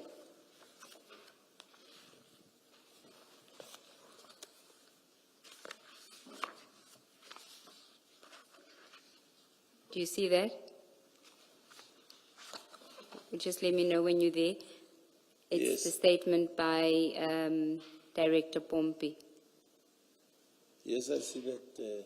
On the 9th of July 2021 at 10:34, I phoned Mashaba as the acting deputy director in the Southern Corridor to join my visit to all the K78 roadblock in our area to give support to our officers. He indicated to me that he has an urgent matter that he is attending to, but he did not mention the matter. I respected what he told me due to the nature of his meetings and operations. In his area, he would normally work morning shift or afternoon shift. In all his work engagements, he keeps communicating with me as his supervisor with regards to his duties. Now, can I just pause here? You did indicate earlier that you had a good working relationship with Pompey, with Director Pompey. And we know that by 10:34, you had already discovered the drugs. Correct? Right. By 10:34 on the 9th of July, 2021. Yes. Okay. Was this not an opportunity to say, yo, you're calling me and I've just made this massive drug bust at that stage? I mean, this is not even you calling Director Pompey. Director Pompey is calling you to ask you to join on the roadblock. There's no danger now about interception or anything. Why don't you mention it then? He called me in the morning.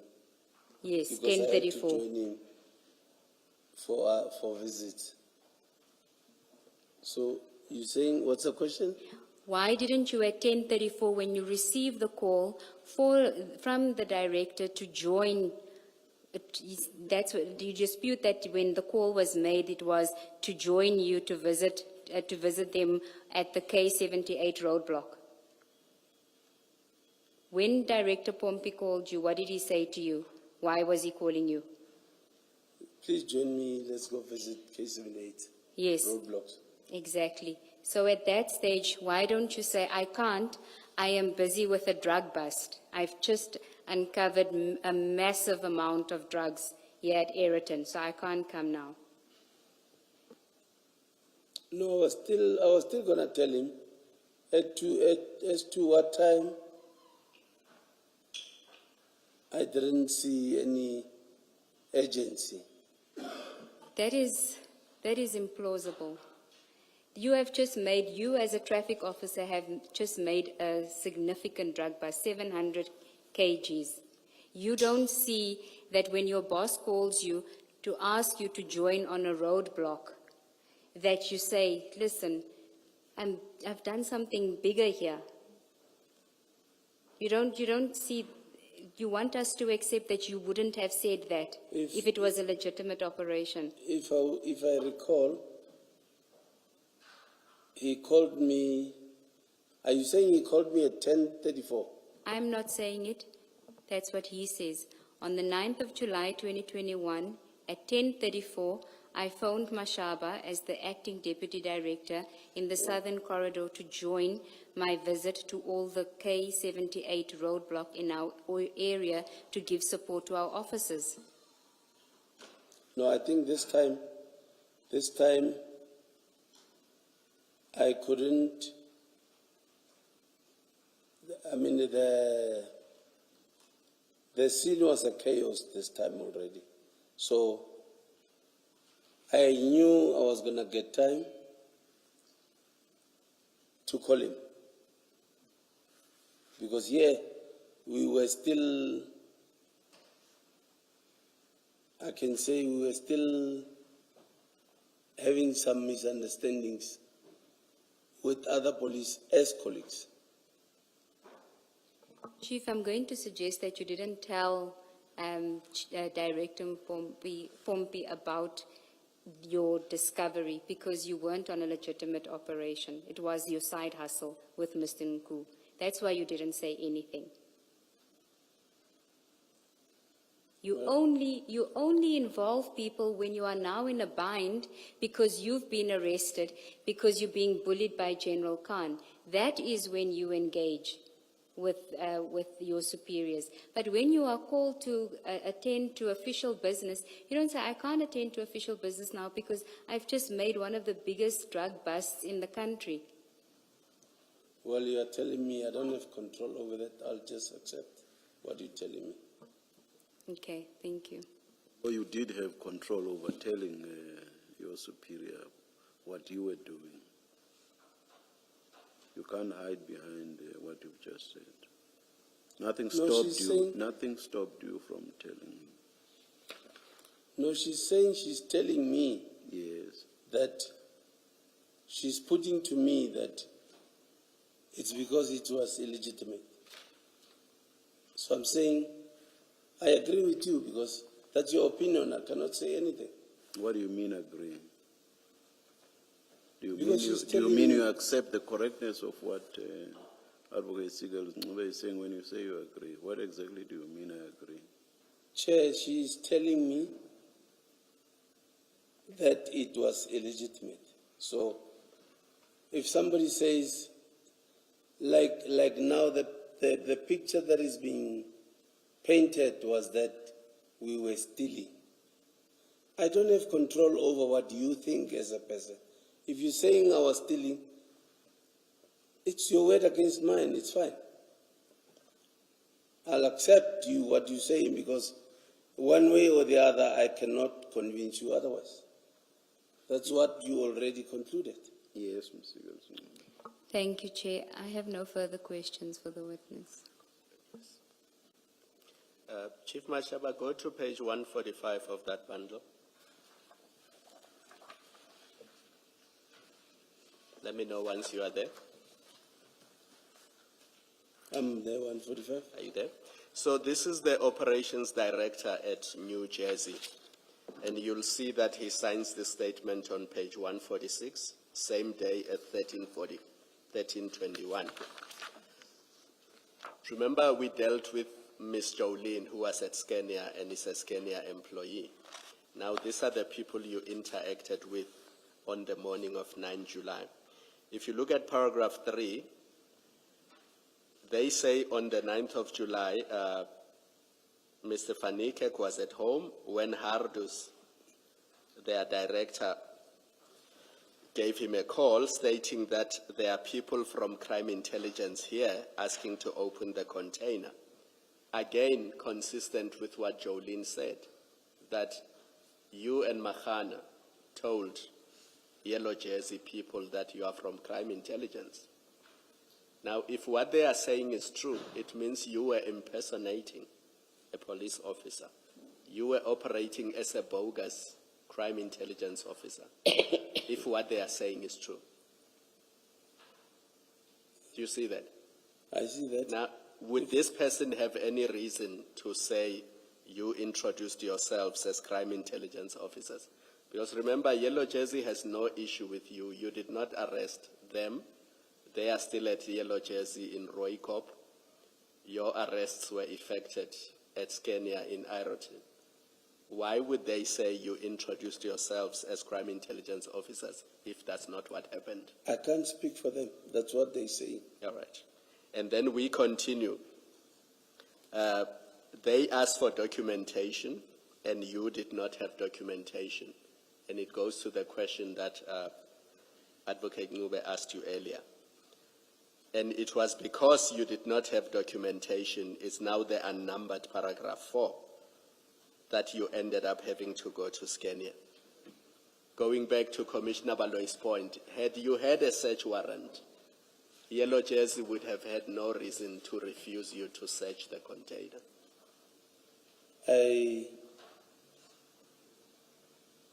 I want to put to you, commissioners, that ourselves, upon our investigations also, we know people were made to change their statements. On the same day, at 1 o'clock. Were made, as to when, I don't know. All right. But let's leave this statement. Let's go to the head of security now at Scania.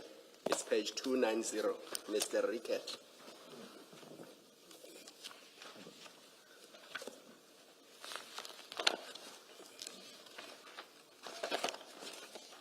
Let me know when you are there.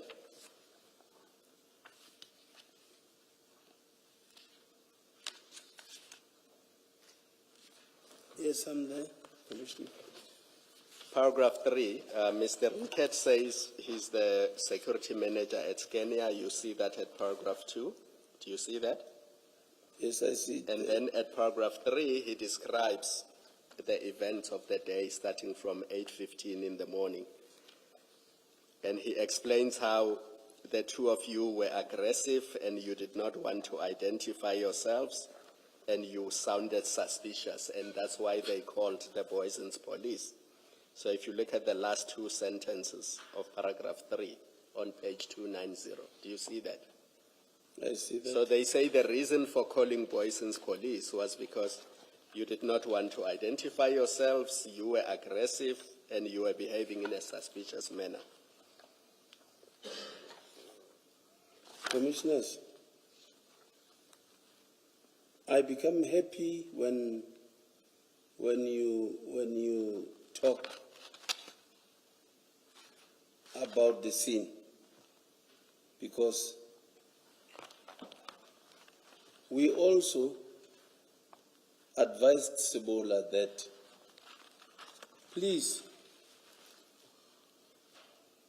get the video footage so that at least the questions about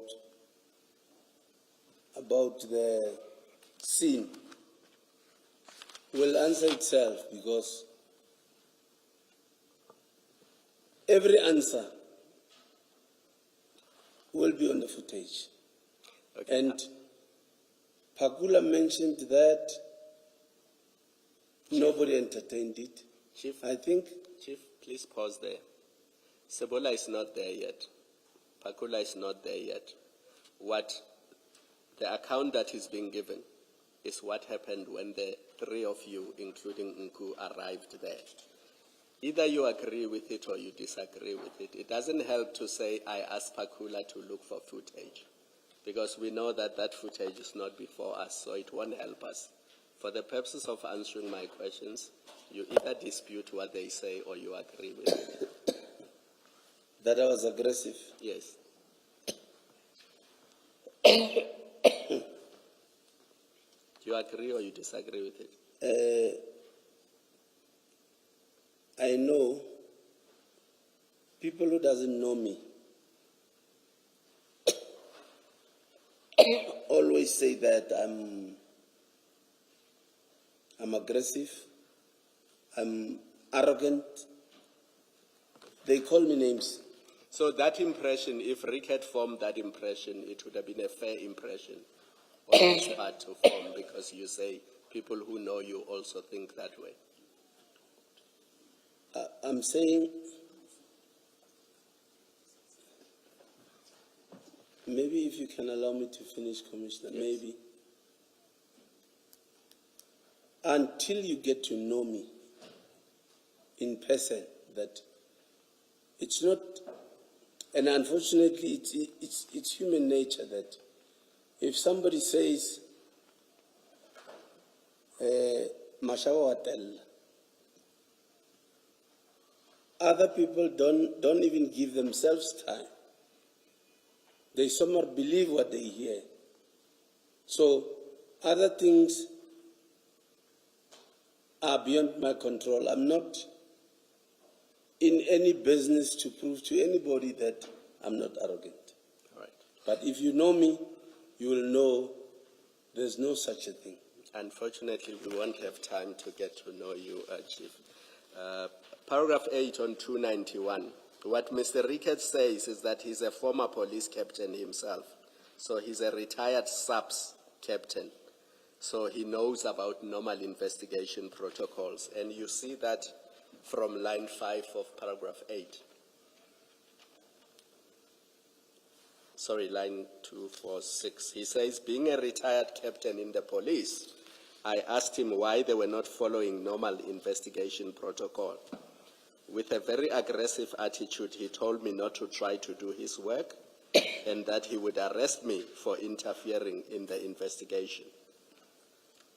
I advised him that he would need to identify himself with his ID card before he could do that. He produced a police ID card in identifying himself as a warrant officer.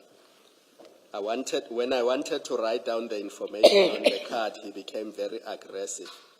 I asked him what the contents were of the bag, whereupon he advised me I do not have to know. And then he continues, he says, when he tried to take photos of what was going on, you and Mahana were aggressive towards him. And he continues in paragraph 10 that even the police who arrived, you were aggressive towards them and you told them to go away because this was your scene. Do you have any recollection of that? He specifically says in paragraph 11, a certain Captain Optov from Flying Squad went to talk to the 4 gentlemen at the Nissan Buggy, and the men got very aggressive towards Captain Optov. More police then arrived and took over the scene. You see that? With Optov, I was not aggressive. Optov was in uniform officially in a police car. So obviously, when Boyson's reports back to control, all patrol cars on duty would hear the report. So we knew for a fact he is coming there knowing what's happening, because he must have heard the report from Boys in Skies. But when he got there, he didn't even start with coming to us. Everybody else there started somewhere, ended up with us. So he said to us, guys, who are you and what's happening? No. Guys, who are you? We hear there's a hijack. I said to him, you don't even greet us. You come here and tell us what you're telling us. And you might have heard from the radio. Why do you come and ask us knowing exactly that there's nothing like that? Because you heard it from the radio. So I'm also under the impression that he might be one of the officers that are sent by people with interest at the scene. Thank you. The last statement I want to take you to, then I'm going to ask you about Mr. Nku. Page 254, it's Captain Sebola.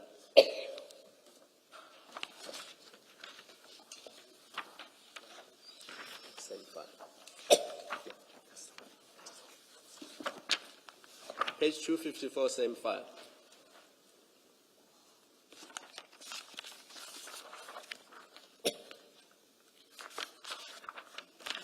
Do you see that it is the statement of Captain Nkwana Joseph Sebola? Yes, I see. Yes. And it's a statement again, same day on page 257, 9 July 2021.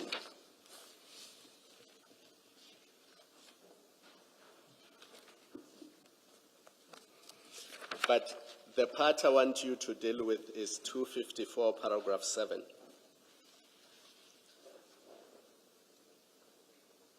Yes, Commissioners. You see that it says Sergeant Doe's marked police vehicle was parked in front of the black Nissan Baki, indicating that upon his arrival, the three mentioned officers wanted to leave with those black bags behind the Baki, saying that they were taking them to where the truck came from, which is Rodekop. Do you see that? Yes, I see. Is that what you and your colleague told Sergeant Doe? That your plan was to leave with the Baki to go to Rodekop?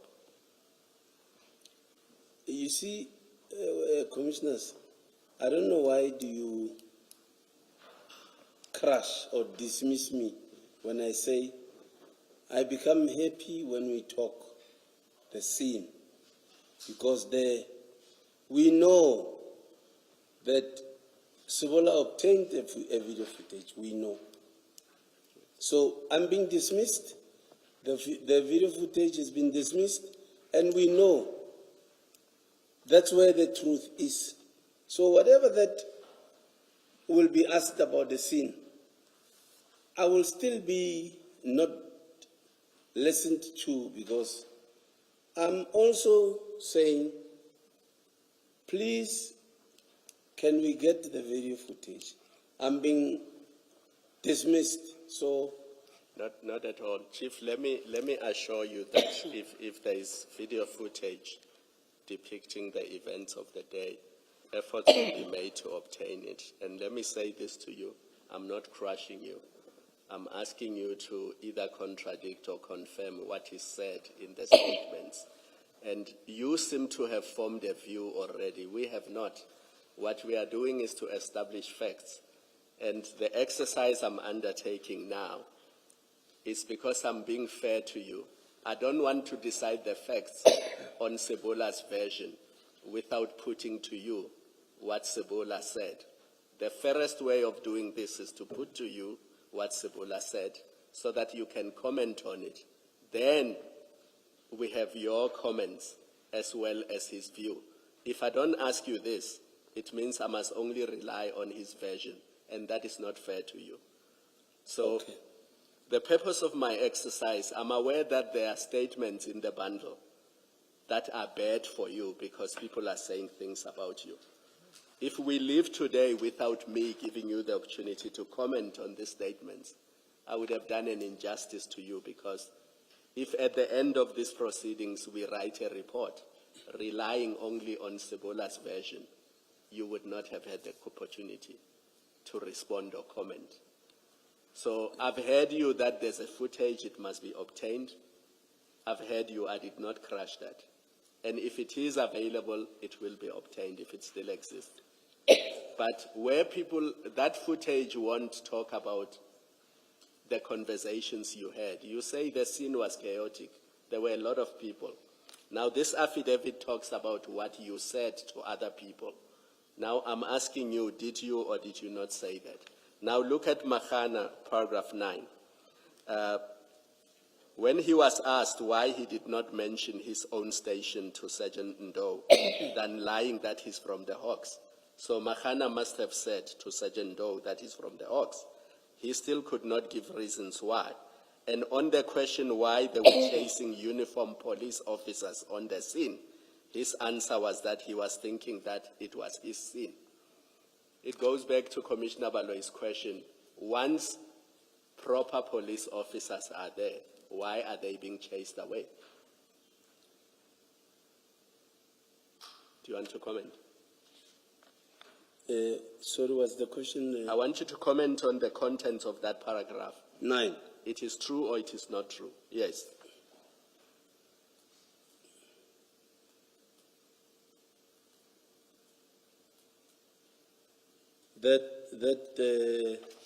That when Mahana was asked for reasons why he described himself as coming from the Hawks, he could not give an answer. And on the question why he was chasing uniformed police officers on the scene, his answer was that he was thinking that it was his scene. In other words, he had the right to chase away other police officers. No, this is wrong. It did not happen. It did not happen. And when he was asked if he does know drugs, his answer was he did not know drugs. And when he was asked why he was loading them, on why was he loading what he does not know, his answer was he suspected that the consignment could be drugs. Do you see that? I see that, Commissioners.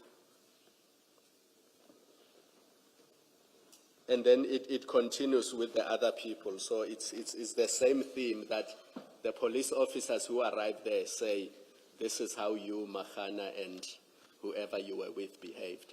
Now, my last question is, Mr. Nku, are you aware that he was found with large amounts of hard cash on him on the day in question? I'm aware that he was found with 60,000. 60,000 rands. Now, were you aware that he was carrying that amount of cash on the day? I was not aware. Did he tell you what that amount was for? No. Now that you know that he was carrying that much amount of cash, as a police officer, what do you think it was for? Well, I wouldn't know, Commissioners. I'm going to say this, and this is the last thing I'm going to say. Commissioner Baloy has a few questions to ask you. Many witnesses have come to this commission and they have said, well, you must prove these things beyond a reasonable doubt. That's not how commissions of inquiry work. That was Mr. Mnisi. I was not addressing him, Chair, but it might as well apply. And that is dangerous, and it's a wrong approach to take, because we are not a criminal court. We are a commission of inquiry. We don't prove things beyond a reasonable doubt. We look at all the proven facts, we balance probabilities, and in some instances, we connect dots and we draw inferences. So we will look at the documents, look at what happened, look at all the statements, and we will draw conclusions from what we see in front of us. That's why it's important that when you are called upon to comment, you must do so, because where you've chosen not to comment, you leave it to us to draw inferences. And those inferences may be adverse to you and may have serious consequences. So the attitude that many witnesses have taken that the commission must prove beyond a reasonable doubt, that does not work here, because we are not a criminal court and we don't operate like a criminal court.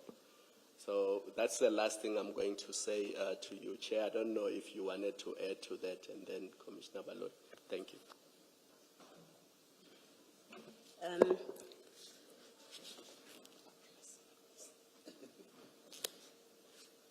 Sorry, Chief, it's not a question so much from me.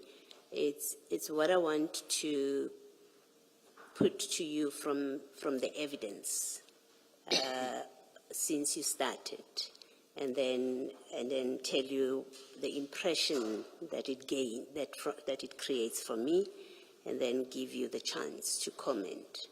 And it's fair to do that, so that when you are gone and you have testified, we have the benefit of what you say I'm wrong about in what I say, I suggest. So from the evidence, we know now that you and Mr. Nku were involved in numerous transactions, activities. We know about the airport activities. We know about Egerton, so quite a number of transactions. We know from the evidence that, so you can make a mental note of this if you want, but I have to list them, and I list them mindful that you have quite a number of times said I speak long, but unfortunately I have to do this with you. I have to give you my list. So and that this time, sorry to cut, and this time I want to comment. Yes, that's fine. You'll have the opportunity. So we know that, so let me start. You and Mr. Nku had unauthorized police operations. He asked you for assistance, you say, and you were ready to give it. And you end up at OR Tambo in an operation, and you're talking about arresting people at OR Tambo. We know that. We know that was not official police business that you were involved with. But from that, we also know that you involved other police officers in those activities, and that they were paid by Mr. Nku for whatever they were doing for him at the airport where they were stationed, using their positions as SAPS members. That's one that we know from your testimony, that has come out of your testimony. Two, and that you were ready to use your position to assist Mr. Nku in that way. Two, we know that you and Mr. Nku, he's not an informer to you. In fact, he's your brother, as you describe him. So you have a very close relationship. So every way that you have said, you have information from an informer referring to Mr. Nku that was not accurate. In fact, you've got info from your brother. Three, in addition to paying other officers through you, we know that he was funding you. He was giving you money. Today you said it's up to 50,000 rand. It's not, it doesn't exceed 50,000 rand, but whatever number, we know that you were receiving money from him. We know from your evidence that you wanted that your operations with him should carry on so that you can make money and be able to support or to provide for Ms. Mazibuko, a politician who had just been appointed. And yesterday I raised that with you, that now you're bringing a politician into this sphere of Mr. Nku's influence, financial influence. So we know all of that. And come to the Egerton bust. you, in that operation, you did not inform your superiors, just like you did with the airport ones, the other operations. Your superiors didn't know that you have this operation until you got arrested. That's when they come to know that you're involved in an operation. The impression that this gives, to me at least, is that you are, let me make it present, that you are in fact part of a network with Ms. Tenku, at the very least just Ms. Tenku. But we've seen that Ms. Tenku deals with others as well, where your information is forwarded to others, your messages and their messages, they come to you, they tell you someone didn't get on the flight at Amsterdam and all of that. So you are part, I put to you for your comment, that the appearances here is you are part of a criminal network, and you may possibly still be part of a criminal network that is involved in off-the-books, in fact, let me not call it off-the-books subs operations, because it's as if it is subs operations. You are involved in unlawful activities, you personally, with Ms. Tenku, who, from the WhatsApp messages that we have seen, is involved in activities that involve drug trafficking. You are involved in involving other police officers in unlawful activities at Ms. Tenku's instance and funded by Ms. Tenku. All of that, I want to say to you, suggests or gives appearances that you are part of a criminal network, or a network of criminals who deal in illegal activities that include drug trafficking, that include arrests of people without proper authorization. At the airport, you wanted to arrest Kensani. That includes spying on people's vehicles. That includes you inquiring with investigating officers about exhibits because Ms. Tenku wants that. It places you very badly as being involved in a criminal network. And I would like you to comment. That's the impression I have right now, having listened to the evidence. And I'm putting it to you so that you can respond or comment if you want to, and maybe I will recheck this my impression of it. If you don't comment, and in fairness to you, I have to say that to you, if you say I have no comment, then the last impression that I'm left with at the end of your evidence is that you are part of a criminal network that is engaged in the various activities that we have discussed. I stop there. You can comment if you wish. You have said you would like to comment, and I would like to hear your comment. Thank you, Commissioners.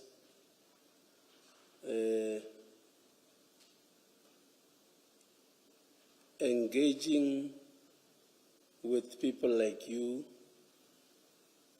have taught me that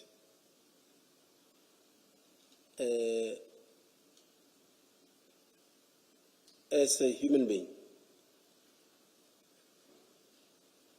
you need to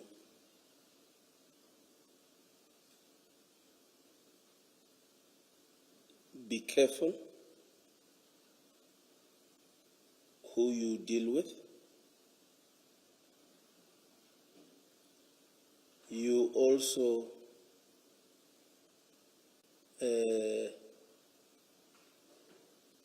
need to learn more of, let me say, your work. And then, well, because of maybe that was said about me, might end up maybe give an impression that I am this wrong person. And I want to say to you commissioners. I am not that bad, or I'm not bad like how people perceive. You've shown me, I respect the fact that the engagement with you commissioners gives me an opportunity to go and introspect. And I want to also, or I wish to also, clear Ms. Mazibuko, because that person I take as a mother. I have worked with her. She doesn't mix with wrong things. She doesn't want people who does wrong things around her. And I know I continue learning from her, like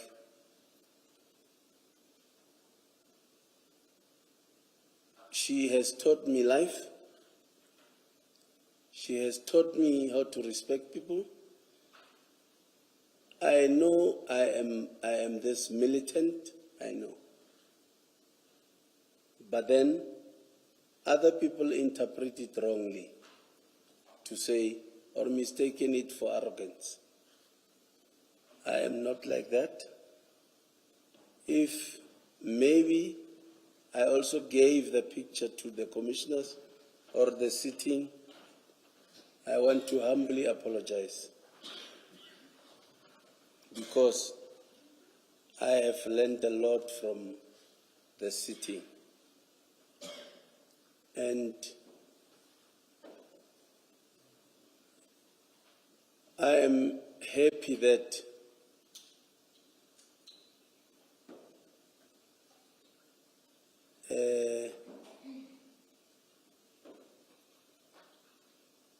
people like you, commissioners, continue, give wisdom and knowledge, and will leave legacy to people that will be responsible citizens of tomorrow. And I really and I humbly want to thank you for that. Thank you, Chief. Thank you, Chair. That's it for this witness. Thank you very much, Chief Mashaba. You are excused. That's it for today. Wednesday, Chair. Adjourn till then. Let's adjourn and resume at 9:30 on Wednesday, 17 June 2026. Let's adjourn.